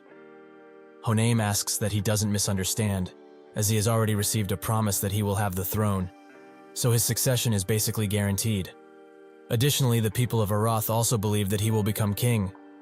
The palace mage troop answers directly to the king, and he will also go through some processes, out of respect for the Senate, but he should be qualified enough in about 10 years. Eugene thanks him for judging him so highly, but he doesn't really know how much he's improved. Honaim explains that it's because he and Robarian keep that fact very well hidden. But why? There must be a really good reason they won't tell anyone, he assumes. He takes a look at him, and sees that his body is chock full of mana, and just by that, he must at least be a fifth circle. He brings up the topic of witchcraft, and asks Eugene if he understood the eternal whole at all. Eugene asks if he really has to answer that, and Honaim notes that asking that is plenty enough for an answer.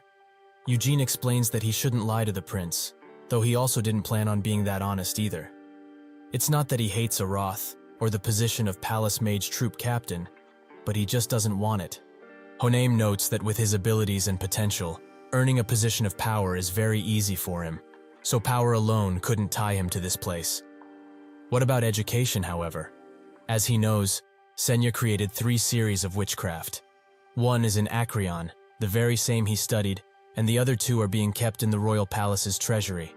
This shocks both Eugene and Robarian, and Eugene thinks that Mare said Senya had the other 2 with her. Robarian asks, since when did the royals get the other 2? And Honaim explains that unfortunately, they are only copies Senya gifted to them as a token of affection, as even the royals haven't a clue as to where Senya and the other 2 copies have gone. Eugene asks if he's really going to show him the other 2 copies, and Honaim explains that right now, it's just not possible, and it is true that he has won great favor with the king, but witchcraft is the greatest magical text in all of history, and even he can't do whatever he wishes to with it. But when he becomes king, he can use his powers to show him witchcraft, but he can't help Robarian in that regard. So what does he say, as this clearly isn't a bad offer? Eugene thinks that this is quite the thoughtless offer, as he has already experienced substantial change because of the first witchcraft. So how much stronger will he become if he gets a hold of the other 2? That is not all, as maybe, just maybe, the other witchcrafts could have information about Senya's location, as he would know better than anyone where to look. He notes that it's impossible right now, so he will drop by Aroth, once he has ascended the throne, that is, and they can continue this discussion at the time. Honaim notes that he is smart to leave his path open, and will send him a letter once his ascension has been solidified. Later, Mare checks his thesis, and thinks that the core and eternal whole have been combined perfectly, and there is still the incompleteness that existed from the start, but she can't think of anything that would improve this. Even though it's not as good as Senya's eternal whole technique, his circle flame method is still amazing. She notes that it's quite well made, but from her point of view, this is incomplete, but he is acting like it is. Doesn't he feel selfish? He's the only one who uses it after all, and by his standards, this level of completion is great. However, now that he has completed his objective, he will leave. The question is, when? Eugene notes that he will leave the day after tomorrow, as he needs a day to rest. He is still human, after all. Also, Robarian said that he would be holding a farewell party for him. Mare says that it must be great, as he will eat tons of delicious food, and everyone will be congratulating him. Eugene smiles, and notes that it's about time they talked about the thing he wanted to tell her. He has something to check before that. But can he tell someone else what he wants and tell her and have them pass it on to her? Mer finds his attitude disgusting, as he is clearly suspecting her of showing other people his thesis, which she would never do. Eugene asks if she did tell anyone, but she swears that she didn't, and that every magic tower master harassed her endlessly to try and know about it. It would be impossible even if witchcraft was dissected, and someone tried to listen to it by using sheer force. All of the information and conversation of the mages that were obtained by researching witchcraft are kept in the deepest corner of its storage medium. All of this isn't because he is special. It's just a function with the purpose of respecting the security and family of mages who enter Acreon. Unless somebody completely annihilates witchcraft, there is no way any of his information will be leaked. Eugene notes that if it's this secure, then what is about to say also won't get leaked out. He reincarnated and still has memories of his past life. Mer finds that extremely hard to believe and thinks that it's some kind of bad joke. Eugene explains that his name in his past life was Hamel Dinus. He is Hamel, the foolish. Mer is quite surprised, and Eugene asks if it's that hard to believe. Mer notes that some things start to make sense if that's true, as he managed to understand the eternal whole after just 2 years of studying magic, and was also able to emulate it with his keen sense, and change it into something that suits him nicely. However, if he remembers his past life, and used to be comrades with the great Vermouth, he might be Hamel. He was a unique individual in many ways. Senya grew up with the elves, and learned magic from them. Moron was the brave son of a great chieftain of the Bayar tribe, that was well known for being a tribe which reveled in battle and lived in the north. Anis was always a saintess candidate, who the cardinals of the Holy Empire spent their whole lives molding, and Vermouth was initially a slave. He was among those who were dragged away to become offerings of the demon race, and he stole the sword of a demon to try and survive at any costs. With that first sword he swung, he cut down thousands of demons and dark mages who were escorting the slaves. While he led them and tried to escape Helmut, he cut down endless demonic beasts. Mare notes that she thought that the story was exaggerated, but that's how legends usually end up like. Eugene notes that he wasn't there, but it's probably true, as that guy was a monster, through and through. Hamel is the most unique from the hero party, as he didn't start with cheat stats like Vermouth, or have a special upbringing like the others. He simply picked up a sword to survive after his village was butchered and destroyed by monsters. He became a mercenary, filled with hatred towards monsters, and any demonic being, including the Demon King. Despite having the most common background, he was able to grow and become strong enough to stand amongst the heroes for years. Now that she knows he is Hamel, his outrageous growth state is explained. Although the Hamel who appeared in the books had a bad personality, he was also exceptional when it came to growth. Eugene explains that isn't the whole truth, as he tried to surpass Vermouth countless times and trained with countless weapons. But still, the outcome was almost always the same, and he never beat him. Mare wonders why would have challenged that beast, as he was quite a monster, in terms of stats and abilities. Eugene notes that he didn't care, and only wanted to beat him, at least once, but wasn't able to do so. Mare asks why he called himself handsome previously, as that is a very selfish thing to do. Eugene doesn't find it weird, as even in his past life, he was quite attractive. Mare asks why is he telling her all of this. She doesn't know a thing about Senya's whereabout either. Eugene says that he's not telling her all of this in hopes for some information. It's just that he has known her for 2 years, and she resembles Senya a lot, in both personality and looks. Mare notes it's because she has Senya as a base. Eugene pats her head and asks if he's crossing a line just now. Mare notes that she will forgive him just this once, since he is, or was, Senya's comrade. Eugene asks if she thinks Senya died, but she thinks otherwise, as she couldn't have. Eugene says that he believes it to be so as well, as she would have left a will behind. So he is going to look for her. Senya, Moron, Anis. He's sure they are all living somewhere in this world, and he will find all of them. Mare is shocked by his words, and asks if he will really be able to bring Senya back. Eugene in turn asks if she misses Senya, which she does, as she hasn't seen her in so many years. He notes that if that is the case, he has all the more reason to bring her back. But she has quite the ugly side, right? She ignored her familiar spirit for well over 2 centuries, which doesn't seem all that kind. Mare asks him to not talk about Senya that way, but he notes that he of all people should be allowed to, as in the past, she talked a lot of crap without any backing. Mare asks that he swear in front of witchcraft, that he really is Hamel, the foolish of legend. Eugene says that he will, to show that he is, but can she take the foolish out when he is referring to him? As it's quite annoying. They make their way to witchcraft, and Eugene puts his hand up while swearing. His name is Eugene Lionheart, and he was Hamel Dinas in his past life. He swears this upon his blood, and the Lionheart family name, that he is telling the truth, and only the truth. Mare, who now seems to be connected to witchcraft, has no reaction, and explains that after Senya disappeared mysteriously, many mages tried to take apart witchcraft and her. However, there is something that they were never able to find out, no matter how much they looked. The information recorded at the very bottom of witchcraft's roots. What they will talk about now will be saved here, and not revealed to even the most trusted companions or confidants.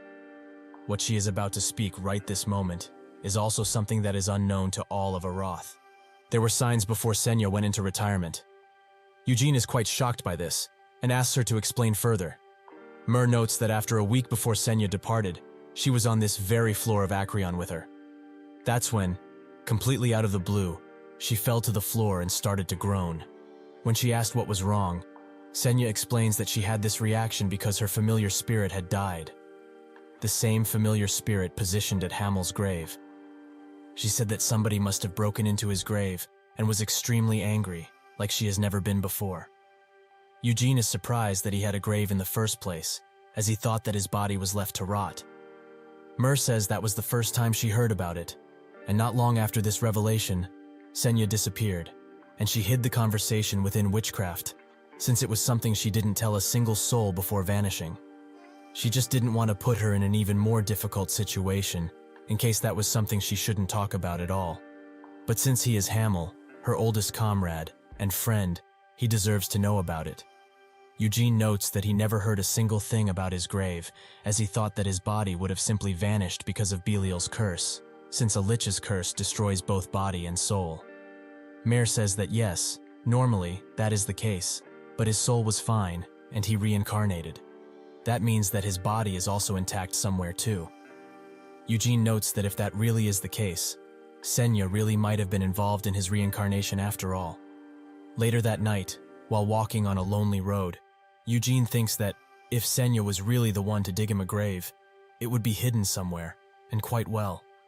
But where could it be? People usually choose places that are important to them for grave sites, so it wouldn't be where he died. Could it be his homeland, of all places? That's when Balzac comes from behind him and asks if he can hear him. Eugene notes that he already knew he was being followed by him, but chose to ignore him on purpose.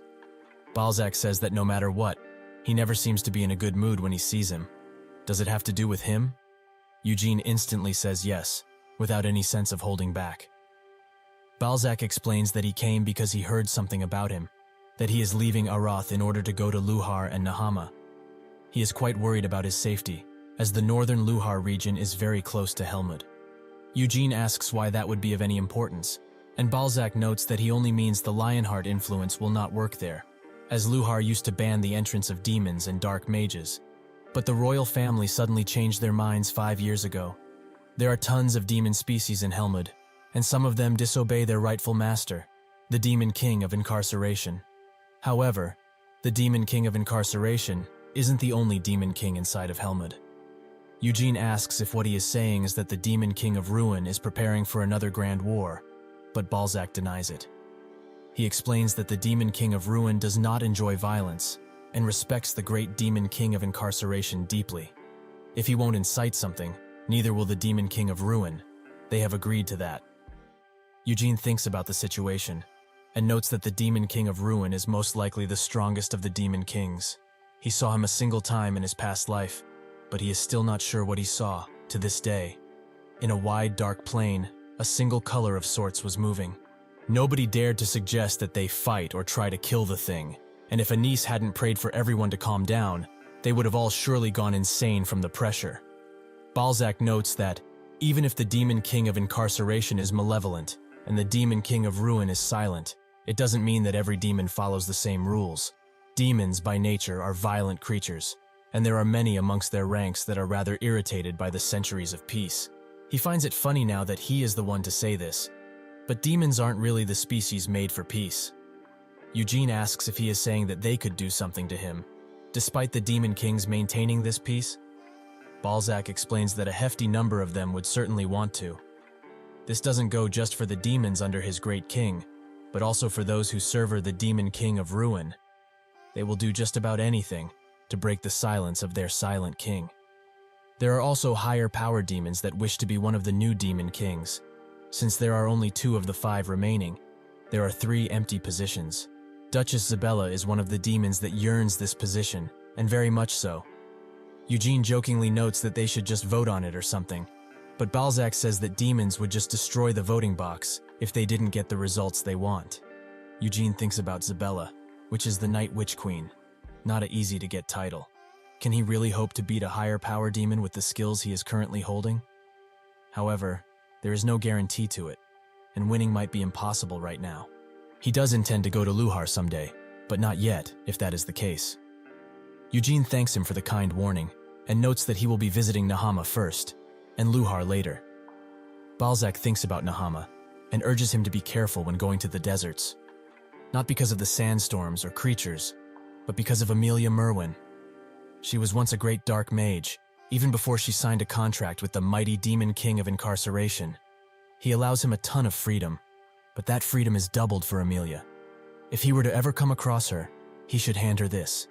If he does so, even if he did something harmful to her, she will not harm him. Eugene asks what this is. Balzac says it's an envelope, as he can see.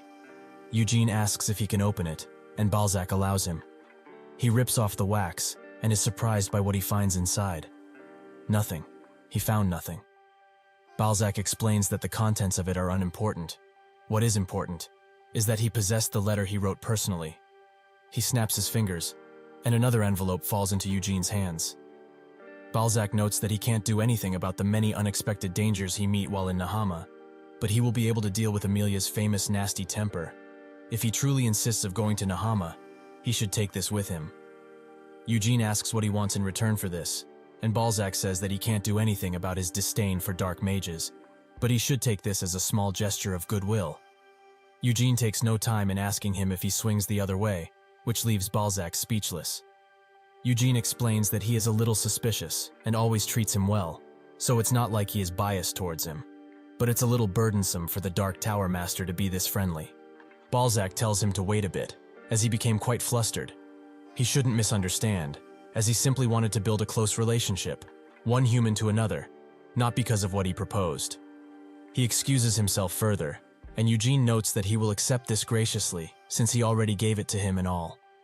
Also, he is very thankful for what he did, and would like to invite him to his farewell tomorrow. But he shouldn't turn up just because he said that. Human feelings are quite irritating, as he wants to invite him, but if he does turn up, it would make him hate him even more that he has. Balzac says that he will not be coming in that case, and Eugene thanks him once again for his endless generosity. With that, he leaves, and the next day, everyone is at the farewell party. The Blue Magic Tower Master comes behind Eugene and asks why he invited him. Eugene notes that they already know each other, so why not? The Blue Tower Master notes that he also knows the rest of the Magic Tower Master, so why didn't he invite them as well? Eugene notes that he must already know exactly why he didn't do that, and he urges him to not shun the Green Tower Master and Palace Mage Captain that much, as they are only acting this way because he is extremely talented. Eugene notes that if that is the case, he must not be not talented enough for him. The Blue Tower Master sighs, noting that he did want to take him under his wing, but he wouldn't dare steal Roberian's pupil so shamelessly. And he did expect this, but he really didn't invite Balzac here. Eugene notes that indeed he hasn't, and Roberian also wouldn't have liked to see him here either. But since they are on the topic, what kind of person is the Dark Tower Master anyways? He heard that he was in the Blue Magic Tower for a while, and he was in the same batch of trainees as the previous Blue Tower Master. He explains that, whether in his past or even now, he has been mysterious and unfathomable. More than 10 years ago, Balzac was supposed to be the next Blue Magic Tower Master, as he had endless potential. But suddenly, he left the Blue Tower and went to Helmut. His reasoning was that he wanted to broaden his knowledge of the magic arts. At the time, he was much weaker than Balzac, but he was able to become the Blue Tower Master after he left. 10 years later, Balzac became a dark mage after coming back from his journey to Helmut and transferred to the Dark Magic Tower. There, he became the Tower Master and received a lot of support from the other dark mages. He would have been an exceptional Blue Tower Master, one of the best in all of its history, but it seems that wasn't really enough for him. No matter how great a human is with their magic, they are still just that, a human. It would be impossible to surpass the Demon King after all.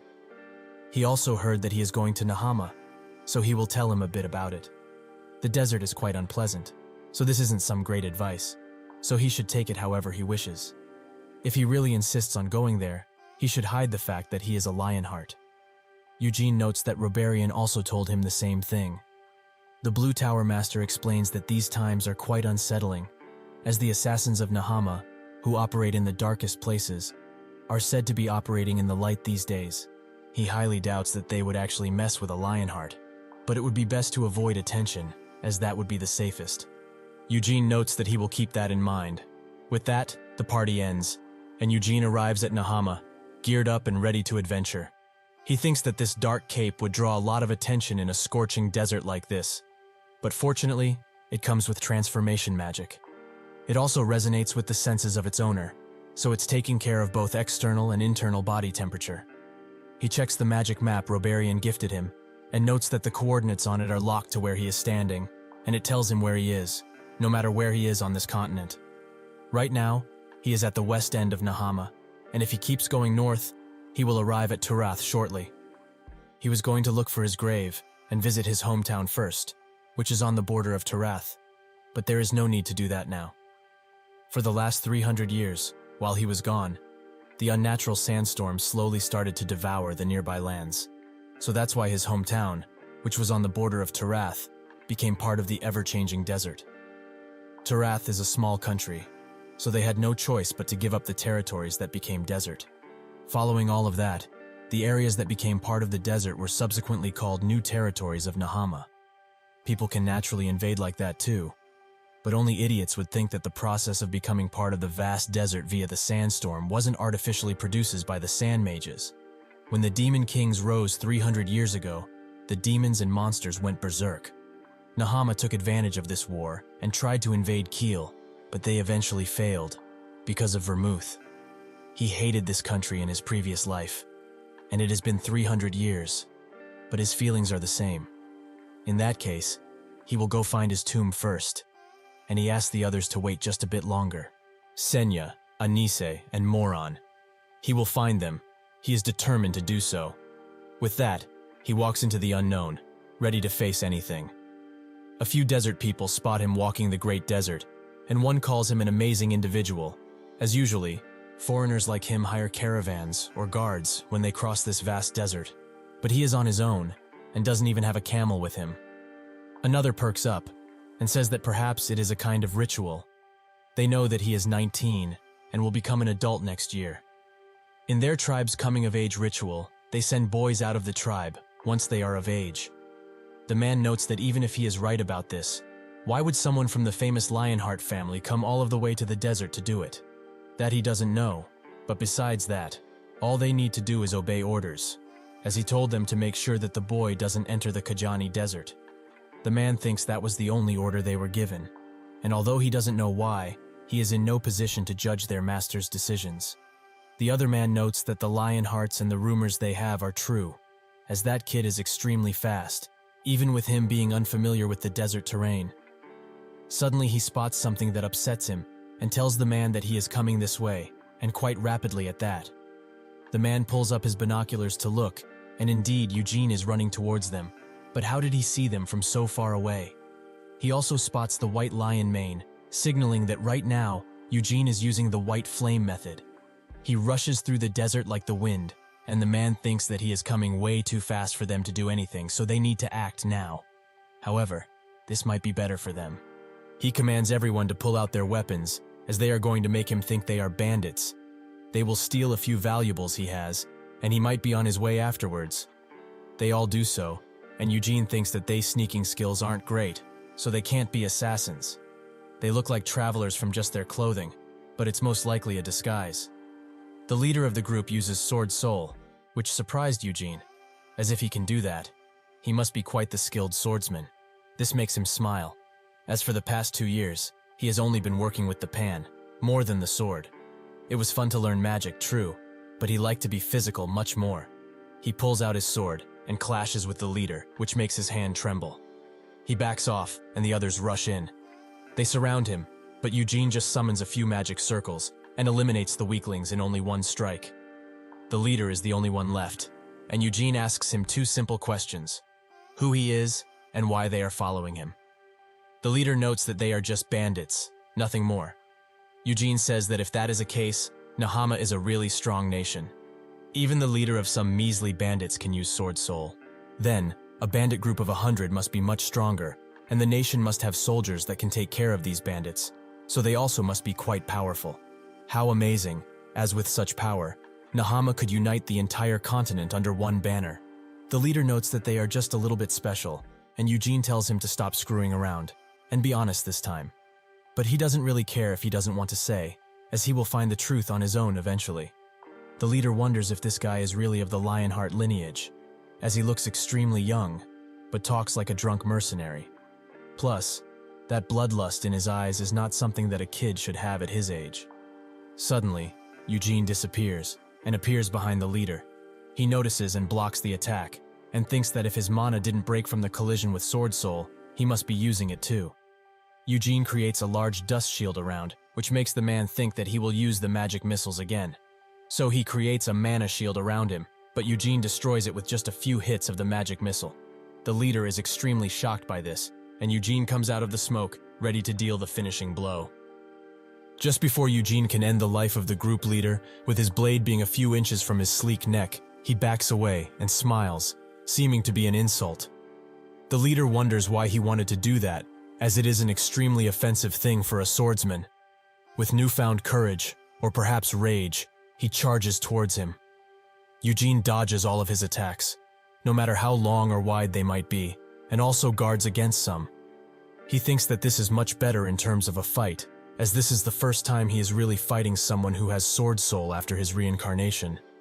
He would also prefer more bloodlust in this man's attacks, but this much is fine too. Eugene swings twice, and the attacks land on the leader's arms, who is shocked that he is moving so fast.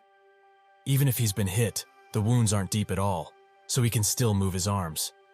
This child is still going easy on him. What an insult. Now more prideful than ever before, he swings widely at Eugene, who simply backs off and starts sheathing his sword after landing. The leader asks why he is doing something like that, as he has yet to surrender. Eugene explains that he knows full well, but he shouldn't be impatient, as he will make him lose now, with his bare fists, that is. This makes the leader reach a breaking point, so he charges in without a care in the world, but with a heart filled with anger against this disrespect. Eugene dodges his extremely open attack and punches him straight in the chest, creating a crater. He grabs his head and pins him to the sand with full force. He asks one more question. Who is he? The man immediately starts explaining. He is Raman Shulhoff. But this answer doesn't please Eugene in the slightest, so he pounds his head to the sand once again. He doesn't care at all for his name. What he wants to know is who he is taking orders from. The leader is hesitant to answer, even with all of his injuries, and a face full of sand.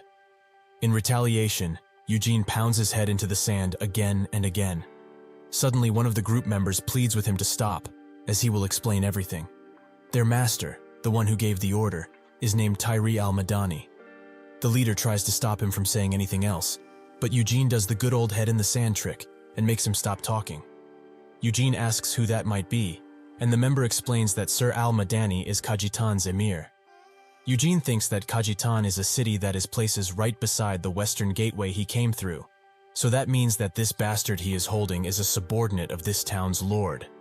The member continues, noting that their master ordered them to chase Eugene Lionheart. Eugene asks where the master is in that sentence, and the subordinate corrects himself.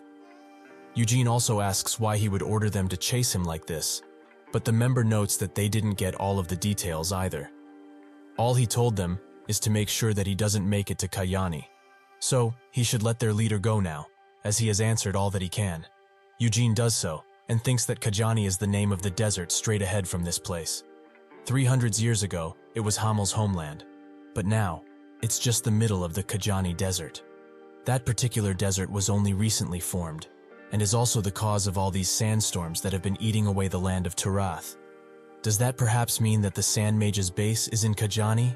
A foreigner such as himself in that kind of place would surely get some attention. So it's to be assumed that such a person wouldn't want a member of the prestigious Lionheart family waltzing around. However, out of all of these dangers, the one he has to be most careful of in Nahama is the one Balzac warned him about, Amelia Merwin. She is also contracted with the Demon King of Incarceration, so, at least for now, she is an extremely dangerous opponent. The Assur Desert, where her dungeon is rumored to be, is very far away from here, and also pretty far from where Anis was last seen, so he needn't go there, for now at least. Eugene ponders the situation for a bit, and sends the group members back, while ordering the leader to come with him, as he needs to get into Kayani no matter what it takes, so he will be the one to deal with things if any problems were to occur. He probably gets now why he needs him, right? If they take orders straight from Kajitan's emir, it's to be assumed that he would solve any issues that might rise by simply mentioning that he works for him. The leader is hesitant to respond to this proposition, and Eugene pushes him even further. If he doesn't like this pretty fair offer, he can take a walk back to the Lionheart main residence and tell the patriarch that the emir of Kajitan disguised some of his subordinates as bandits and tried to steal a precious Lionheart family treasure. Would he like that more? The leader's eyes are now filled with fear, and he notes that they didn't have any such intentions. Eugene pulls up his cloak and says that he just happens to have something very valuable on him. Does he recognize this sword, perhaps? It is the Windstorm sword Winid, which the maker of the Lionheart family, the great Vermouth, used during his life, and also during the battle against the demons. Anyone would want something as precious as this, so most people would actually believe him and think that Kayitan's emir caused all of this fuss because he wanted to steal Winid. The leader is now at a loss for words. If this boy really goes around saying something like that, not only will his head be rolling on the floor instantly, all of his subordinates will be harmed as well. Or perhaps they won't even have time for that, as their master might be killed right off. Reluctantly, he agrees to Eugene's demands, and says that he will do what he wishes. This pleases Eugene, so he begins smiling like a maniac. With all of that all of the day, they start to walk the vast desert, while the leader thinks that he has betrayed his master like a coward, as his straight orders were to stop this boy from ever entering the Kayani Desert and area. So to go in now, as his guard, is just shameless. But what is more important of all? What will happen to his subordinates who returned, after failing to carry out their tasks? Eugene gets his attention by calling him Rahman, and asks what his position in all of this is. He begins explaining that he is the captain and leader of Legion 2 of the Red Desert Warriors, and the main affiliate guard troops of Al-Madani, the emir of Kajitan. Eugene guessed that he was pretty high in the food chain, as he has the skills of a captain, so it fits him quite well. Eugene also asks if there are any desert mages to be hidden in the Kayani Desert, which takes Rahman by surprise, as it seems he doesn't know what he is talking about. Eugene demands that he doesn't play dumb, lest he wants another one-sided beating. Rahman explains that he really doesn't know. But why in the first place would the desert mages who are only loyal to the royal family be in this desert, which is so far away from the capital? Eugene gets closer to him and asks if he really is that dumb. Rahman asks what he is talking about, and Eugene explains that the whole Kajani Desert was originally the territory of Turath. However, a sudden sandstorm turned the once luscious forest into a vast desert. Nahama's sultan, seeing all of this, said that the desert was fated to them by the heavens, and stationed his warriors in the desert to take and train. And that desertification is still going on, fortunately for them. They could never hope to do that if it were in the mighty Keel Empire. That is why they are doing it to Turath. Rahman doesn't believe him, noting that something like this is impossible. Even if he was right, their master wouldn't get involved into such a wicked matter. It's just not the person he is right now. Eugene notes that he is much more naive than he looks, as he himself is from Kayani. so he would assume that he survived the sandstorm purely by luck and were brought up to his feet by his master.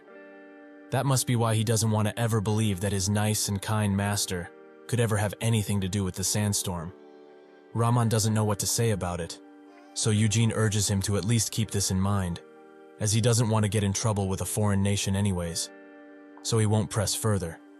However, he can guess why his master wouldn't want him to enter the Kajani Desert, as things are going to become difficult once someone from the Lionheart family steps inside of the place the desert mages are hiding for the desertification. Rahman notes that he understands what he is saying, and promises that, if there are any desert mages like he says, he will be the first to step up and protect him. Even if these desert mages answer to the Sultan directly, they will show some respect in the place of his great master, Kajitan's emir. Eugene notes that he sure hopes so that is the case, and gets moving again. While trying to keep up with him, Rahman asks why he is going to the Kayani Desert in the first place, as there is basically nothing there, only sand. Eugene says that he is here to find a grave. This takes Rahman by surprise, as if he wanted to visit an ancestral grave. He should have let him know earlier, as there is a large graveyard in Kajani, and he would have directly taken him to it. Eugene explains that the grave he is looking for isn't in a graveyard, and it's somewhere else entirely. Eventually they arrive at an oasis, which puzzles Rahman, as something like this shouldn't be around here. Eugene explains that it's fake, and not a mirage.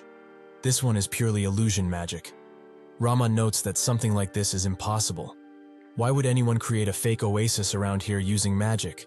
Eugene pleads with him to keep his denial to himself from now on, as it's starting to get on his nerves.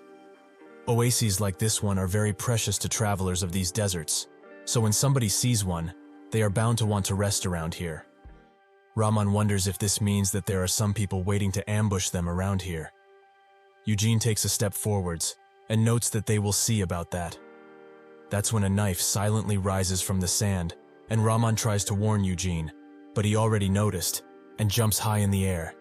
He uses the power of an intermediate ranked wind spirit, Gale, which blows the sand away and also sends Rahman flying for a bit. The attack hits the assassin perfectly and also knocks him out. The ground starts to rumble, and many more assassins pop out of the ground, ready to take Eugene out. Before the battle can commence, Rahman rushes in and urges them to put down their weaponry. He gets in front of Eugene and explains that he is Rahman Shulhof, a warrior of the great emir of Kajitan, Al-Madani, and this person is a prestigious guest of his master, so they need to put down their weapons and back off of them. If they do not, they challenge the might of Kajitan's emir. Instead of backing off, the assassins surround both of them and clench their weapons tightly. Rahman is surprised that they would dare do something like this. Perhaps they did not hear? This person is a most prestigious guest, and a son from the great Lionheart family. Eugene grabs his shoulder and explains that it's no use pleading with them, and he's just dragging this on and on at this point, while making things easier for them. Rahman asks why that is, and Eugene notes that they won't be able to send them back alive, since they already dared to attack him. But it would also be annoying to kill a Lionheart, so they will probably make him drink some poison or drug to make him shut up. But to do that, they would have to defeat him first. Rahman starts unsheathing his sword, and thinks that there are a ton of them, but he needs to help this young master fight. Eugene signals them to come at once, and they do so. One eventful day, Anis asked Hamel why he carried so many weapons he doesn't even use. He explained that one day, they will be useful, so why not? Senya told her to leave this bastard be, as he never listens anyways. Anis, however, didn't want to let it go, as Hamel's behavior is not good at all. All of those weapons which see no use are Hamel's, so why is Moron carrying everything for him? Hamel explained that he won against him at rock, paper, scissors, so this was fair and square. Anis, however, didn't think so. Why would he make a bet like that in the first place? Hamel urged her to stop making it seem like he is the bad guy in all of this, as there are a lot of things in that cart, excluding his weapons. Her most beloved holy water is also in there, and a ton of it, plus Moron's axe, which is probably the heaviest thing in there. Anis looked at him with intent, and said that if the only water was her own possession, she would have carried it herself. But the ones who consume it the most are he and Senya. Hamel then got on Senya's case, as he told her many times to cut back on the holy water. and she should have just used summoning magic to store all of this stuff. Senya started screaming at him, as he was the one that suggested they carry this stuff with them, since it would have taken a while to get it with the summoning magic. Hamel then asked for Vermouth's opinion, and also why he isn't the one to be pulling on the wagon. Vermouth simply said that his weapons weren't in there, and Hamel noted that it must be so great to have pocket inventory like his. Senya told him that she could teach him something similar, if he begged on his knees, that is. All of these fights between each other have become great memories, but now they wouldn't have insulted him so much about it if he had a cape like this one in the past.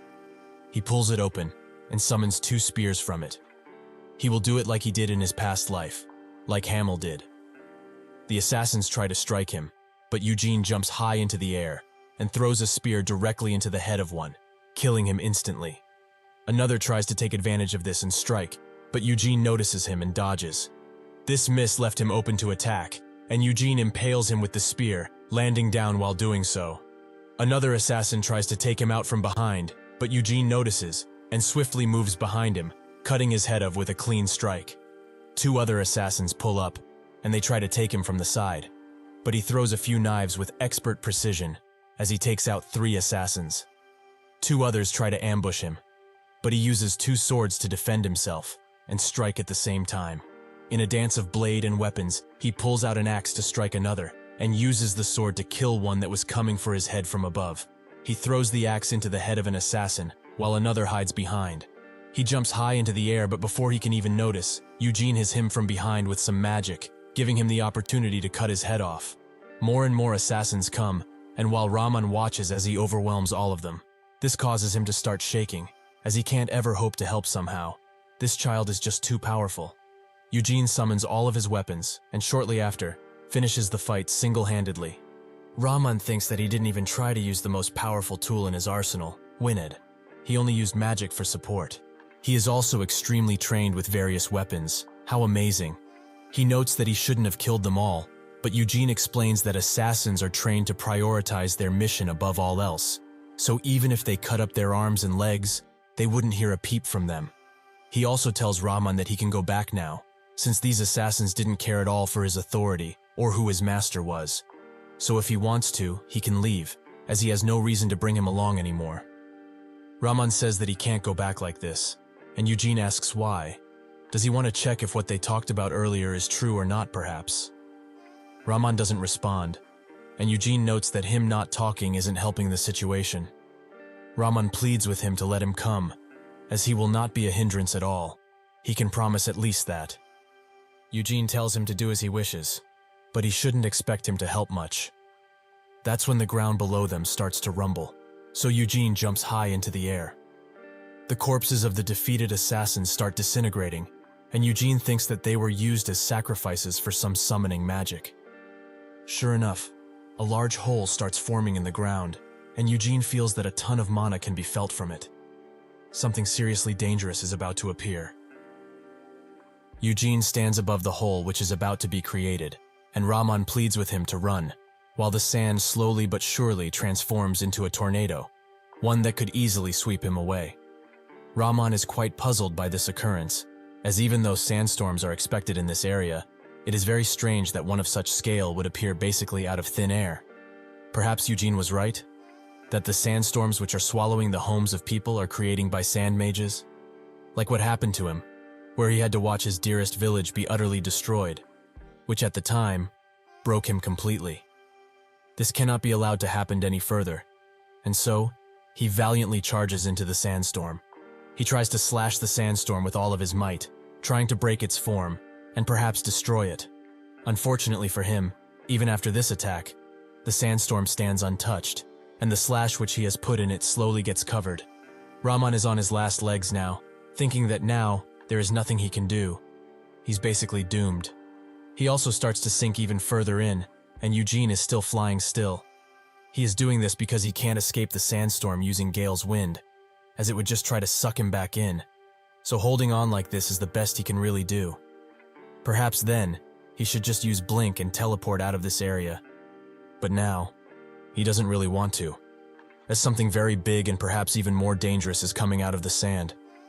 He spots Rahman barely holding on and snarls, while picking him up with magic and throwing him away. He tells him to run away already. Is he dumb or something? That's when a gigantic sandworm appears right below Eugene, and before he can react, it swallows him whole. Rahman is extremely shocked and very sad, as in order to save him, Eugene chose to be swallowed by this beast. He clenches his sword tightly and thinks that now he will repay this almost unpayable debt, as a true warrior should. He will be the one to slay this mighty sandworm and save the young master, even if it costs him his life. Inside of the sandworm, Eugene just falls, thinking that sandstorms are one of the few monsters that can completely erase whatever they eat using energy. So naturally, they do not have any excretory organs. So technically, it would be impossible to get out once someone gets in. That's not a problem for him, however, as he just needs to cut himself out of situation. He starts using the white flame method and also the circle flame method, creating a powerful mass of energy. Soon enough, he crashes through the backside of the sandworm and arrives into a cave, which is rather empty and dark. He looks at the wound of the sandworm and thinks that the summoning magic only attracted the sandworm. So it wasn't summoned, it only just resided in this region. Then perhaps, what he descended onto is a sandworm nest.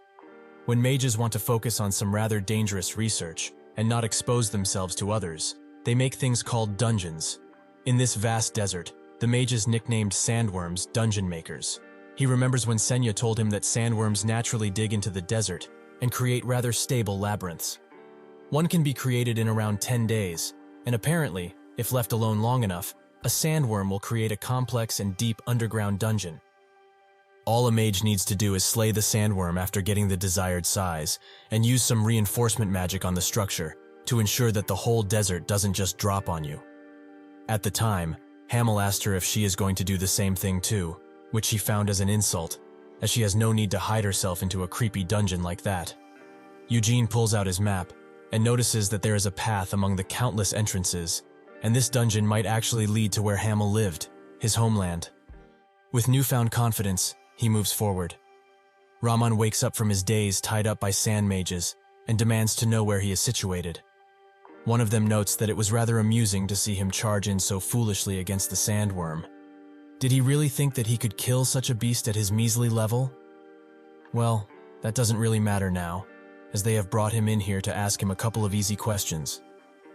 Rahman is cautious at this point, and asks what types of questions. The Sand Mages explains that they want to know more about Eugene Lionheart, more precisely, why the spoiled brat of the Lionheart family is going around in the Kayani Desert. And even more importantly, why is he, the warrior of the Emir of Kajitan, acting like a tour guide for him? Rahman just looks at them while sweating, making the Sand Mage think that, just maybe, the Emir of Kajitan, the presumed to be great Tyree al-Madani, is planning to betray Nahama.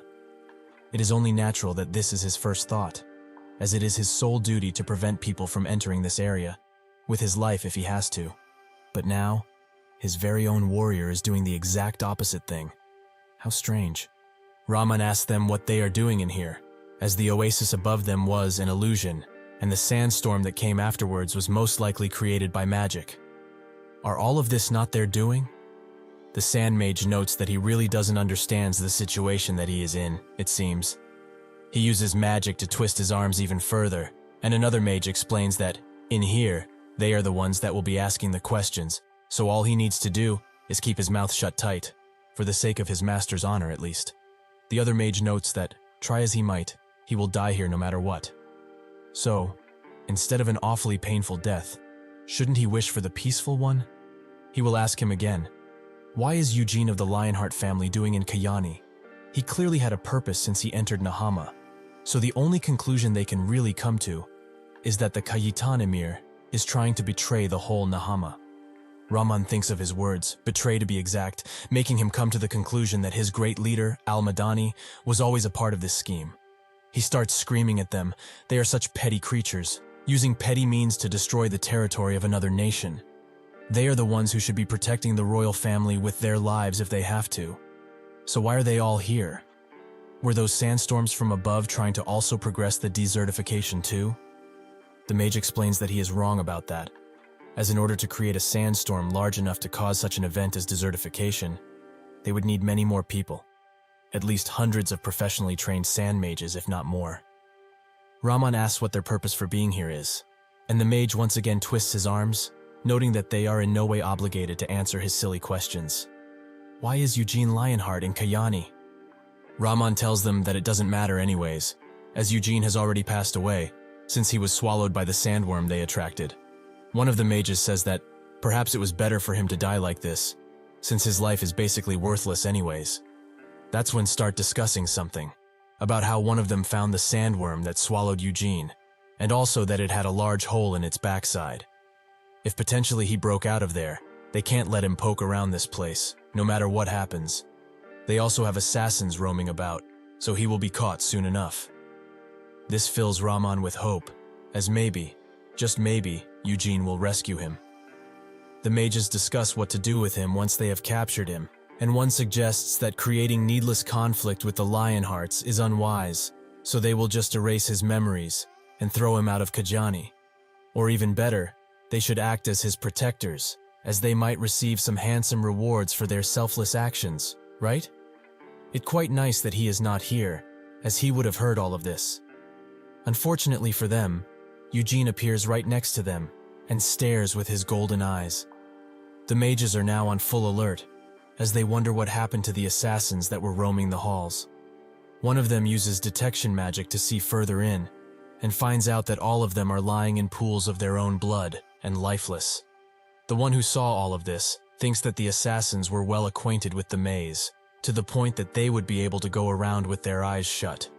Combined with their exemplary stealth skills, they should make it extremely difficult for even an exceptional warrior to catch them. Eugene thinks that the assassins that tried to stop him weren't that great, as stealth is just a skill, and they are not that experienced in terms of handling mana. The ones he fought in his past life, which were also assassins of Nahama, were extremely advanced and had the stealth skills that would rival demons. They were also very persistent and most determined, to the point where one would think that they are not humans anymore. The ones in here are just awfully weak. If this place really is important to Nahama, there should be better assassins put in place, right?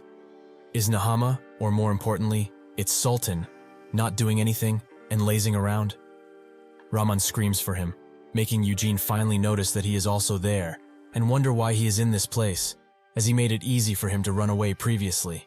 What a dumbass. He notes that he has a lot of questions for the mages and approaches, but that's when one of them tries to encapsulate him in some sand. Eugene slowly pulls out the sword fragment and throws it at the sand, while covering himself from the expected blast. Sure enough, the sand disperses into 100 places. This surprises all of the mages, and they stare at Eugene, who is holding the fragment of the sword while the dust around him clears. One of them wonders what he did, perhaps dispel. But that can't be it, as dispel is something that interferes with the mana around the spell, so what he did was getting rid of the mana instantly. A dispel like that shouldn't be able to exist, not even in the Great Aroth. Is it perhaps some very secret Lionheart family technique? All of this makes the mage think that they can't capture him alive, and unfortunate as it is, they need to just kill him at this point, lest he does that to them. Eugene notes that they attacked first, so naturally, they shouldn't have any complaints if he wants to kill them too. Isn't that right? The mages are now on full alert and position themselves into a formation. They create a large shockwave made out of sand, which makes Eugene smile. When the attack almost reaches Eugene, he throws his hand back and then releases the sword fragment at extreme speeds. Without any chance of reaction, the fragment ends up into the head of a mage, killing him instantly. After that, he uses this surprise to jump high into the air and gets ready to pounce. The mages attempt to summon some magic, but Eugene already knows what they are doing. It is extremely obvious, as they are trying to make copies of themselves below, but the real attack is right above him. He pulls out a whip out of his cloak and masterfully destroys all of the projectiles that come to end his life. After that, he grabs the head of one of the mages with the whip and in gruesome fashion, pulls it off. After that, he calmly lands in front of the last remaining mage and asks him what they were doing here, as this is not a random place. The mage is too afraid to speak and can only put out some murmurs and moans. Eugene notes that they are far too weak to be a part of the Sultan's real forces. So are they perhaps doing something behind his back in here? The mage tries to deny it, but Eugene throws a knife in his leg and explains that he doesn't want to put any type of effort into questioning someone as lowly as him, so he will give him two choices: talk or die. The mage notes that the things which are occurring in this place are not done under the command of the Sultan. Eugene asks, if that is not the case, then who is he working under? The Emir of Kajitan? Is he the dumbass who is behind all of this conspiracy? The mage notes that the Emir of Kajitan is cooperating with them. But now, Eugene sees that this guy is trying to dodge the question again, so he gives him some motivation to talk, another knife in his leg. This makes the mage instantly speak, explaining that the one behind all of this is Amelia Merwin. This very place that they are standing on is her sacred dungeon. Eugene asks him to not spout any nonsense, as from the information he received, Amelia Merwin's dungeon is situated in the Asur Desert, which is quite far away from this place. The mage notes that she has been going back and forth from there to here for about 6 years, give or take. Eugene ponders the information and asks, why here of all places would she create such a meticulous dungeon? The mage seems to be too afraid to answer any further questions, which makes Eugene think that he is very afraid of Amelia Merwin. So, out of the kindness of his heart, he will make this very easy for him. He will die, sure, but he will kill him in a simple and perhaps even painless manner.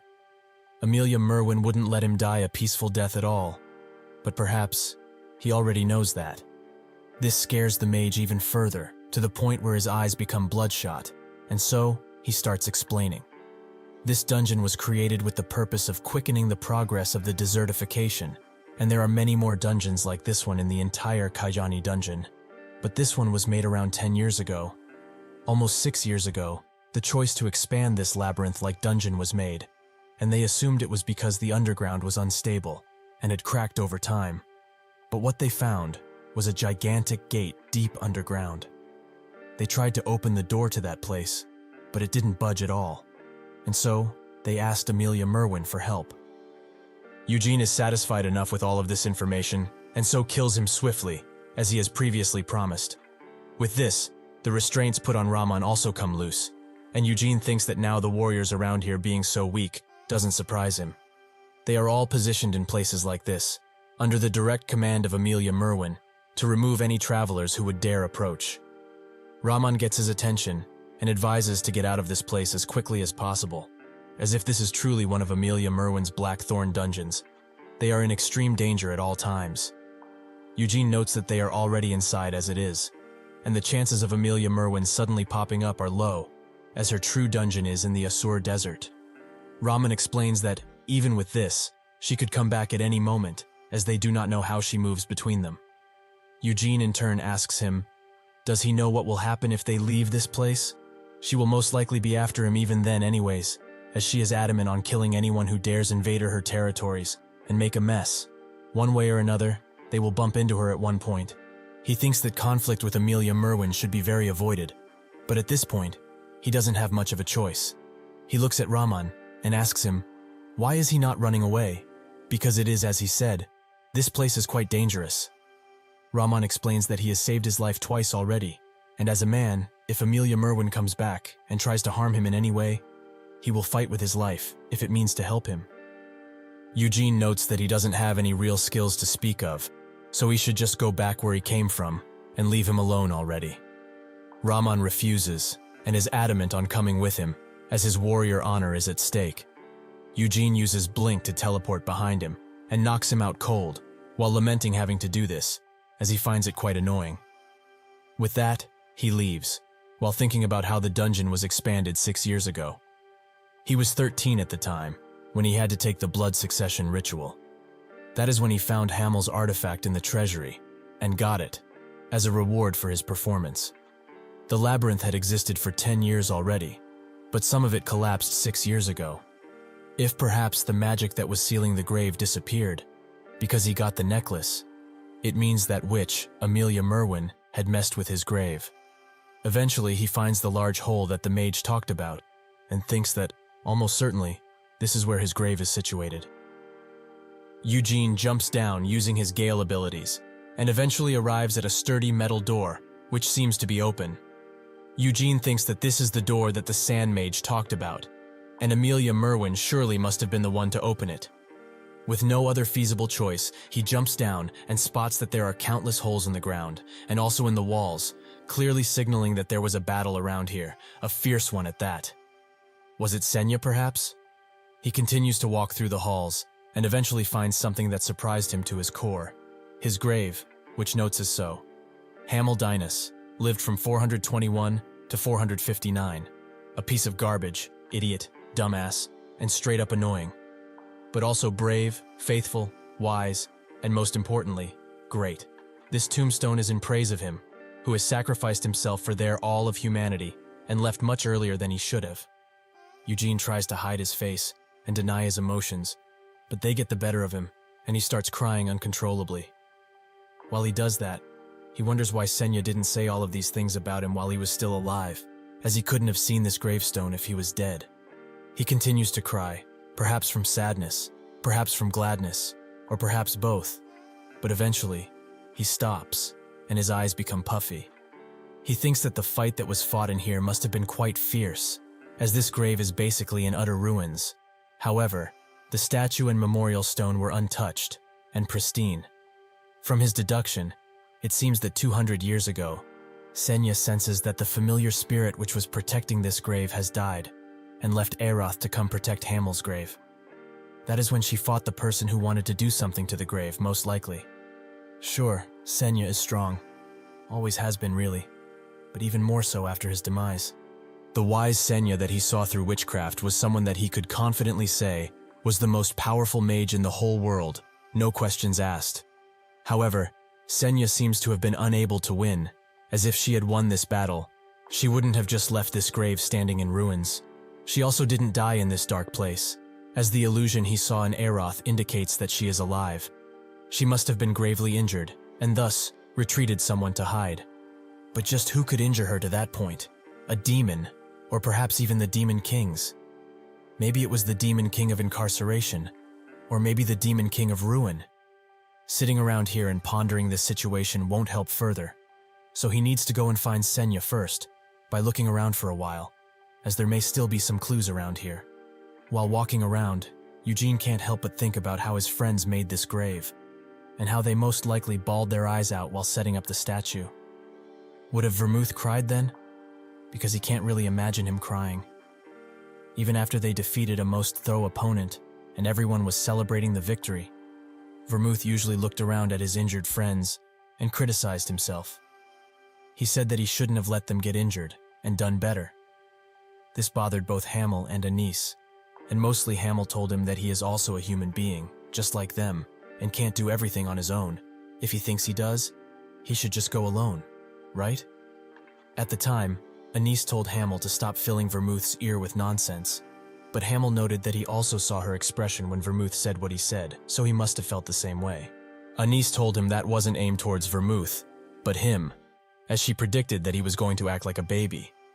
Eugene thinks that he will never be able to have a conversation like that with his dearest comrades ever again, which makes him almost cry. So he stops thinking about it, as his eyes will become even more puffier at this point. That's when he spots a large ornate metal door, which is also opened, a common trait in this place it seems. When he goes inside of the room, inside, he finds only another door, and someone standing on the ground next to it. Eugene asks the man to identify himself, and also, what is he doing in front of the door? The man gets in a ragged fashion, but soon stands valiantly, almost like a knight. Eugene tries to identify the being in front of him, and comes to the conclusion that it can't be a demon, as he can't detect a shred of life from him. If that is the case, this surely is an undead. With this information, Eugene gnarls at him, and demands once again to identify himself, or else. With a raspy voice, the undead identifies himself as Hamel the Foolish. This information sends Eugene straight over the edge, and he is now extremely angry. Is Hamel the Foolish? What kind of nonsense is he spouting now? He is just a lowly Death Knight who has deluded himself into thinking that he is the great Hamel. However, Eugene can't ignore the facts. This is Hamel's grave, and maybe that Death Knight has his body. In a fit of rage, he demands that he take his helmet off, but the undead stands ever so proud, which makes Eugene charge at him with all of his might. Before he gets to him, Eugene jumps high into the air and asks, "Which absolute bastard dared to put him in that body?" With those final words, He tries to crash down on the undead, but he dodges, and immediately goes on the counterattack. Eugene has plenty of time to dodge, however, and with this missed attack, also the opportunity to attack him. But the attack doesn't go through, as the undead is protected by a mana shield. Or rather, since it's a Death Knight, it uses demonic force, so that is a demon force shield. The undead immediately gets on the attack, and Eugene finds time to defend himself, but the attack still sends him flying. He thinks that this thing is plenty strong, as his arms are really sore now, just from that one attack. The person who created this thing was probably Amelia Merwin herself, 6 years ago, when she opened the doors to the grave and made a Death Knight out of the corpse of Hamel. However, since there was no soul in the body, she had to put another in. If it is really like this, it means that he cannot hope to win at this point. If it's made by a dark mage as advanced as Amelia Merwin, then it might as well be as strong as the Patriarch of the Lionhearts, or even the Black Lion Knight Order captain. But even with all of this stacked against him, frankly, he just doesn't care at this point, as his heart is filled with rage. He activates his mana circle and teleports behind him instantly, and attacks with a spear, which he manages to deflect. The attacks don't stop, however, and Eugene summons a large sword from his cloak and attempts to crush the undead like a tin can, but he is too swift and pushes Eugene right back. In one final attempt, Eugene tries to pull out something of the cloak quickly, but the undead notices and stops the attack that was fast approaching. This attack was done with a spear, one of the many weapons Eugene is adept at. The undead stops for a second and congratulates him for being so good at so many various weapons. Eugene tells him that if he pretends to be Hamel, the least he could do is fix his tone, as he didn't talk like that, ever. The undead once again notes that his skills are admirable, but still, much too weak for someone like him. In that split second, he charges in and tries to slash Eugene. This makes both of them exchange a few blows. However, unfortunately for Eugene, his weapon doesn't last for long, and the undead charges in, while saying that it's a shame, such a talented young man, dying by his blade. Before the attack can land, though, the undead is pushed backwards, and wonders what this child did to him. That's when he spots that Eugene is brandishing a dagger, and comes to the conclusion that he simply parried the attack. An admirable skill. Eugene thinks that it was not only parrying, but also a bit of magic, as when he felt the impact from the attack approach, he aligned the sword soul with its mana wavelength to deflect it entirely. But that doesn't stop the impact from being devastating, as even with his perfect timing, he is not yet strong enough to deflect such a powerful attack. This is a fight that can't be drawn out, so he will have to end it now, even if it takes a lot out of him. He starts revving up his mana circle even further, and fights with all of his might against this tireless undead. He continues to fight and fight, even when his bones feel like are being cracked with every attack, and his muscles are being torn apart with every movement. For him, however, it doesn't matter, as he did a lot more in his past life with a body that was less able. So as long as his mental fortitude is fine, he can still fight, no matter what. Eventually, his sword breaks, but that's when he pulls out Wyned and charges it with mana while charging in once again. While he was unsheathing Wyned, Eugene thought that, even at the cost of his mana shield being weaker, he will have to concentrate every bit of mana straight into Wyned. With that, they continue to fight, but Eugene doesn't give the undead time to react, as he relentlessly attacks him with every possible resource, and charges an almighty attack, as he really wants to see his face. This attack lands perfectly, and sure enough, the helmet that the undead brandished falls to the ground, in pieces. Eugene turns around and demands that the undead do the same. Reluctantly, it does so, and sure enough, that is the face of Hamel, which shocks Eugene to his core. He tries to play it off by noting that, as usual, he is still pretty hot-looking, even after these years. But unfortunately, the soul inside of that body is extremely ugly, and tainting the good looks. This makes the undead rage, and it screams so loud it can be heard throughout the halls. In its rage, it throws the sword directly at Eugene and charges in instantly afterwards, making Eugene block a pretty hefty punch. Eugene retreats backwards, and wonders why this guy got so fast all of a sudden, as all he did was drop his sword. This must be the nature of the soul, to fight without a weapon, as when he did, he was much weaker. But now what can he do, as a Death Knight can instantly heal most injuries given to them, so in order to kill one, their heart needs to be destroyed, no matter what. However, is he able to accomplish such a feat? He has been parrying all of his relentless attacks, and used all of his strength to just get one attack in. Additionally, if it wasn't for the white flame method, he would have ran out of mana long ago. All of these thoughts are pushing him back though, and all he needs to do is make it possible, even if it's not. The undead charges in once again, but this time brandishing a new kind of weaponry. Eugene tries to hit him with a few magic missiles like before, but the undead moves like a beast and dodges all of them. Eugene notices that now, his hands and feet are covered with demonic force, and with his savage combat style, the beast-like posture and the craziness in his eyes, Amelia must have put the soul of a lycanthrope inside of the body. The undead doesn't give him the time to think further, as he rushes to maim him. But Eugene pulls out the moonstone sword fragment and hits the undead's hand with it, which creates a small hole through his demonic claws, but doesn't stop him from attacking. He now knows that the most he can do is weaken the demonic force, not fully dissolve it. So now, he has to do things differently. They both charge at each other at the same time, and also deflect each other's attacks. Eugene, however, lets the undead land an attack on him, giving him the opportunity to immediately turn around and put the sword fragment next to the undead's chest, which makes him scream in sheer pain as the demonic essence slowly dissipates from him. He tries to retaliate with some blood-red beams, but Eugene doesn't falter, and eventually, the demonic force dissipates completely from its chest. Swiftly, Eugene hits him with his sword, and additionally, he also summons countless magic missiles and aims all of them into the undead's chest. Afterwards, the shard falls to the ground, and Eugene is also tired.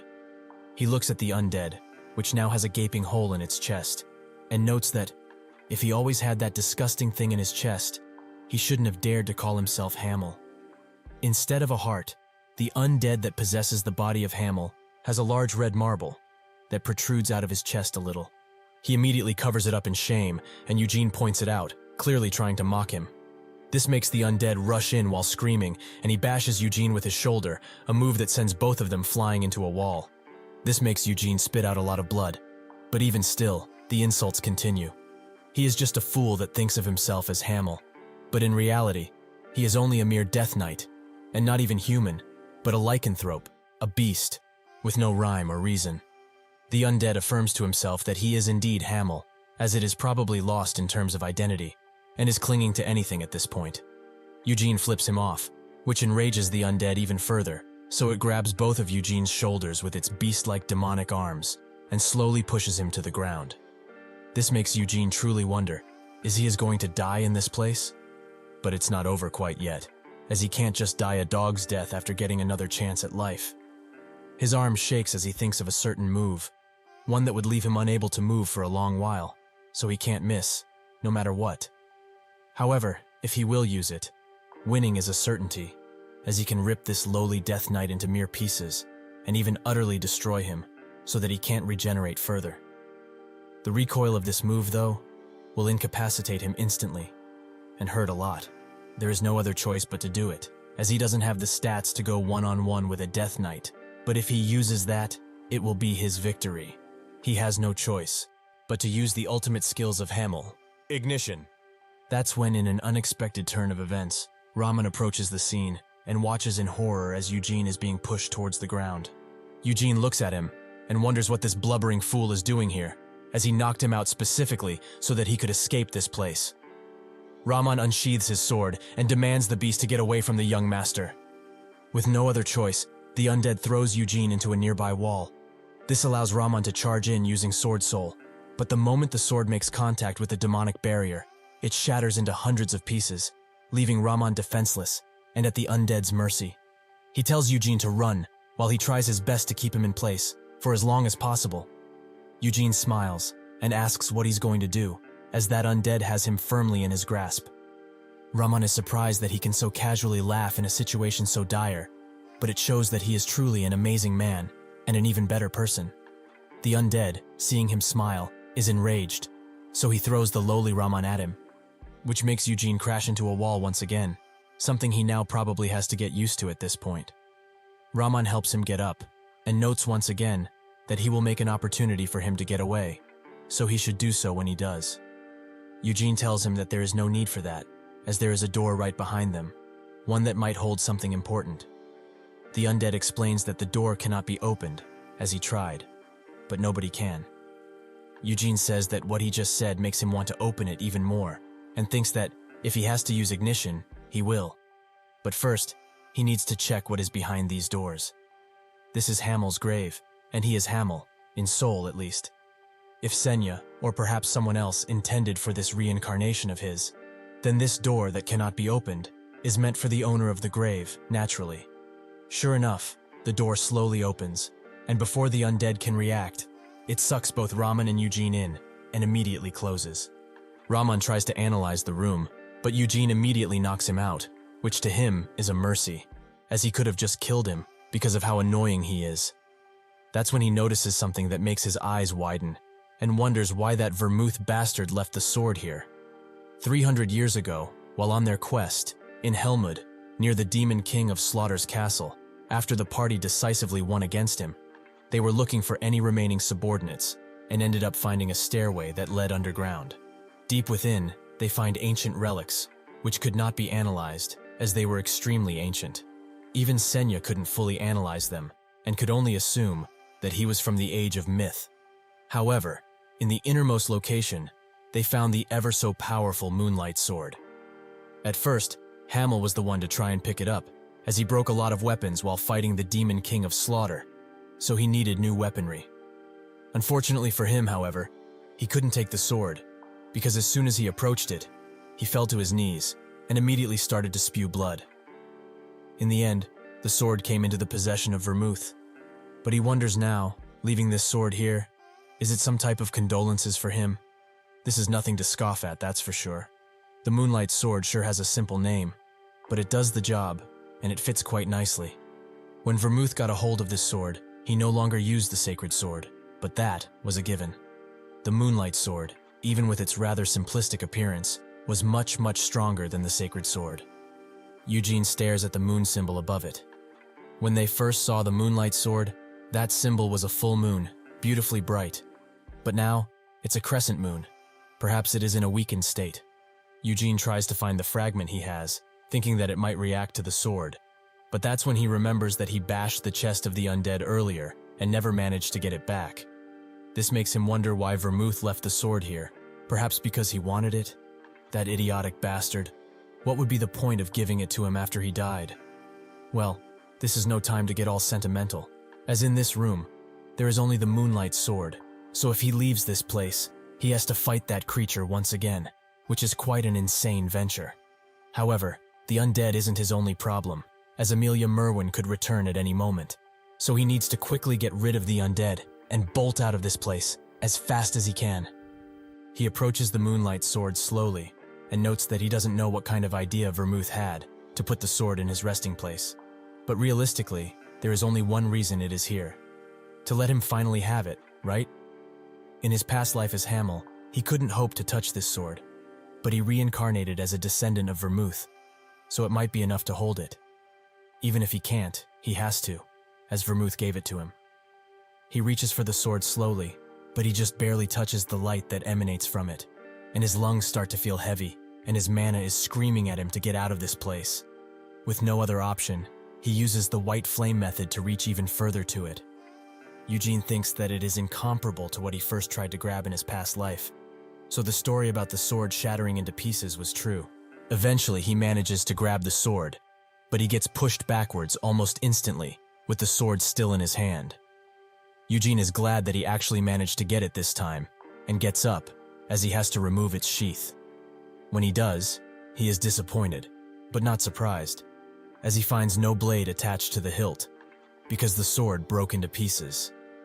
That's when the crescent moon that was standing above it shatters into pieces, and slowly, the pieces form a blade for the Moonlight Sword, which now emanates a familiar blue glow. Eugene is very happy about this, and looks at the sword with a proud expression. He thinks that the Moonlight Sword is one that scatters all magic and mana around it, but it is swallowing up tons of his mana like he has been starving. Is it perhaps resonating with the white flame method?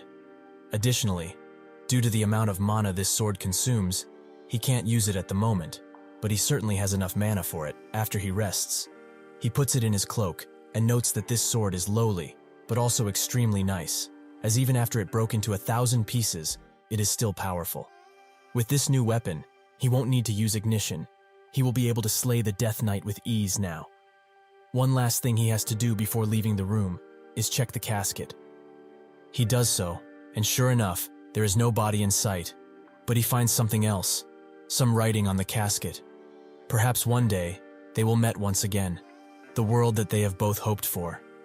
Eugene recognizes this as Senya's handwriting, but that's when a bright green leaf forms in his eye, and his expression widens. Outside of the room, the undead thinks that he tried to break that door countless of times, with countless ways, but he could not put a scratch on it. Even his great master could not do so. That man, however, easily opened it, so he cannot kill him, but keep him alive, until his master comes back at least. His helmet has shattered into pieces, and his breastplate is gone. He also took out his claws, something which his master explicitly told him to not do, so she will be filled with rage once she finds out. He needs to prove himself useful to her, lest he be cast out and damned for eternity. Suddenly Eugene comes out of the room and asks the undead if he waited long for him. The undead immediately asks him how got in there, but Eugene says that he just did, simple as that. The undead once again asks him something, what he saw inside, but Eugene hushes him up, noting that it's a secret, one he will never tell. This makes the undead unleash his claws once again and rush towards Eugene, who is now prepared, as he has the moonlight sword by his side. Both the undead and Eugene look at each other, and Eugene dispels his demonic claws instantly with just a swing of the moonlight sword. This makes the undead back off instantly, and he seems quite puzzled by what just happened. His claws, that are made from demonic energy, should be unbreakable. So what did this child do? Eugene's head falls down while he's holding the sword, and he thinks that he tried to control the strength of the swing. But even with that, after one measly swing, he is out of breath, and his vision has become blurry. Additionally, this bastardly sword is also eating his mana constantly. However, he has to admit that its force is very satisfying, as he couldn't hit the undead, but he got his demonic force pretty good. The undead snarls at him, and comes at him while stretching his whole body. Eugene notices that he isn't using the demonic force anymore, and is probably planning to just fight with his fists only, something that is not wise at all. Eugene pulls out Winid, and that's when the undead jumps into action, moving extremely swift in 10 places at once, presumably trying to take Eugene by surprise. Eventually, he musters the courage to attack, but Eugene notices him, and the undead barely has time to get out of the way. Eugene notes that he is way too scared, as he hasn't even swung well yet. He uses this opportunity to use Winid, and engulfs the undead into a small tornado, and throws him into the wall. Eugene is not finished, however, as he uses the mana he has to pick up some stone fragments, and throws them at him constantly. Eugene says that if he was in a better physical state, he would have beaten him to a pulp until nothing remained. But now, he frankly doesn't have the time or energy. He smashes the ground with his foot and creates a large magical hand, which instantly rushes to grab the undead. He manages to dodge, but not before the hand taps him on the shoulder, which destroys his armor.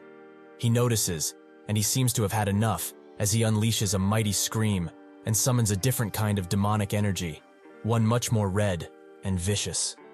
Eugene looks at this and tells him that he should have used this earlier, as then he would have saved energy. The magical hand comes back around and tries to grab him once again, but the undead deflects it just before it can grab him. However, this isn't the end of the attacks, as Eugene gets in front of him, and just before the undead can unleash his mighty attack, the moonlight sword fragment is thrown at one of his hands. Eugene smiles, as, since he has the moonlight sword in his hand, he can control the fragment however he wants to. This gives him but a moment to act, but that's already plenty enough for him. The undead notices that he's aiming for his core and tries to attack him, but Eugene moves faster and deals a great blow to his chest, something which sends him backwards. With this, the undead has been defeated, but Eugene isn't in a good state either, as he instantly starts vomiting blood on the ground. He thinks that he used as little power as possible for this guy, but still, he has used way too much mana for a normal person. However, this is much better than using ignition.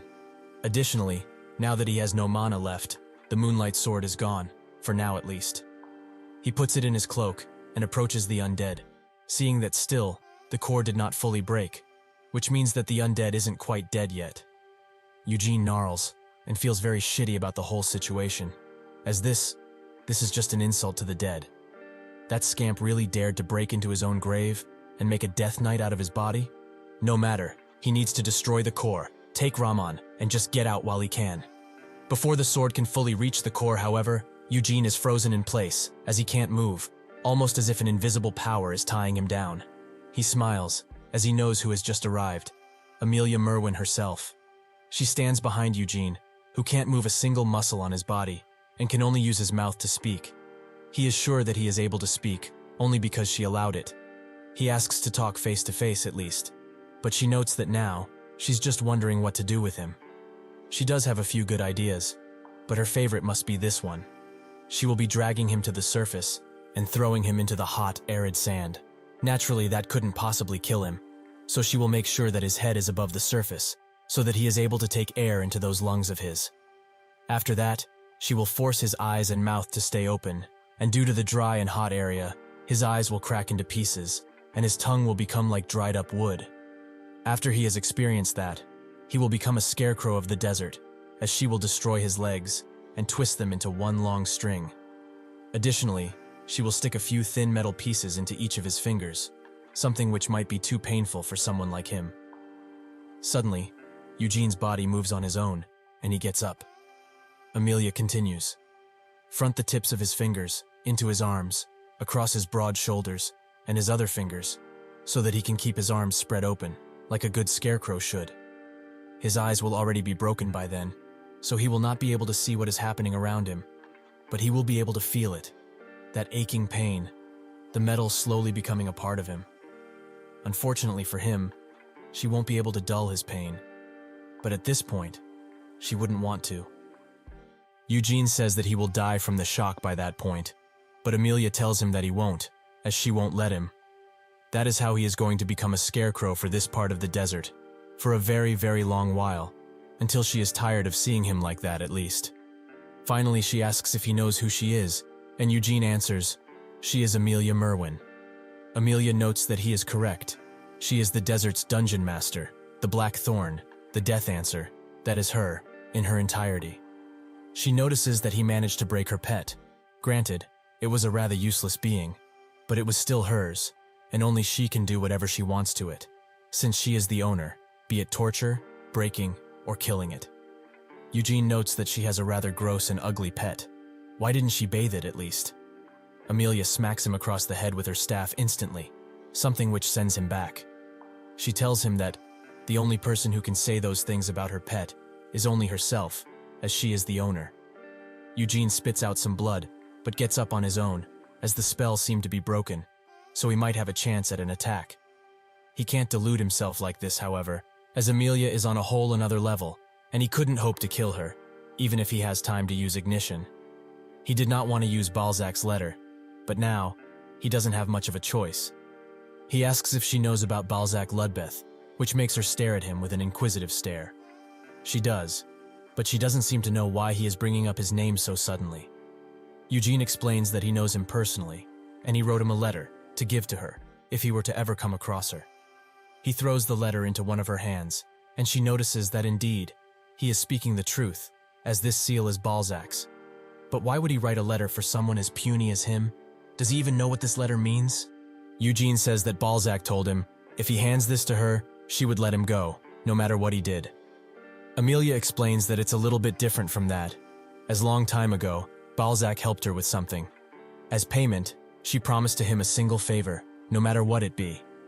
That was a very valuable payment, even for someone as powerful as Balzac, as the ability to ask Amelia Merwin herself for a favor is something that happens too rarely.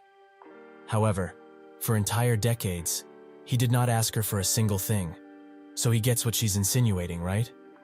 Since he has this, he now owns the favor, and can ask for one thing in Balzac's stead. As long as she can do it, it will be done. If he does not want to die, then he should ask to be spared, as she will not kill him. But she also won't let him go like this. She needs to know exactly why, how, and what he was doing in this place. Eugene seems to think for a bit, and finally comes to a conclusion. He asks her, the mighty Amelia Merwin, to off herself, right in front of him, and right now.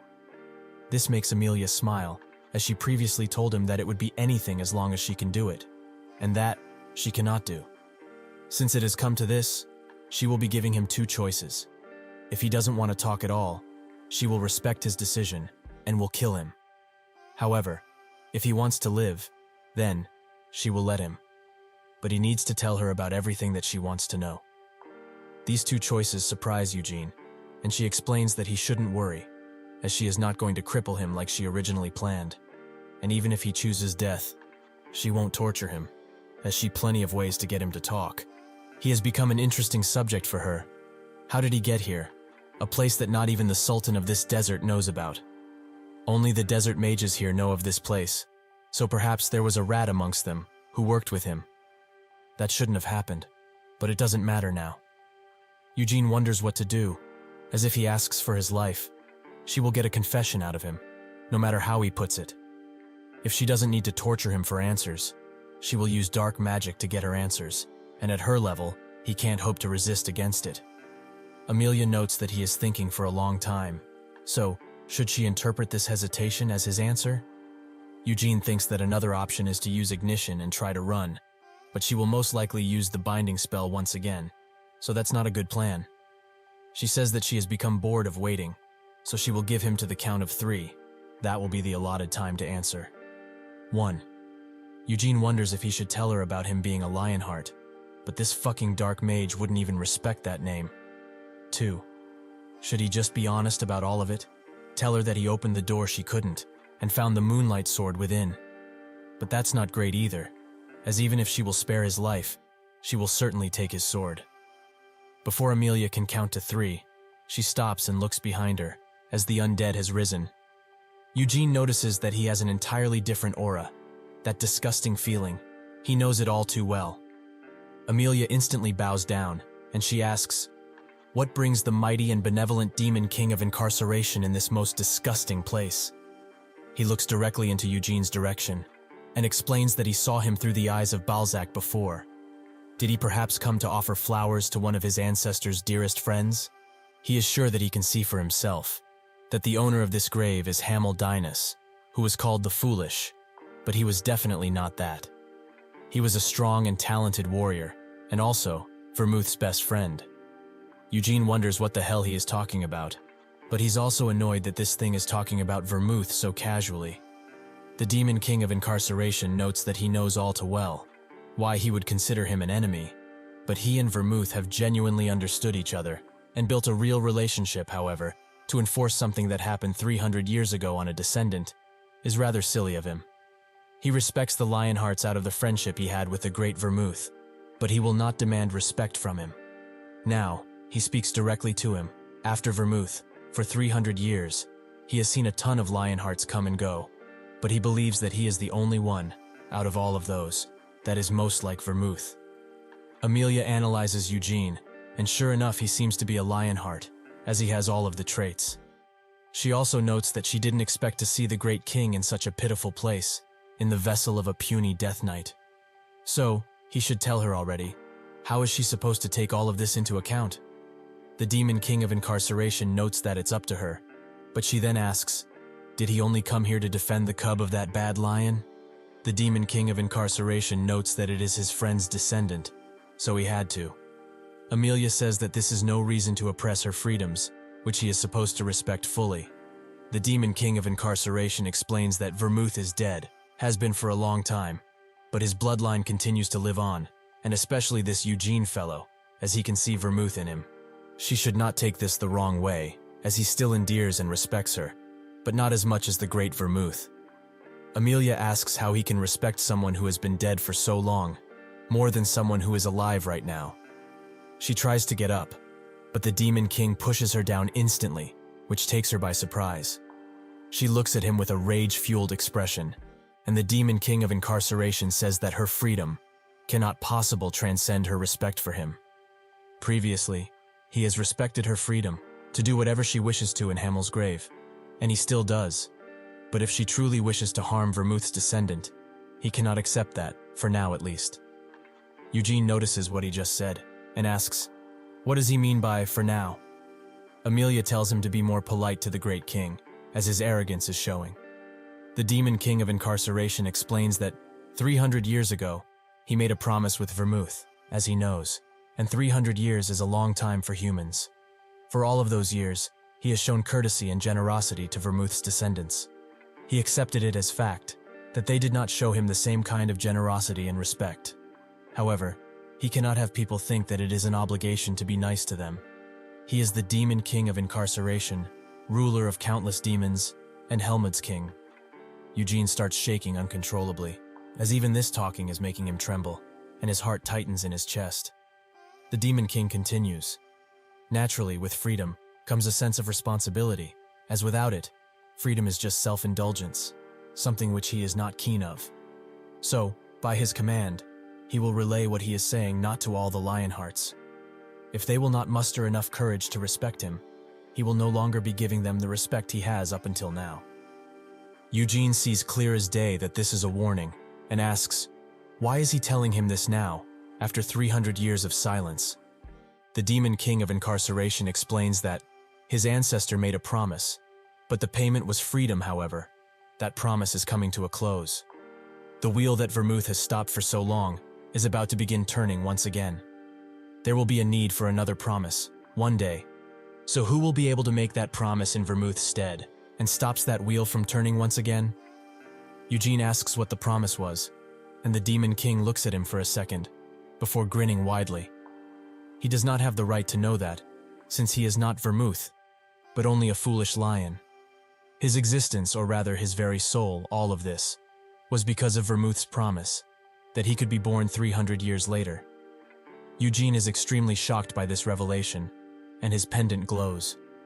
The Demon King of Incarceration also tells Amelia to go back to her dungeon, but she doesn't want to, as she still has questions for this lion cub. He notes that she will not find any answers from him, but she doesn't want to believe it, as her pet was basically destroyed, and he also easily opened the door that she tried to, but no matter what, she couldn't. He looks around for a door and teleports the three of them to it. With one flick of his hand, he disintegrates the door and tells her to look. There is only Hamel's grave inside. Nothing ever happened here.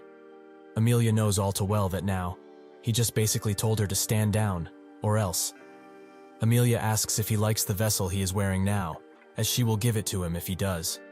The Demon King of Incarceration notes that his business around these parts is done, so he will be returning Hamel's body. She asks if he's sure, as that is the body of Vermouth, his best friend actually. The Demon King of Incarceration says that indeed it is, but Hamel is not his friend. In that moment, the body slowly falls as the Demon King removes his presence from it. While getting up, Amelia tells Eugene that he got very lucky, but next time, he won't. She gets the essence from the body of Hamel and walks away, thinking that she can't do anything to that brat now. But someday, soon, she will make sure to kill him once that promise is over, and in truth, she just can't wait for it. After she is gone from that area, Eugene's fist shakes uncontrollably as his veins pop out from rage. He unleashes a mighty scream and starts smashing every wall and pillar he is in visual contact with. He remembers how the Demon King of Incarceration called him a foolish lion. He knows, that fucker knows that he was reincarnated. He also remembers what he said about him reincarnating, that it was because of Vermouth's promise. But just what could that mean? Did Vermouth make the promise in order to have him reincarnated? That wouldn't be possible, however, as Vermouth knew him all too well, and if he wanted to do something for him, he would have chosen to kill this damn Demon King of Incarceration. Additionally, from what he gathered, the promise was made for peace, and it had nothing to do with the reincarnation. Lastly, he remembers how he said that Hamel isn't his friend, but the feeling is more than mutual at this point. Amelia took his old body away. Unfortunately, he was not able to fully annihilate it. Also, what did that Demon King bastard imply about the wheel, and how it will soon start to turn again? He always speaks in riddles, like some type of wise being, but he doesn't intend to make any promise to stop that wheel. If that wheel only rolls over manure and mud, it should be destroyed, not stopped. However, if his reincarnation wasn't Senya's or Anissa's doing, but Vermouth's, he's quite surprised. He didn't expect him to do something like that at all, as he didn't seem the type. He pulls out a leaf from his cloak and starts to piece the story together. Some 200 years earlier, after Vermouth was long dead, Someone invaded his grave, and Senya realized, so she came all of the way here to stop that person. Senya fought that invader valiantly, but soon after, disappeared. This leaf that he found in front of Hamel's coffin is something he recognizes, as it is from the world tree. One of these leaves allows a person to teleport to the elven fortress, no matter where they are. Did she use this because she was in so much danger? But who could actually corner the great Senya like that? The only person he can think of is Vermouth. But if it was really Vermouth who fought with her, what would really be the reason for it? He remembers the first time he met the party, Senya scoffed and complained at him, noting that he was just some everyday mercenary. Anise instantly insulted him, saying that he looks like he has no sense of real class, and she is sure that there are more valiant people than him. Moron, of course, was a moron, so he only said that he wanted to fight the warriors from this kingdom, as they seemed strong. Even after all of this, though, Vermouth insisted that Hamel became his companion, something which Hamel rejected. He doesn't intend to bow down to someone weaker, so they will fight now. Unexpectedly, Hamel fell in a few short minutes, but he did not falter, and they fought again and again until the sun was about to set. Eventually, Hamel asked, why does he even want him to come? Vermouth explained that he will be his companion if he wins, so he has won. Wasn't that the promise? Hamel said that he doesn't get it. If he is the warrior of light, somebody who is destined to save the world, why does he need him specifically? Vermouth approaches him and told him that he needs him and his power in order to destroy all of the demon kings. So he should come with him and become a savior of this world. Eugene thinks about it further. If the reincarnation and the necklace were Vermouth's doing, he would have been able to place the necklace in the Lionheart treasury with ease, as he was the founder of the family. But it's too early to confidently say that this is what happened. The illusion of Senya he saw, and the handwritten words on his gravestone. Those must also mean something. Perhaps one day, we will meet in the world you hoped for. That was written. And if it wasn't referring to heaven, but his reincarnation, did Vermouth betray Senya for some reason? He doesn't know, and honestly, doesn't even want to think that this is true. But in order to find out what happened, what really went on in this place, he needs to find Senya. Much later, the Kajitan of Emir stares at Eugene and hopes that at least he knows that what he is asking is too much. He heard about him from his subordinates, the ones who retreated, but does he truly think that he sent them out to steal from him? Eugene notes that he could give less about their intentions. The truth is that they harmed him, or attempted to, at least. The Kajitan explains that all of this was to protect him, and only that. If he is not aware already, Nahama and Keel are not on great terms. Not at all, as Keel's emperor is scared about Nahama's power. And the Sultan also holds resentment against Keel too. He thinks that the mages of the desert, who are constantly progressing this damn desertification, are hiding at the very end of the desert. If this child somehow was able to come across them, then the scorpion would have come there too. The Kajitan notes that him protecting him so well is basically Nahama bowing down to Keel, at least for once. He also had to figure out what he was doing there. But truly, why was he heading towards the barren Kajitani desert, where nobody lives? Eugene says that he did not come all this way to be interrogated by him, and the Kajitan notes that this is precisely why. He can't hope to start interrogating someone like him, so he had his subordinates follow him, so that they could protect him, if something were to occur. If Rahman had properly carried out the orders he had been given, they would not be having this awfully awkward conversation right now. He understands that he feels bad about this situation, but from what he has gathered from the others, they kept a pretty good distance from him. Yet, he was the one that attacked. Eugene smiles, and thinks that this guy isn't bringing up the assassins or the desert mages to boot, so he doesn't know that Hamel's grave and Amelia Merwin are in the Kajani desert. What a puppet. However, there is no need to tell him all of this, so he will just solve this as he does, and back off. He notes that if he is right, then he misunderstood the situation, which is his fault, but that doesn't explain the whole situation to his family. What will they say when they see him like this? The Kajitan doesn't know what he is trying to tell him, and Eugene clarifies. Even if somehow all of this was just a simple misunderstanding, it is true that he has endangered him. So if he explains all of this as a misunderstanding, he doesn't know what his family will do. The Kajitan's voice starts to tremble, and Eugene explains that he doesn't want this to become a bad situation either, as it could lead to a problem between two entire nations, and he doesn't want to put his dear family in a tough situation only because of this. The Kajitan finally gets it, and asks what, or how much he wants. Eugene asks for a simple 500 million cell. He thinks that this is a pretty cheap price for repairing their relationship, which is filled with misunderstandings. The Kajitan notes that for someone so young, he sure is very bold, which is not a bad trait at all.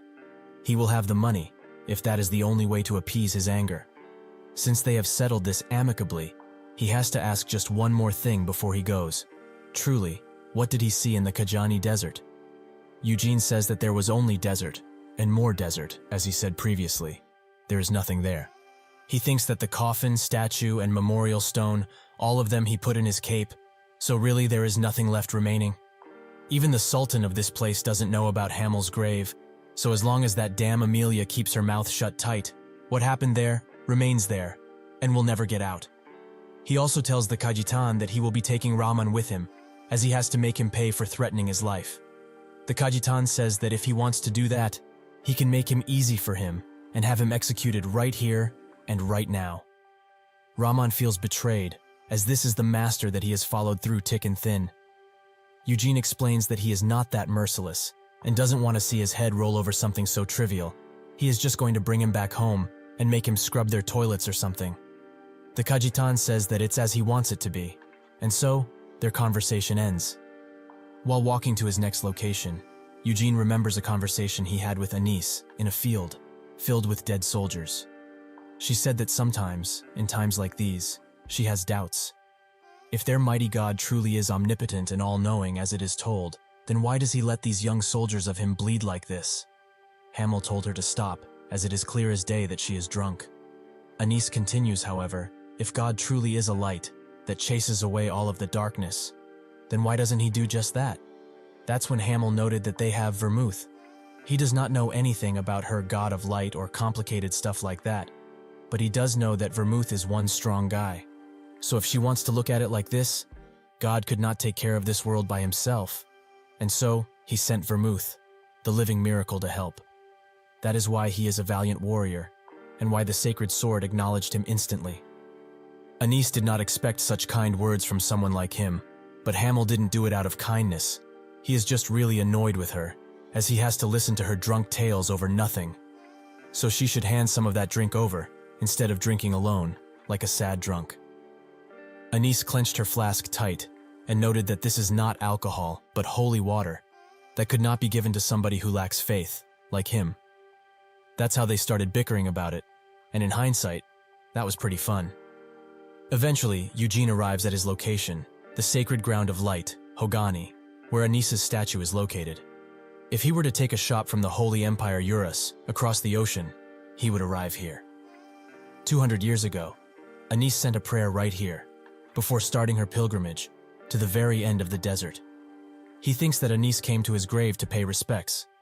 However, Senya's retirement and Anis's pilgrimage do not overlap completely, as Senya retired a few years earlier. Then, Anis chose to go on a pilgrimage. Anis couldn't have visited his grave, it seems, as if she had. She would have definitely done something about the state that he found it in. Was Vermouth also somehow involved in the disappearance of Anis? He could not find anything important in this place, so the only clue he has now is this leaf that Senya left behind. Rahman sheepishly grabs his attention and asks if he has changed his mind about going back. Eugene claims that he hasn't, and they are definitely going back to Kiel now. Kayan eagerly waits for him, as he wants to see just how strong he grew in the 2 years that he was gone. Kayan looks at the portal with a certain unease, and his mother notes that he seems unhappy with his brother coming back. Kayan explains that he wants him to come back, but he also doesn't want that at the same time.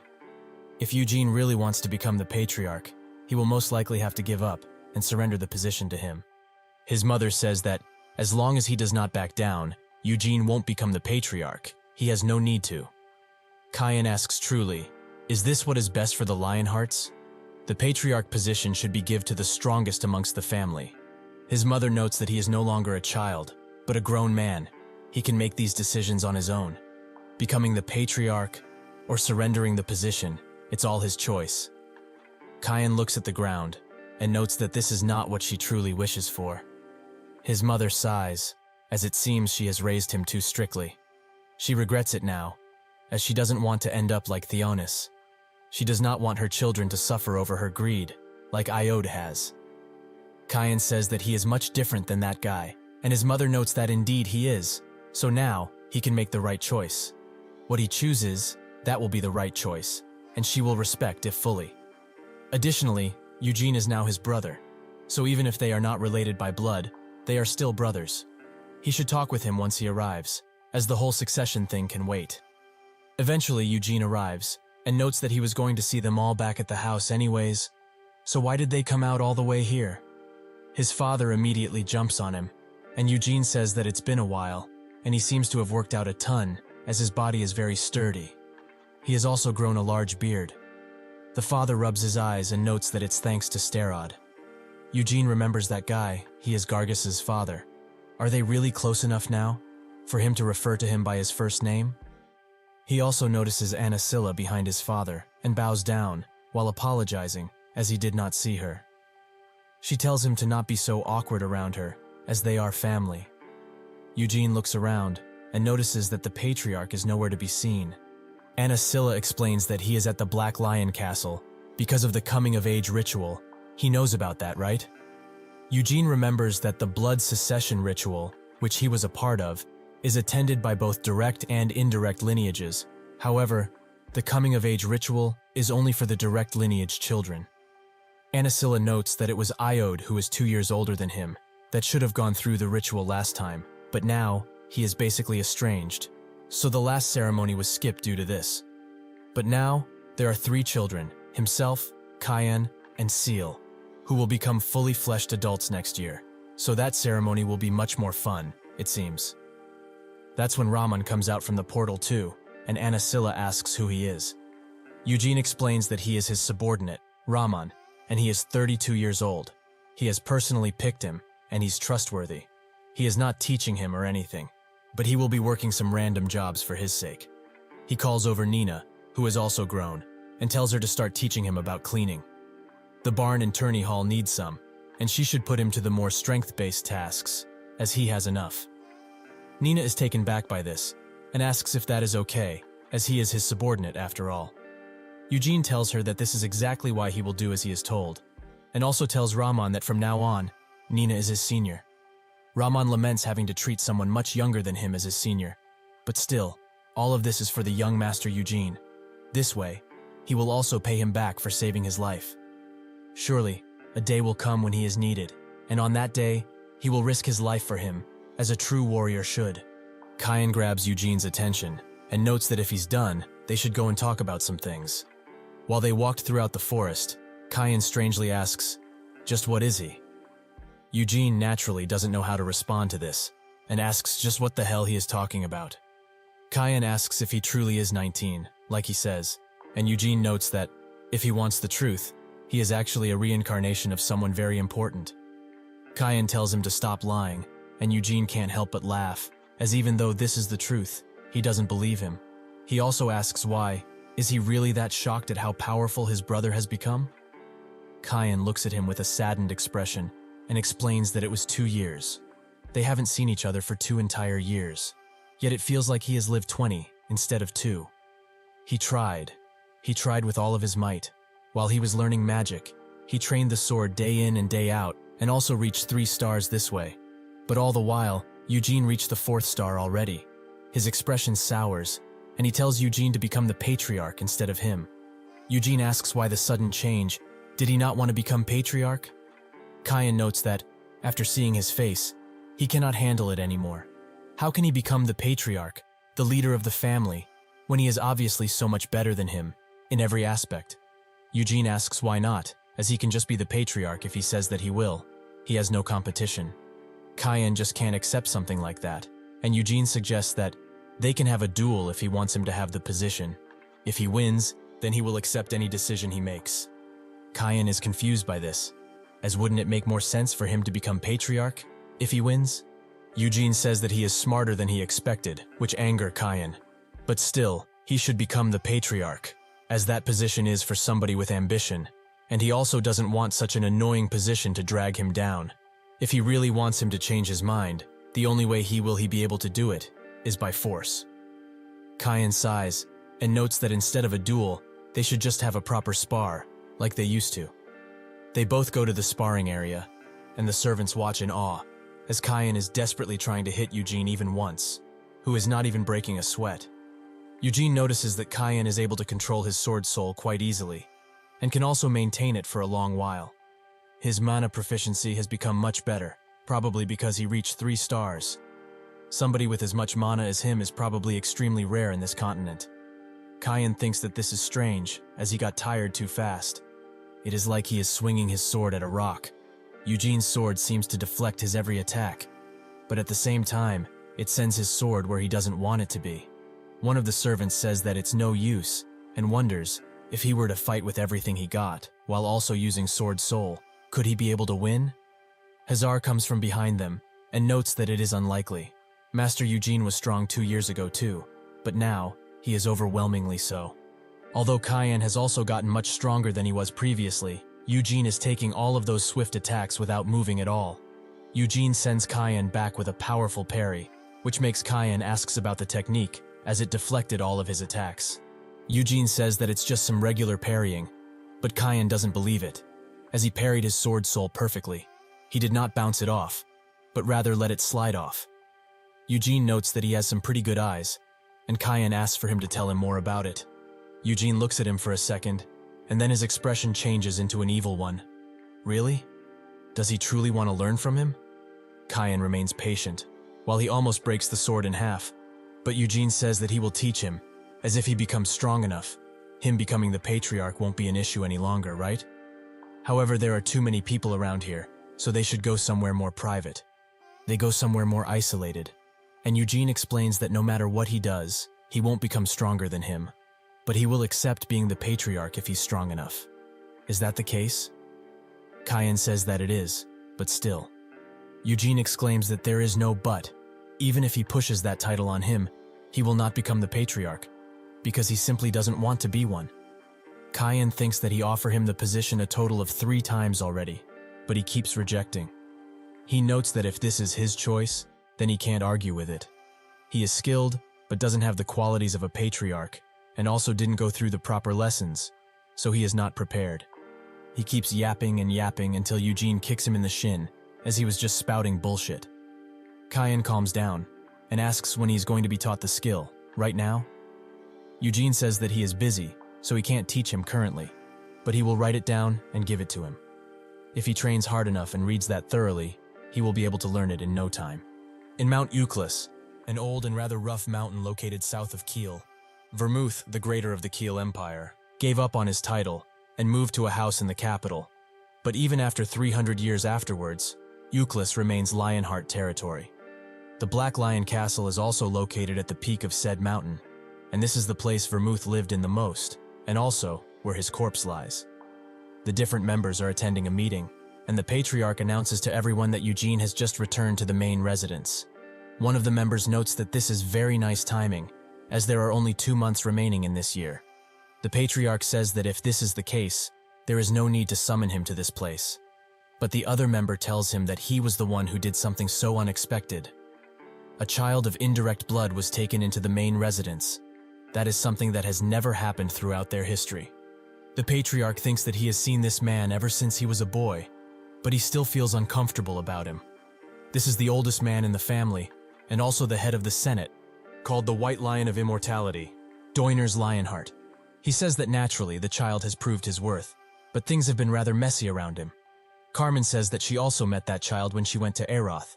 So why is it a problem that he is from an indirect family?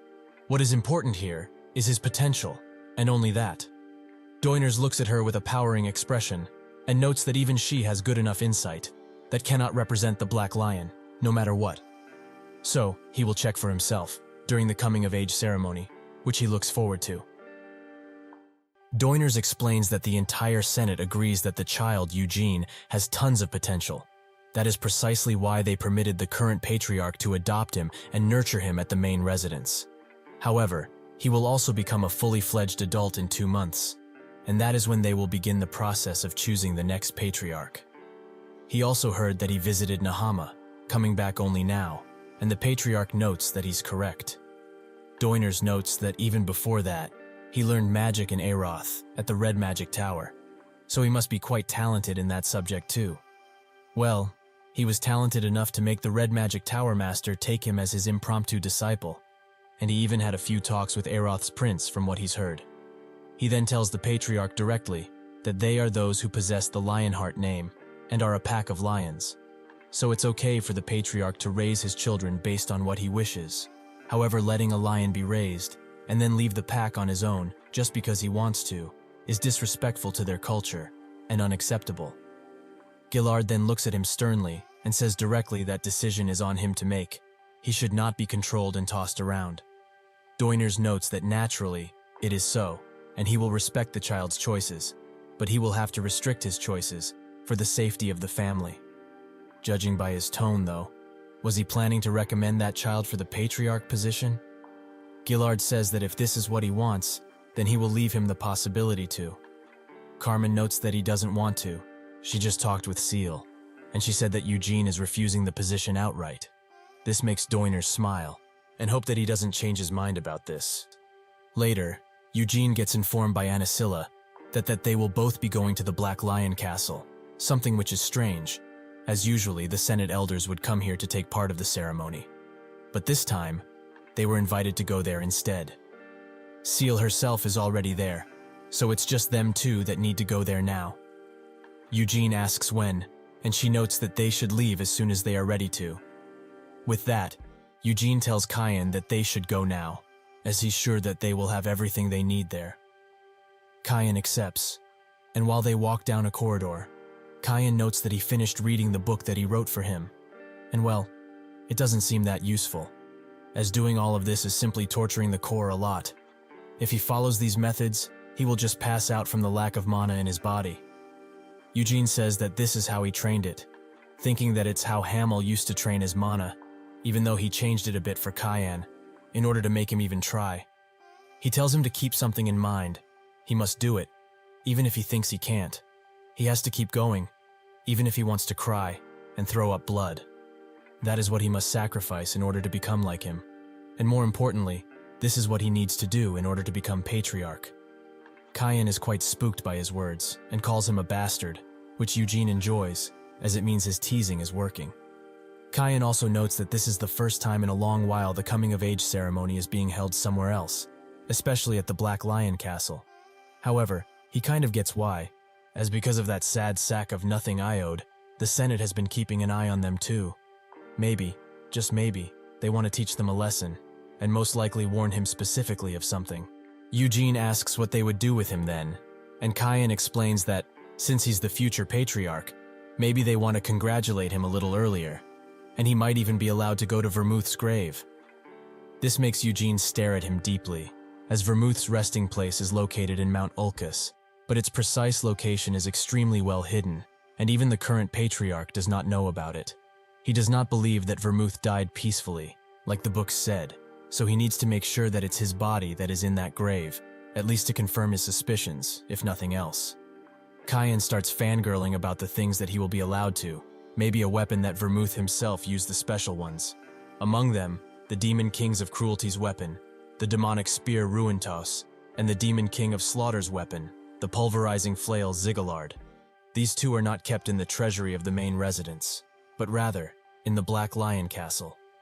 Currently, the one who owns the demonic spear is the eldest member of the Senate, and its leader, Doiner's Lionheart. Subsequently, the owner of the pulverizing flail, Ziggalard, is his grandson, and the First Legion captain of the Black Lion Knight Order, Dominic Lionheart. Kyan says that the leader of the Senate is way too old, as he's past even the age of retirement. Maybe he will retire, and give the demonic spear to him.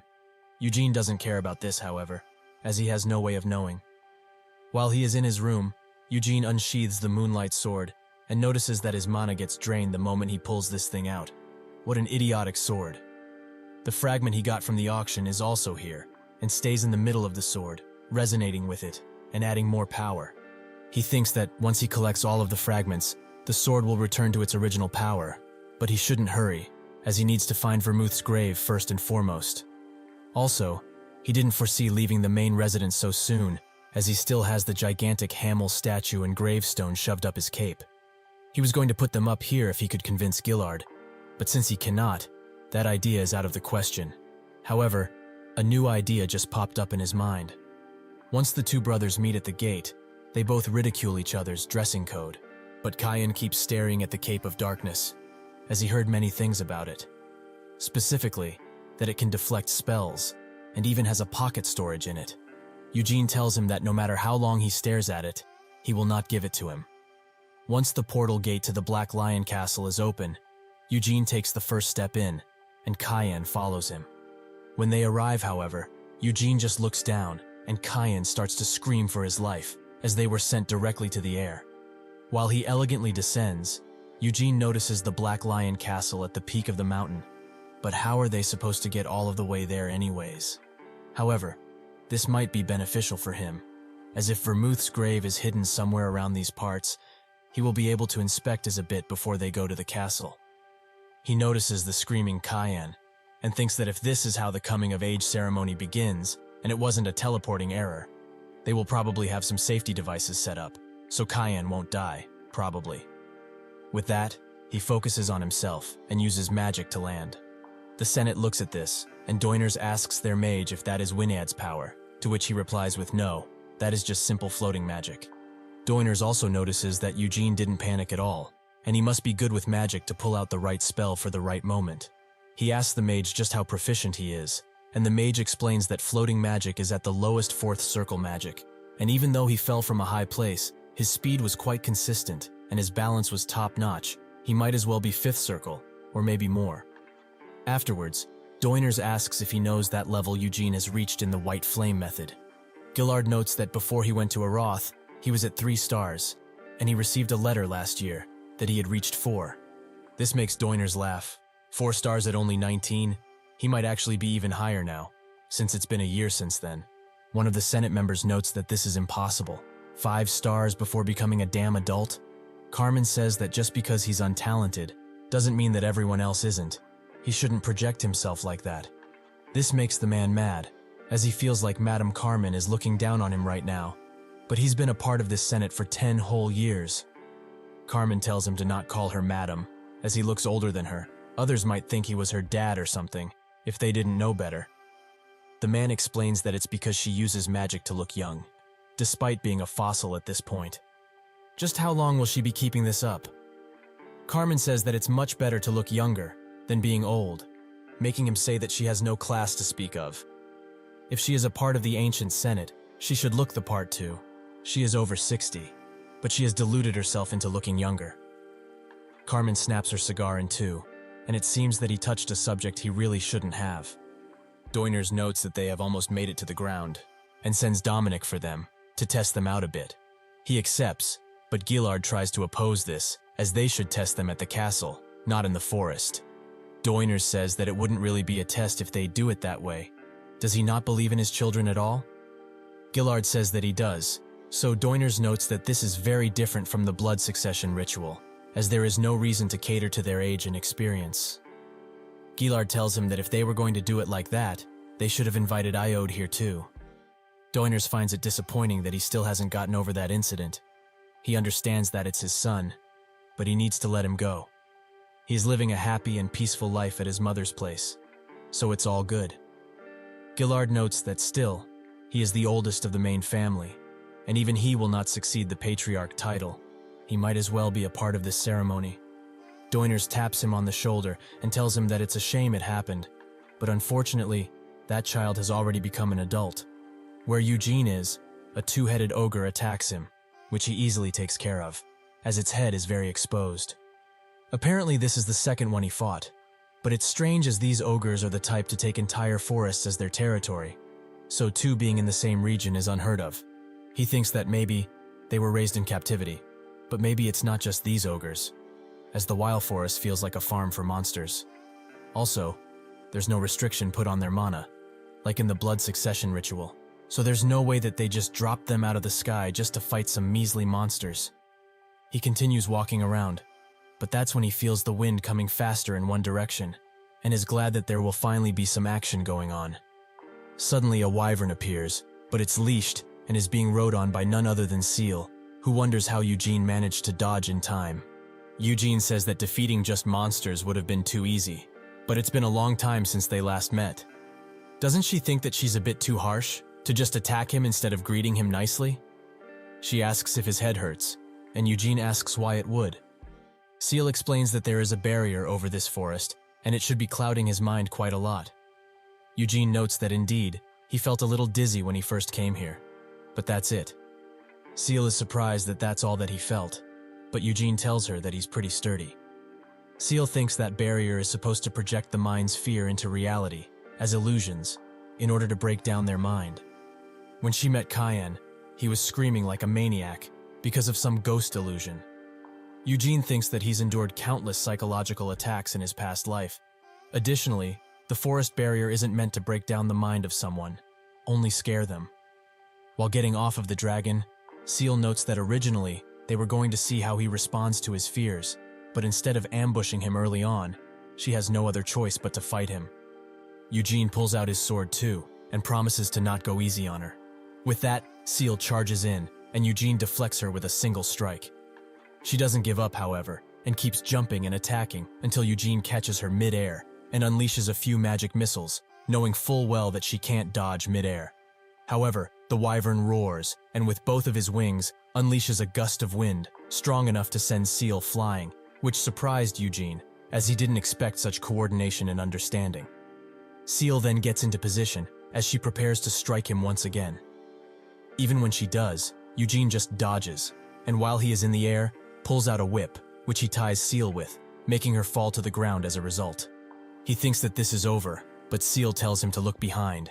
That's when the wyvern opens its mouth wide to bite him, but he dodges, resulting in him letting go of the whip. Eugene gets ready to kill this awfully creature, but Seal, who is still tied up, screams at him to not kill her dear Waiwi. Eugene is quite shocked at what he just heard, and asks her to repeat herself, which she does. Eugene sheaths his sword, but finds it quite annoying that she was the one who ambushed him first, so she shouldn't make demands like this. While the wyvern charges at him once again, he tells it that today is a lucky day, as he won't have to rid him from this world. With that, Eugene kicks him in the chin and jumps high into the air, finishing the fight with a mighty punch to the head. Eventually, Seal gets free of her restraints, and is quite mad that Eugene treated Waiwi so poorly, so she charges up her sword soul and rushes in with a mighty thrust. Eugene just puts his hand forwards, which makes Seal wonder why he's doing this. Is he really going to use his bare hands to block Sword Soul? Is he crazy? Without much choice, she misses deliberately, which allows Eugene to grab her hand, put her in handlock, and pin her to the ground. Seal asks him to go easier on her, and Eugene agrees, but only if she stops attacking him. She notes that the fight was already over, as she couldn't have won in the first place. With that, Eugene lets her go, and she asks if he predicted that she was going to change her trajectory like that. Eugene notes that it was a coin toss, a gamble he made, which makes her mad, as his hand could have been sent flying. Eugene notes that he knew anyway, that she wouldn't do anything to his hand, which makes her call him a bastard. Eugene also says that it's a surprise to see her here, but since she's here, why doesn't she explain what is going on to her? Seal just tells him to find the Black Lion Castle, but Eugene already knows that. What he was asking is how this trial will work. That's when Seal explains that there are a total of 60 Black Lion Knights, including the captains, that are going all over the mountain and looking for him. Eugene notes that this is a bit over the top of something as simple as a coming-of-age ceremony, but she notes that the Senate leader values him quite well, and Cayenne was just mixed up in this trial because of him. Eugene still tells her that 60 people is just too much for only 2 people, but Seal notes that the mountain is quite vast, and they are not all participating in the ambush, as some are positioned to stop him or Cayenne from going to places where they shouldn't. Eugene thinks about this, and one place immediately comes to mind, Vermouth's grave, the place he wants to go to. Eugene asks what kinds of places they aren't allowed in, and Seal explains that it's most likely dangerous places, because this mountain has tons of monsters in it, and around here, there are only ogres. But once he goes deeper and deeper, there are countless demonic creatures who actually hunt ogres for fun. Eugene is quite surprised by her statement, as he didn't expect for demons to be here of all places. Seal notes that, from what she heard at least, they are raising them to increase the Black Lion Knight's experience. Eugene looks at her with a stern face and explains that demons aren't dogs or cats. They can't raise them. All they did was let some demons loose in the forest. Vermouth's grave, their damn ancestor, should be in this mountain, but they just let demons have their fun around here? Seal asks why he's getting mad at her, of all people. But Eugene still holds her accountable, as she is also a part of the Lionheart family. Seal didn't see him as a real patriot of the Lionheart family, and explains that the demons are kept far away from Vermouth's grave, and she's gone for demon raids several times around here. But there was nothing about that grave, ever. Eugene thinks that if that senile Senate leader is paying close attention to him, he must change his plan, as he was going to try and locate the grave, but there are too many variables. For now, he will go with plan B, that is, to just go to the Black Lion Castle. While Seal gets ready to leave, Eugene tries to hitch a ride, but she refuses, and warns him to get as far away from this place as humanly possible, since the other knights will get to him very soon. Eugene looks around to get an idea, but suddenly tries to grab Seal, which she notices, so she swiftly dodges. Eugene was expecting this, so he charges up a gust of wind and sends her flying. This allows him to get on top of the wyvern, which tries to get him off immediately, but Eugene warns him, if he doesn't want to get beaten within an inch of his life, he better start flying. With that, the wyvern does just so, and Seal tries to get him back, but Eugene tells him to ignore her, as he will be dead if he does otherwise. When Eugene gets high into the air, he notices something quite surprising. Countless knights, all with their own wyverns. Eugene doesn't notice Carmen amongst this group, and he doesn't know how the other captains look, but none of the guys here look strong enough to be one. They all get ready to attack, reminding themselves that this is just a test, and Eugene thinks that the Black Lion Knight Order is very skilled, as even in his past life, there wasn't a Knight Order stronger than them. However, their attacks will not be made with the intention to kill, so they can't hope to push him at all. He will be the one testing them actually, as he wants to see if the Black Lion Knight Order has improved or not. Eugene is the one to charge in first, which surprised the knights, but alas, they all get ready for battle. Two archers try to shoot him down, but he eats their arrows with the cloak, spins, and shoots them back, which the knights react to. However, this gives Eugene ample opportunity to go behind one and try to strike him.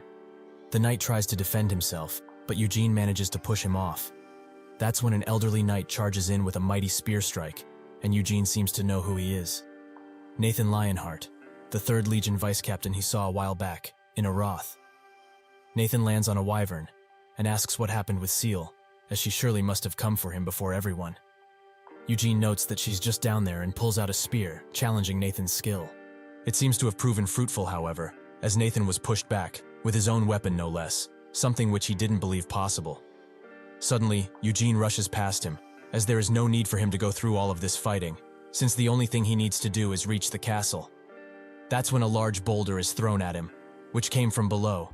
So he looks down, but in that split second, Carmen pops up behind him and kicks him to the ground with flexible movement.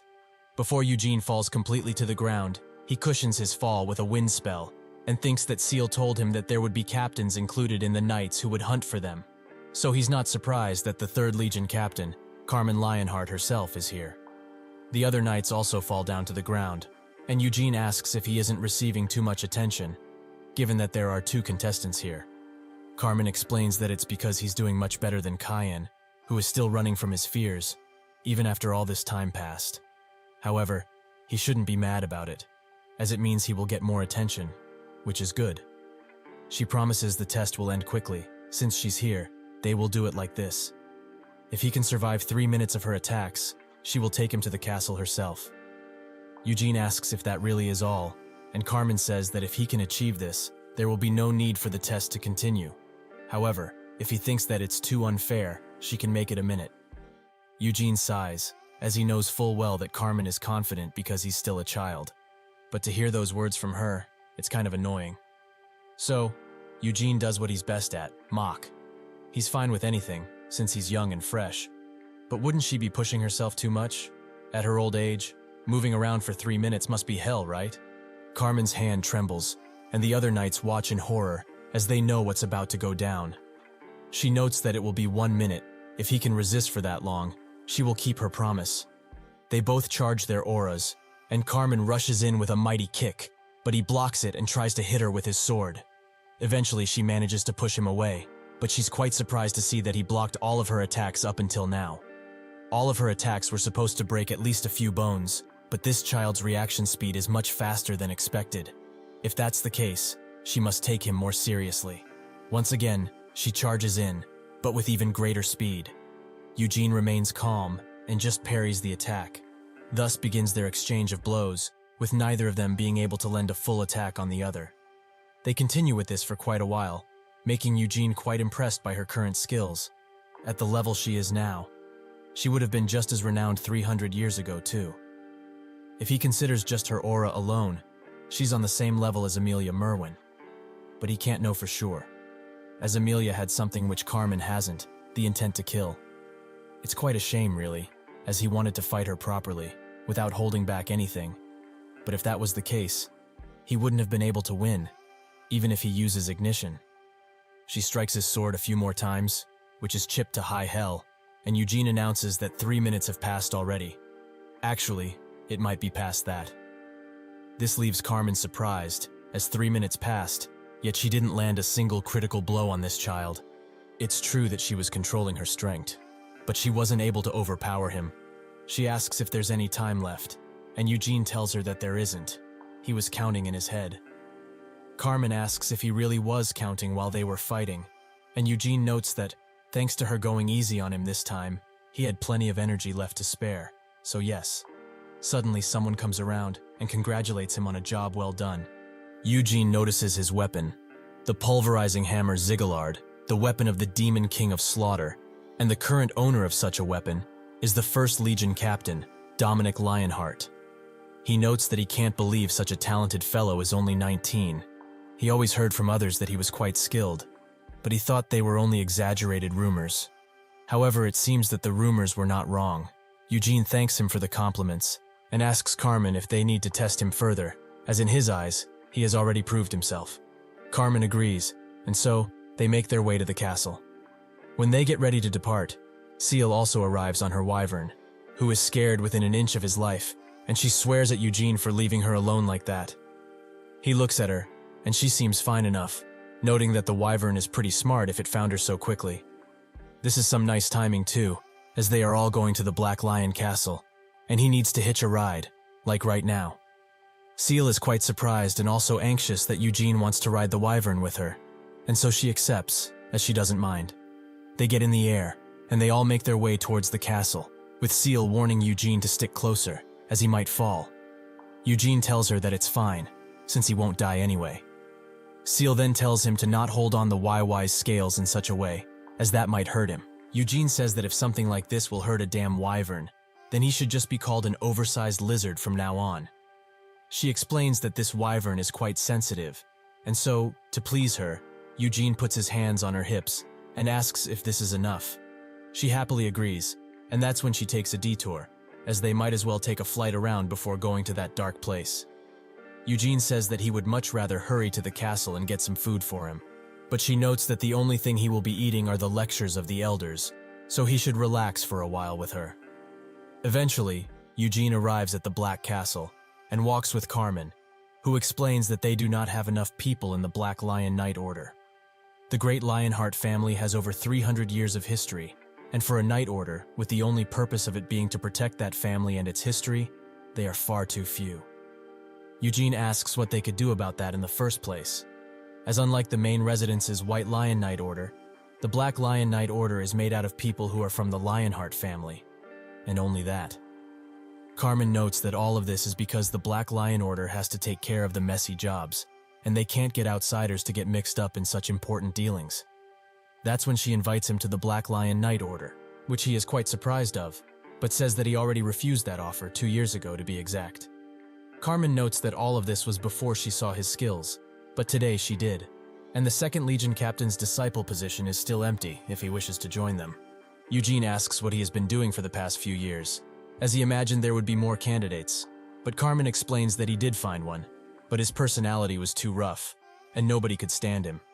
However, His skills remind her of the 2nd Legion captain, and they would fit together pretty well. Eugene tells her that he never even saw the guy, and she notes that if he chooses to become his disciple, he would actually get along with him, and additionally, being in this Black Lion Knight order is a great honor. Eugene says that it might as well be, but he would like to prioritize his own honor. Hearing this, Carmen decides to tell him that the Senate is quite weary of him, as the situation in Nahama was quite suspicious from every angle, but he went and visited that empty place without any words. Eugene asks if she really thinks that he planned something with the Nahama people, and Carmen says that she doesn't, as the possibility is quite low, but they simply cannot ignore it. Since nobody imagined that Iodi would get into dark magic, but he knows full well what happened. He's in a very good position, and thus will receive tons of generous offers. He is also talented beyond belief, but there is a limit of his authority, because he comes from a lower-class bloodline. What if somebody offered him help in getting the patriarch position? Eugene puts it bluntly, he never wanted to become the patriarch, but Carmen continues, he should think about it differently then. Because of his skills, everyone will try to take him onto their side. Did Nahama's sultan promise him wealth and fame, perhaps? Eugene asks if this is an interrogation, which she says it is. Eugene will not answer any further questions, as he is sure the people in this room will ask him plenty of questions. When she opens the door, Eugene sees the most important people in the Lionheart family.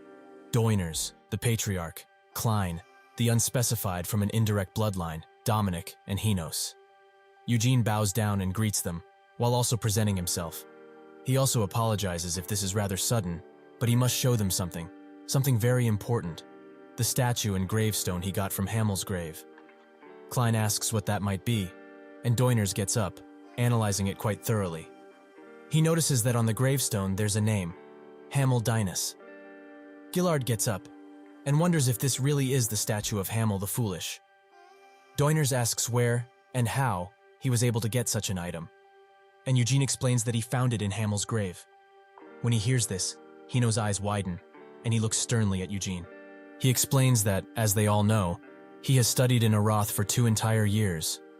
In the Royal Library, Arsion, in Senya's Hall, to be exact, he was able to learn about Hamel's grave through witchcraft. Doiner asks how, and Eugene notes that this is the very first time someone from their family has gotten to look into witchcraft, so he assumes that Senya meant for one of them to find it. Hamel is an old friend of Vermouth, their ancestor, and unlike the other ones, he was not able to return, as he sacrificed himself for the sake of the world and his friends. Eugene feels embarrassed after saying something so cringy, but continues, and says that he walked through the Nahama desert and found Sir Hamel's grave. It wasn't in pristine condition, though. In fact, it was the opposite, as the only things that remained intact are right here, the statue and the gravestone. He wasn't alone, however, as there was also a Death Knight made from Hamel's corpse, and he was able to defeat it, but he also came across the terrifying dungeon master of the desert, Amelia Merwin. The mage is shocked that he met her, and most importantly, that he came out alive. Eugene explains that he is alive right now, because the Demon King of Incarceration appeared. Everyone is shocked at this revelation, and Eugene notes that he stopped Amelia from butchering him, but also gave him a warning that he is supposed to pass on to the others. He told him that freedom without responsibility is self-indulgent, and that his goodwill and silence will not last for long. Doiner's eyes widen, and Eugene thinks that he needed to do this, as he doesn't know what Vermouth promised, but having heard this warning, they need to prepare for the peace to end. He additionally tells them the other things the Demon King said, that he cannot have people thinking that he is obligated to be nice to them, and if they will not respect him, he will not do that either, from now on. Doiners sits down, as they have never expected for him to bring such dire news. At first, they were going to interrogate him about what he was doing in the desert, but now, they have much bigger problems. Klein says that the Demon King still wishes for peace, and if they don't insult him any longer, there should still be peace. Gillard tells him otherwise, as if he needs to warn them. He is sure that the peace will end eventually. Nahama has been invading Tarath for hundreds of years, and if Helmut was behind all of this, they can bet that the Demon King of Incarceration was somehow involved too. Doiners asks if he will go to the Demon King and ask if he really was involved. He also half expected this to happen, as the 2 strongest Demon Kings are still alive and kicking. Their subordinates are also spread around everywhere. Their hero, Vermouth, took only 4 companions and took down the demon king of cruelty, slaughter, and frenzy. However, he wasn't able to defeat the demon king of incarceration and of ruin. If they really go to war, who will be able to defeat the demon kings now? Himself or his grandson Dominic? Will he do it? Gillard notes that this isn't a threat to them only, as the demon king of incarceration is surely after the entire world. Doyners says that even if it is like this, they are descendants of their natural enemy, so they will be in the front lines should something happen. He asks Gillard if he thinks that they are ready for something like this to occur. Klein notes that nobody from their families, be it Keel or Lionhearts, that are disrespecting the Demon King. It's the Holy Empire and the allied powers of Devil Conquest, who kept their armies on standby, just at the borders of Helmud. Those damn haters will invade Helmud the second they hear about this. Doyners tells him to relax, as even though they are doing something like this, it's just a show of power, and if things get serious, he is sure they will recall their armies. Eugene thinks that this is a slow discussion, but it's fine, as he will not have to worry about them declaring war on Helmud. Not that he cares either way, as he wants to kill the Demon Kings as much as all of them. Doyners asks what he intends to do with the items he got, and Eugene explains that he was thinking of putting them where their ancestor rests. Hamel's grave has already been fully destroyed, but they should read this. Doyners does just that, and reads all of the insults, piece of shit, garbage human, and the numerous others. Eugene tells him to read the part below it, about how great he was, and that everyone will miss him. Eugene notes that their ancestor really mourned his death, and he thinks it's only fair that they put the statue and gravestone where he lays, so that they may rest together. He did not learn magic from the great Senya, but his mentor was Roberian, who had inherited her tradition, and he is sure that he can confidently call himself a mentee of her. So, he is both Senya's mentee and their ancestor's descendant, also the last person to pay respect to the great Hamel.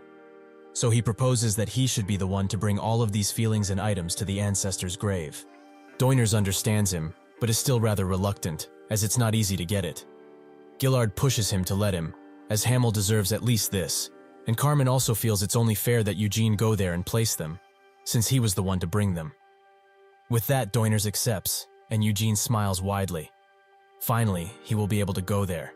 He will not be able to open up his coffin or search further, but he can memorize the location and just go there again. Doyners explains that they will need time to open the path, so he can keep the items for now. Eugene agrees, and wonders what kind of path he will be opening. Doyners orders Xenos to bring Eugene to his room, and also tells Gillard to postpone his reunion with his sons for a little bit, as they have a lot to discuss. While Eugene is escorted, he thinks about Xenos, and his very weird personality, as every disciple he had, simply ran away after a while. Xenos tells him that they should go somewhere private, as he needs to see that statue and gravestone once again. Eugene asks why he would want to see them again, and with teary eyes, Xenos explains that he simply wants to give flowers and pay his respects. Eugene asks why in the hell he's crying so hard, but Xenos excuses this as this being his conjunctivitis, which makes tears flow sometimes, even if he doesn't want them to. Eugene is rightly weirded out by this, and now understands why his disciples all ran away. Eugene does what Xenos asked him to do, and can't help but wonder why this guy is giving flowers and sobbing for a person he never even met. Is he a descendant or something? If that were the case, his descendant would have married Vermouth's descendant and had children, but that's not possible, as he has never had kids, ever. Without any straight answer, he asks Xenos himself if he has some sort of connection with Hamel. He slowly gets up and announces that he is Hamel's disciple. This shocks Eugene, as he has never had a disciple in his past life. He didn't have the opportunity to have one. Xenos then explains that technically, he did not learn directly from him, but like all of the branch families out there, his family split off from the main family. His distant ancestor was Vermouth's second son. The older son became the patriarch after Vermouth, and many of the other siblings had left the main residence to start an indirect lineage. His ancestor did not become patriarch, but he was able to inherit something other than the white flame method the main family uses. That would be Hamel's techniques, as Vermouth taught them to his ancestors.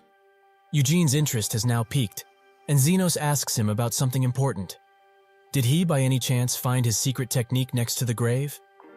Xenos notes that he saw the duel between him and Carmen. The way he deflected her attacks was similar to one of Hamel's techniques that his family inherited. That type of skill cannot be simply imitated without genius and great combat sense. Also, one would need understanding and control over their mana. However, if he found some of Hamel's secret text inside of the grave, it's not entirely impossible. Eugene is kind of mad that Vermouth just up and decided to teach his descendants about his skills, and asks why Vermouth taught his second son Hamel's techniques, and not his. Xenos explains that, after Vermouth's oldest became patriarch, many branch families started to form, and as the family continued to grow, the black sheep started to stand out more and more. His ancestor was the first black lion, who convicted those people, and damned them. Eugene now understands better. Vermouth decided to train his second son as a loyal dog, who would keep the main family and other branch families in check. If he taught him his techniques, though, it must mean that he considered his techniques powerful enough to stand up against the main family ones. Xenos asks once again, if he possesses any of Hamel's text, then he would like to have it, as it is a part of his heritage. Eugene sighs, and says that they should go over their positions, first and foremost. If they go with technicalities, he is Hamel's direct disciple. So is he not above him, regarding seniority? Xenos is quite puzzled by this, but Eugene explains that he would be his senior brother, with him being the junior. Although he was born decades earlier than he was, if he truly wants to call himself Hamel's disciple, he must treat him as a senior, his older brother. Xenos thinks about this, and asks if this means that there was a secret text from Hamel in his grave. Eugene confirms his suspicions, but unfortunately, he memorized it and burned it. He must have heard earlier that a death knight attacked him, so he could not bring it with him. However, if he treats him as his senior brother, then he can compare the technique of Hamel to the ones he learned from his family, and teach him what he is missing. The cards are on the table. Xenos asks if he really has the techniques memorized fully, which angers Eugene, as this is reminding him of how Amelia kept talking and asking dumb questions. Xenos then asks if he has to call him his senior brother in front of other people too. Eugene explains that something of that nature would inconvenience the both of them, as they would have to explain a lot of stuff, so he will only be made to call him senior brother behind closed doors. Xenos accepts the offer and calls him senior brother. Eugene says that since everything is settled, they should go to his room, as he is tired from all of the stuff he had to do today.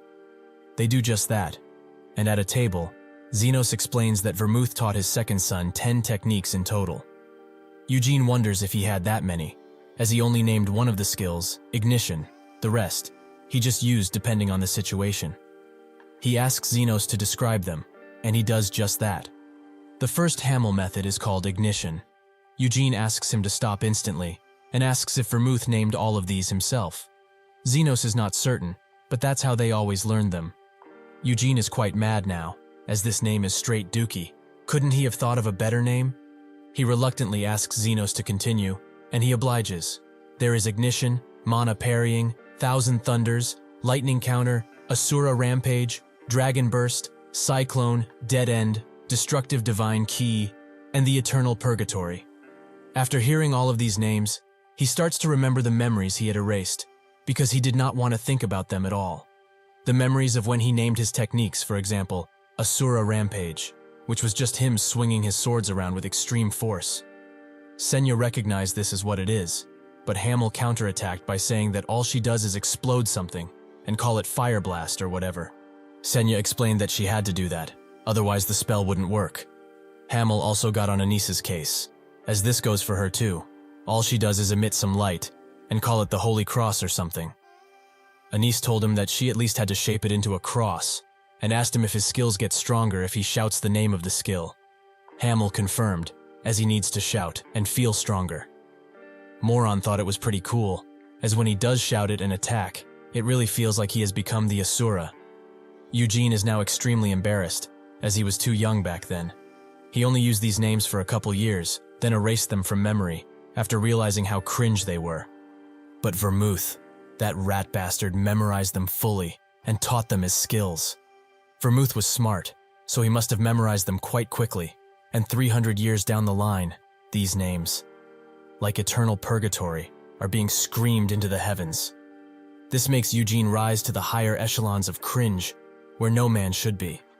He never expected for those dumb names to be passed down 3 entire centuries later, and especially in the Lionheart family, he should have just regressed instead of reincarnating and killed his past self with his own 2 hands.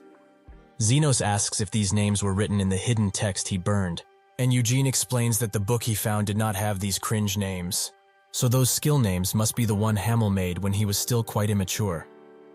Xenos is quite hurt by this, as he may be his senior brother, but he will not stand by while he looks down on these skills that their ancestors worked hard to achieve. Eugene says that he is misunderstanding. It's not about the skills, it's about their names. He should put his hand on his chest and be honest here. Thousand Thunders? Dead End? Asura Rampage? Aren't these names even a little embarrassing? Xenos thinks about it, and notes that Carmen's ultimate attack is called Destiny Breaker. So it seems that making cringe names runs in the family. Eugene pulls out a feather and paper, noting that he should write in detail about these skills, and he will compare them to the text in his head so that he can fix any wrong parts for him. While Xenos does that, Eugene asks him if he ever entered their ancestors' graves. Xenos confirms that he did, but only once, when he became captain. And it wasn't just him. Anyone who is appointed captain gets the chance to visit Vermouth's grave and swear on their life to continue protecting the family. Eugene then asks what kind of place it is, and Xenos notes that it's nothing too expensive, it's just a very secret spot, so he can't tell him in detail, but it's sort of a temple, if he had to compare it to something. Perhaps Vermouth transcended to a god when he passed, and that's why the temple was built, to worship him. Eugene ponders on the idea, and thinks that if he did actually become a god, then reincarnating his best friends is not impossible. But if he had acquired omnipotence, then he wouldn't have fought Senya. Xenos finishes with the skill descriptions, and when Eugene reads them, he thinks that they are all a mess. These dumbasses that inherited the Hamel method must have changed a ton of things to try and compensate. Eugene sits down and explains that this is much different than what he saw. He erases the Hamel method text from the paper, which makes Xenos ask why, but Eugene tells him to be quiet, as it doesn't concern him. He should keep in mind, however, these techniques are not really that great to have their own name. Being restricted to only these techniques will only damage them in the long run, as it will block their growth. He should stay far away from the Hamel method as well. Xenos knows he's right, but can't help but wonder, did he already master the Hamel method perfectly? Eugene notes that he's editing this paper now, so yes, he has. Xenos excuses his rudeness, but he wants to know how much of the Hamel method he understands. Eugene gets up and tells him to observe closely. He then gathers up mana at the tip of his blade and unleashes it in a small and controlled explosion. Xenos notices that this is the Eternal Purgatory skill, and it was cast with ease this time, as this technique is famous for consuming tons of mana. Eugene asks if this is enough, and Xenos asks him to show him the Destruction Divine Chi too. Eugene notes that it's just wrapping mana around his body. He should take this already and study it. However, he has one condition. If Carmen or anyone else tells him to take him as a disciple, he should reject them. Xenos asks why, as if someone like him were to be in the Black Lion Knights, it would be a great honor. Eugene threatens him with the paper, and Xenos immediately folds, confirming that he will be rejecting them as fast as possible. Later, Eugene has a meal with Seal, who just stares at him while he eats. She then asks what he talked with Xenos about all day. Did he perhaps decide to join the Black Lion Knights? Eugene notes that he didn't. They just talked about techniques and such. She also asks about how close he was with the Prince of Aroth, and about Roberian. Did he perhaps introduce him to a promising young mage or something? Eugene tells her to stop with the questions, as she knows already, he's not the type to socialize. Seal explains that their brother will become quite the busy fellow starting next year, and many renowned nobles and other royal families will want to get introduced to their brother, who is the successor of the Lionheart family. Additionally, the Sea Kingdom's Simuan's young princess and the Luhar Kingdom princess are both his marriage candidates. He might actually be the first one to get married, out of the 3 of them. Eugene thinks that the Luhar Kingdom was set up by Moron, so he doesn't even want to know what her descendant looks like. Just when he starts feeling bad for Cayenne, he arrives, all tattered up and very dirty. Eugene thought he would have been lost for a few more days, and asks if he saw any more ghosts in the forest. Cayenne doesn't even want to think about that, but thinks that he spent an entire day struggling against different illusions and monsters. But Eugene, this damn bastard, arrived at the castle within an hour of him descending to the woods. Suddenly, a maid comes with an urgent message. A guest will arrive soon, so they all should get ready and come to the warp gate. Seal notes that she didn't hear anything about this, and the maid explains that they just received the message, and the visit was decided during the conference meeting between the different elders. Eugene asks who this important guest is, and the maid says that it's the auxiliary bishop of the Holy Empire, Eurus, Christina. Everyone from the family gets dressed and waits at the warp gate, where eventually Christina arrives, with 3 knights in tow. Eugene is quite shocked, as she looks exactly like Anise. She thanks them for the grandiose welcome, and Doiners admits that he did not expect her to come all the way here. She notes that she should naturally respond to any summons she gets, and that they should go talk things through. When they do that, Eugene stares at her, which makes her suddenly stop and smile in his direction, something which takes him by surprise.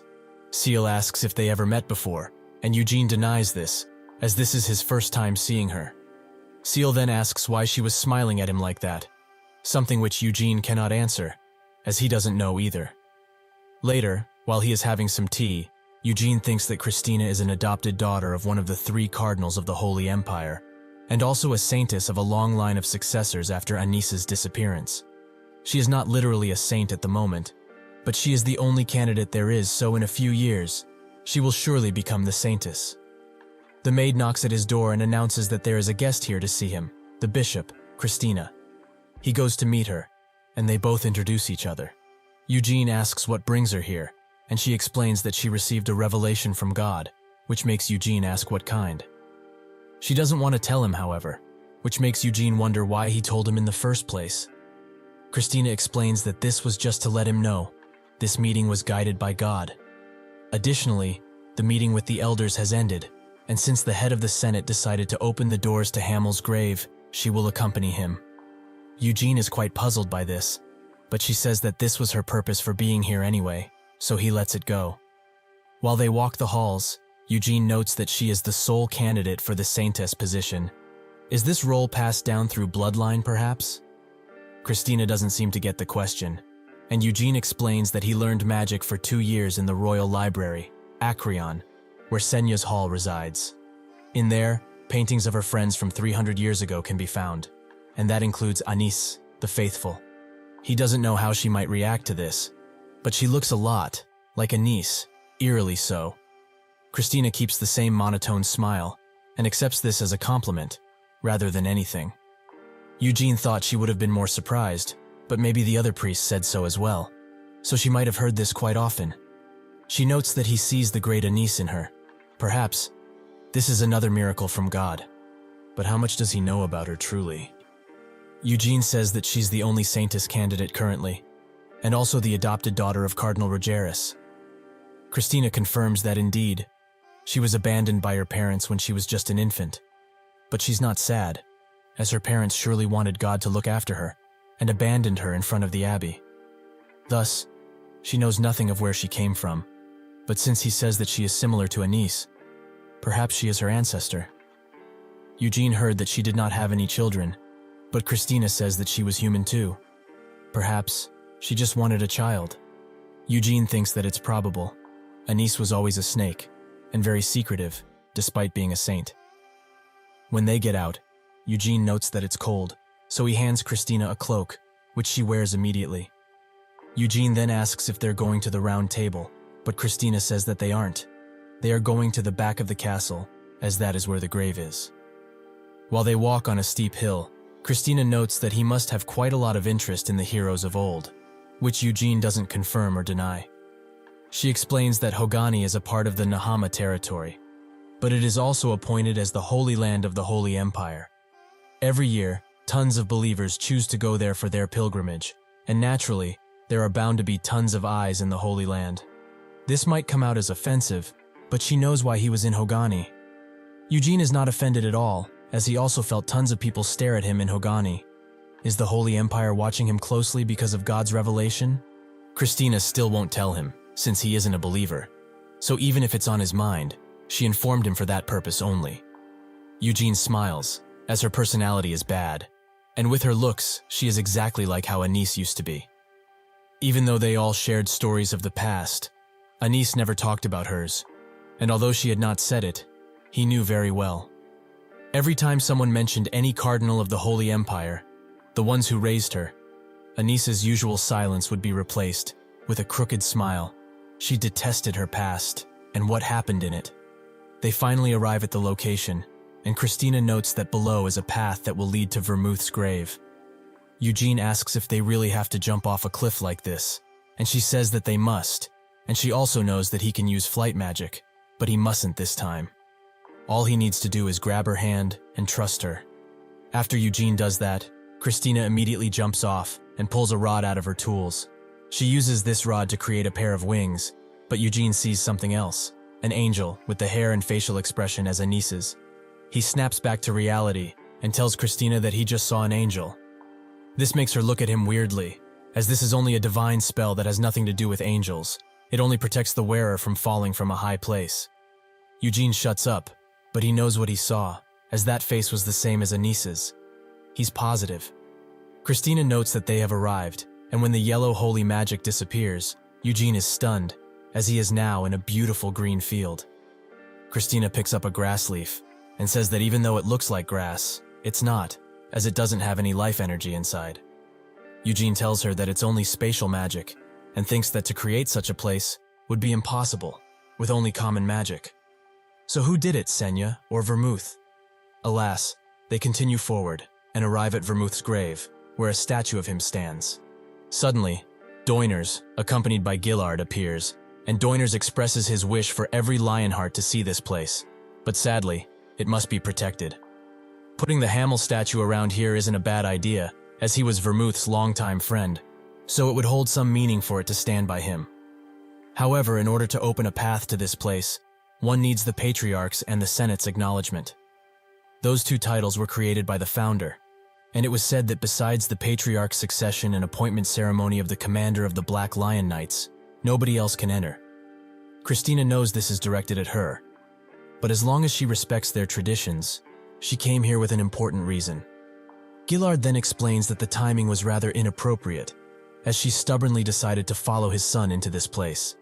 As the Patriarch, he could have just ignored this, but did not, to hold respect to both of their ancestors. And she also said that she came here because of God's revelation, which coincidentally lines with the Demon King announcing his peace is almost over. So he asks her to just say it already. Christina says that she will dare to say it, and pulls out the holy rod once again. She, Christina Rogeris, the adopted son of Michael Rogeris, is the only Saintess candidate in the whole Holy Empire. From this moment forth, she will be representing the Pope, and right now, she asks them to please open the grave of the great hero, Vermouth. His soul did not go to heaven, and from this revelation, his soul did not find salvation, and is still wandering the earth. As the Saintess, she must check the hero's last moment. Doiners says that he will follow whatever Gillard chooses, who is kind of glad that he will be able to open the grave with his own hands. Once they get inside, Christina numbers the number of beautiful things around here, but they are all fake, as there is nothing real inside of this temple. Gillard explains that it was the will of the founder to not have any descendants carve any statues or put decorations. According to that, they shouldn't put the Hamel statue here, but considering that it was not made by one of his descendants, it's fine. Christina thinks that this is beautiful. To reunite two old friends in the same resting place, this is certainly God's will. Eugene asks if defaming Hamel's grave and insulting the corpse by letting it become a death knight is also God's will. Christina looks at him and says that it wasn't. That's why he was able to get out of there and rescue the statue. Eugene looks at her sternly, as even Anis didn't use God's name that much as this one does. Eventually they arrive at the coffin, and Gillard tells them to observe while he opens it. While the two close on the coffin, Eugene thinks that he didn't know they would be doing it so swiftly. He begs him to just be a body lying in the coffin, a mummy. Hell, even some bones would suffice. He doesn't care, as long as he's dead and lying in there. If he really is dead, he will find peace, and with that, he will be able to lift the suspicions he had on him. Eugene thinks that Vermouth was not involved with his reincarnation, but fighting Senya and forcing her to flee. He also damns the Demon King, as that bastard talked about love like he and Vermouth were longtime friends. He will never believe that, so he begs the great Vermouth to be dead. When the coffin opens, Gillard is shocked, but Christina already knew that the coffin is completely empty.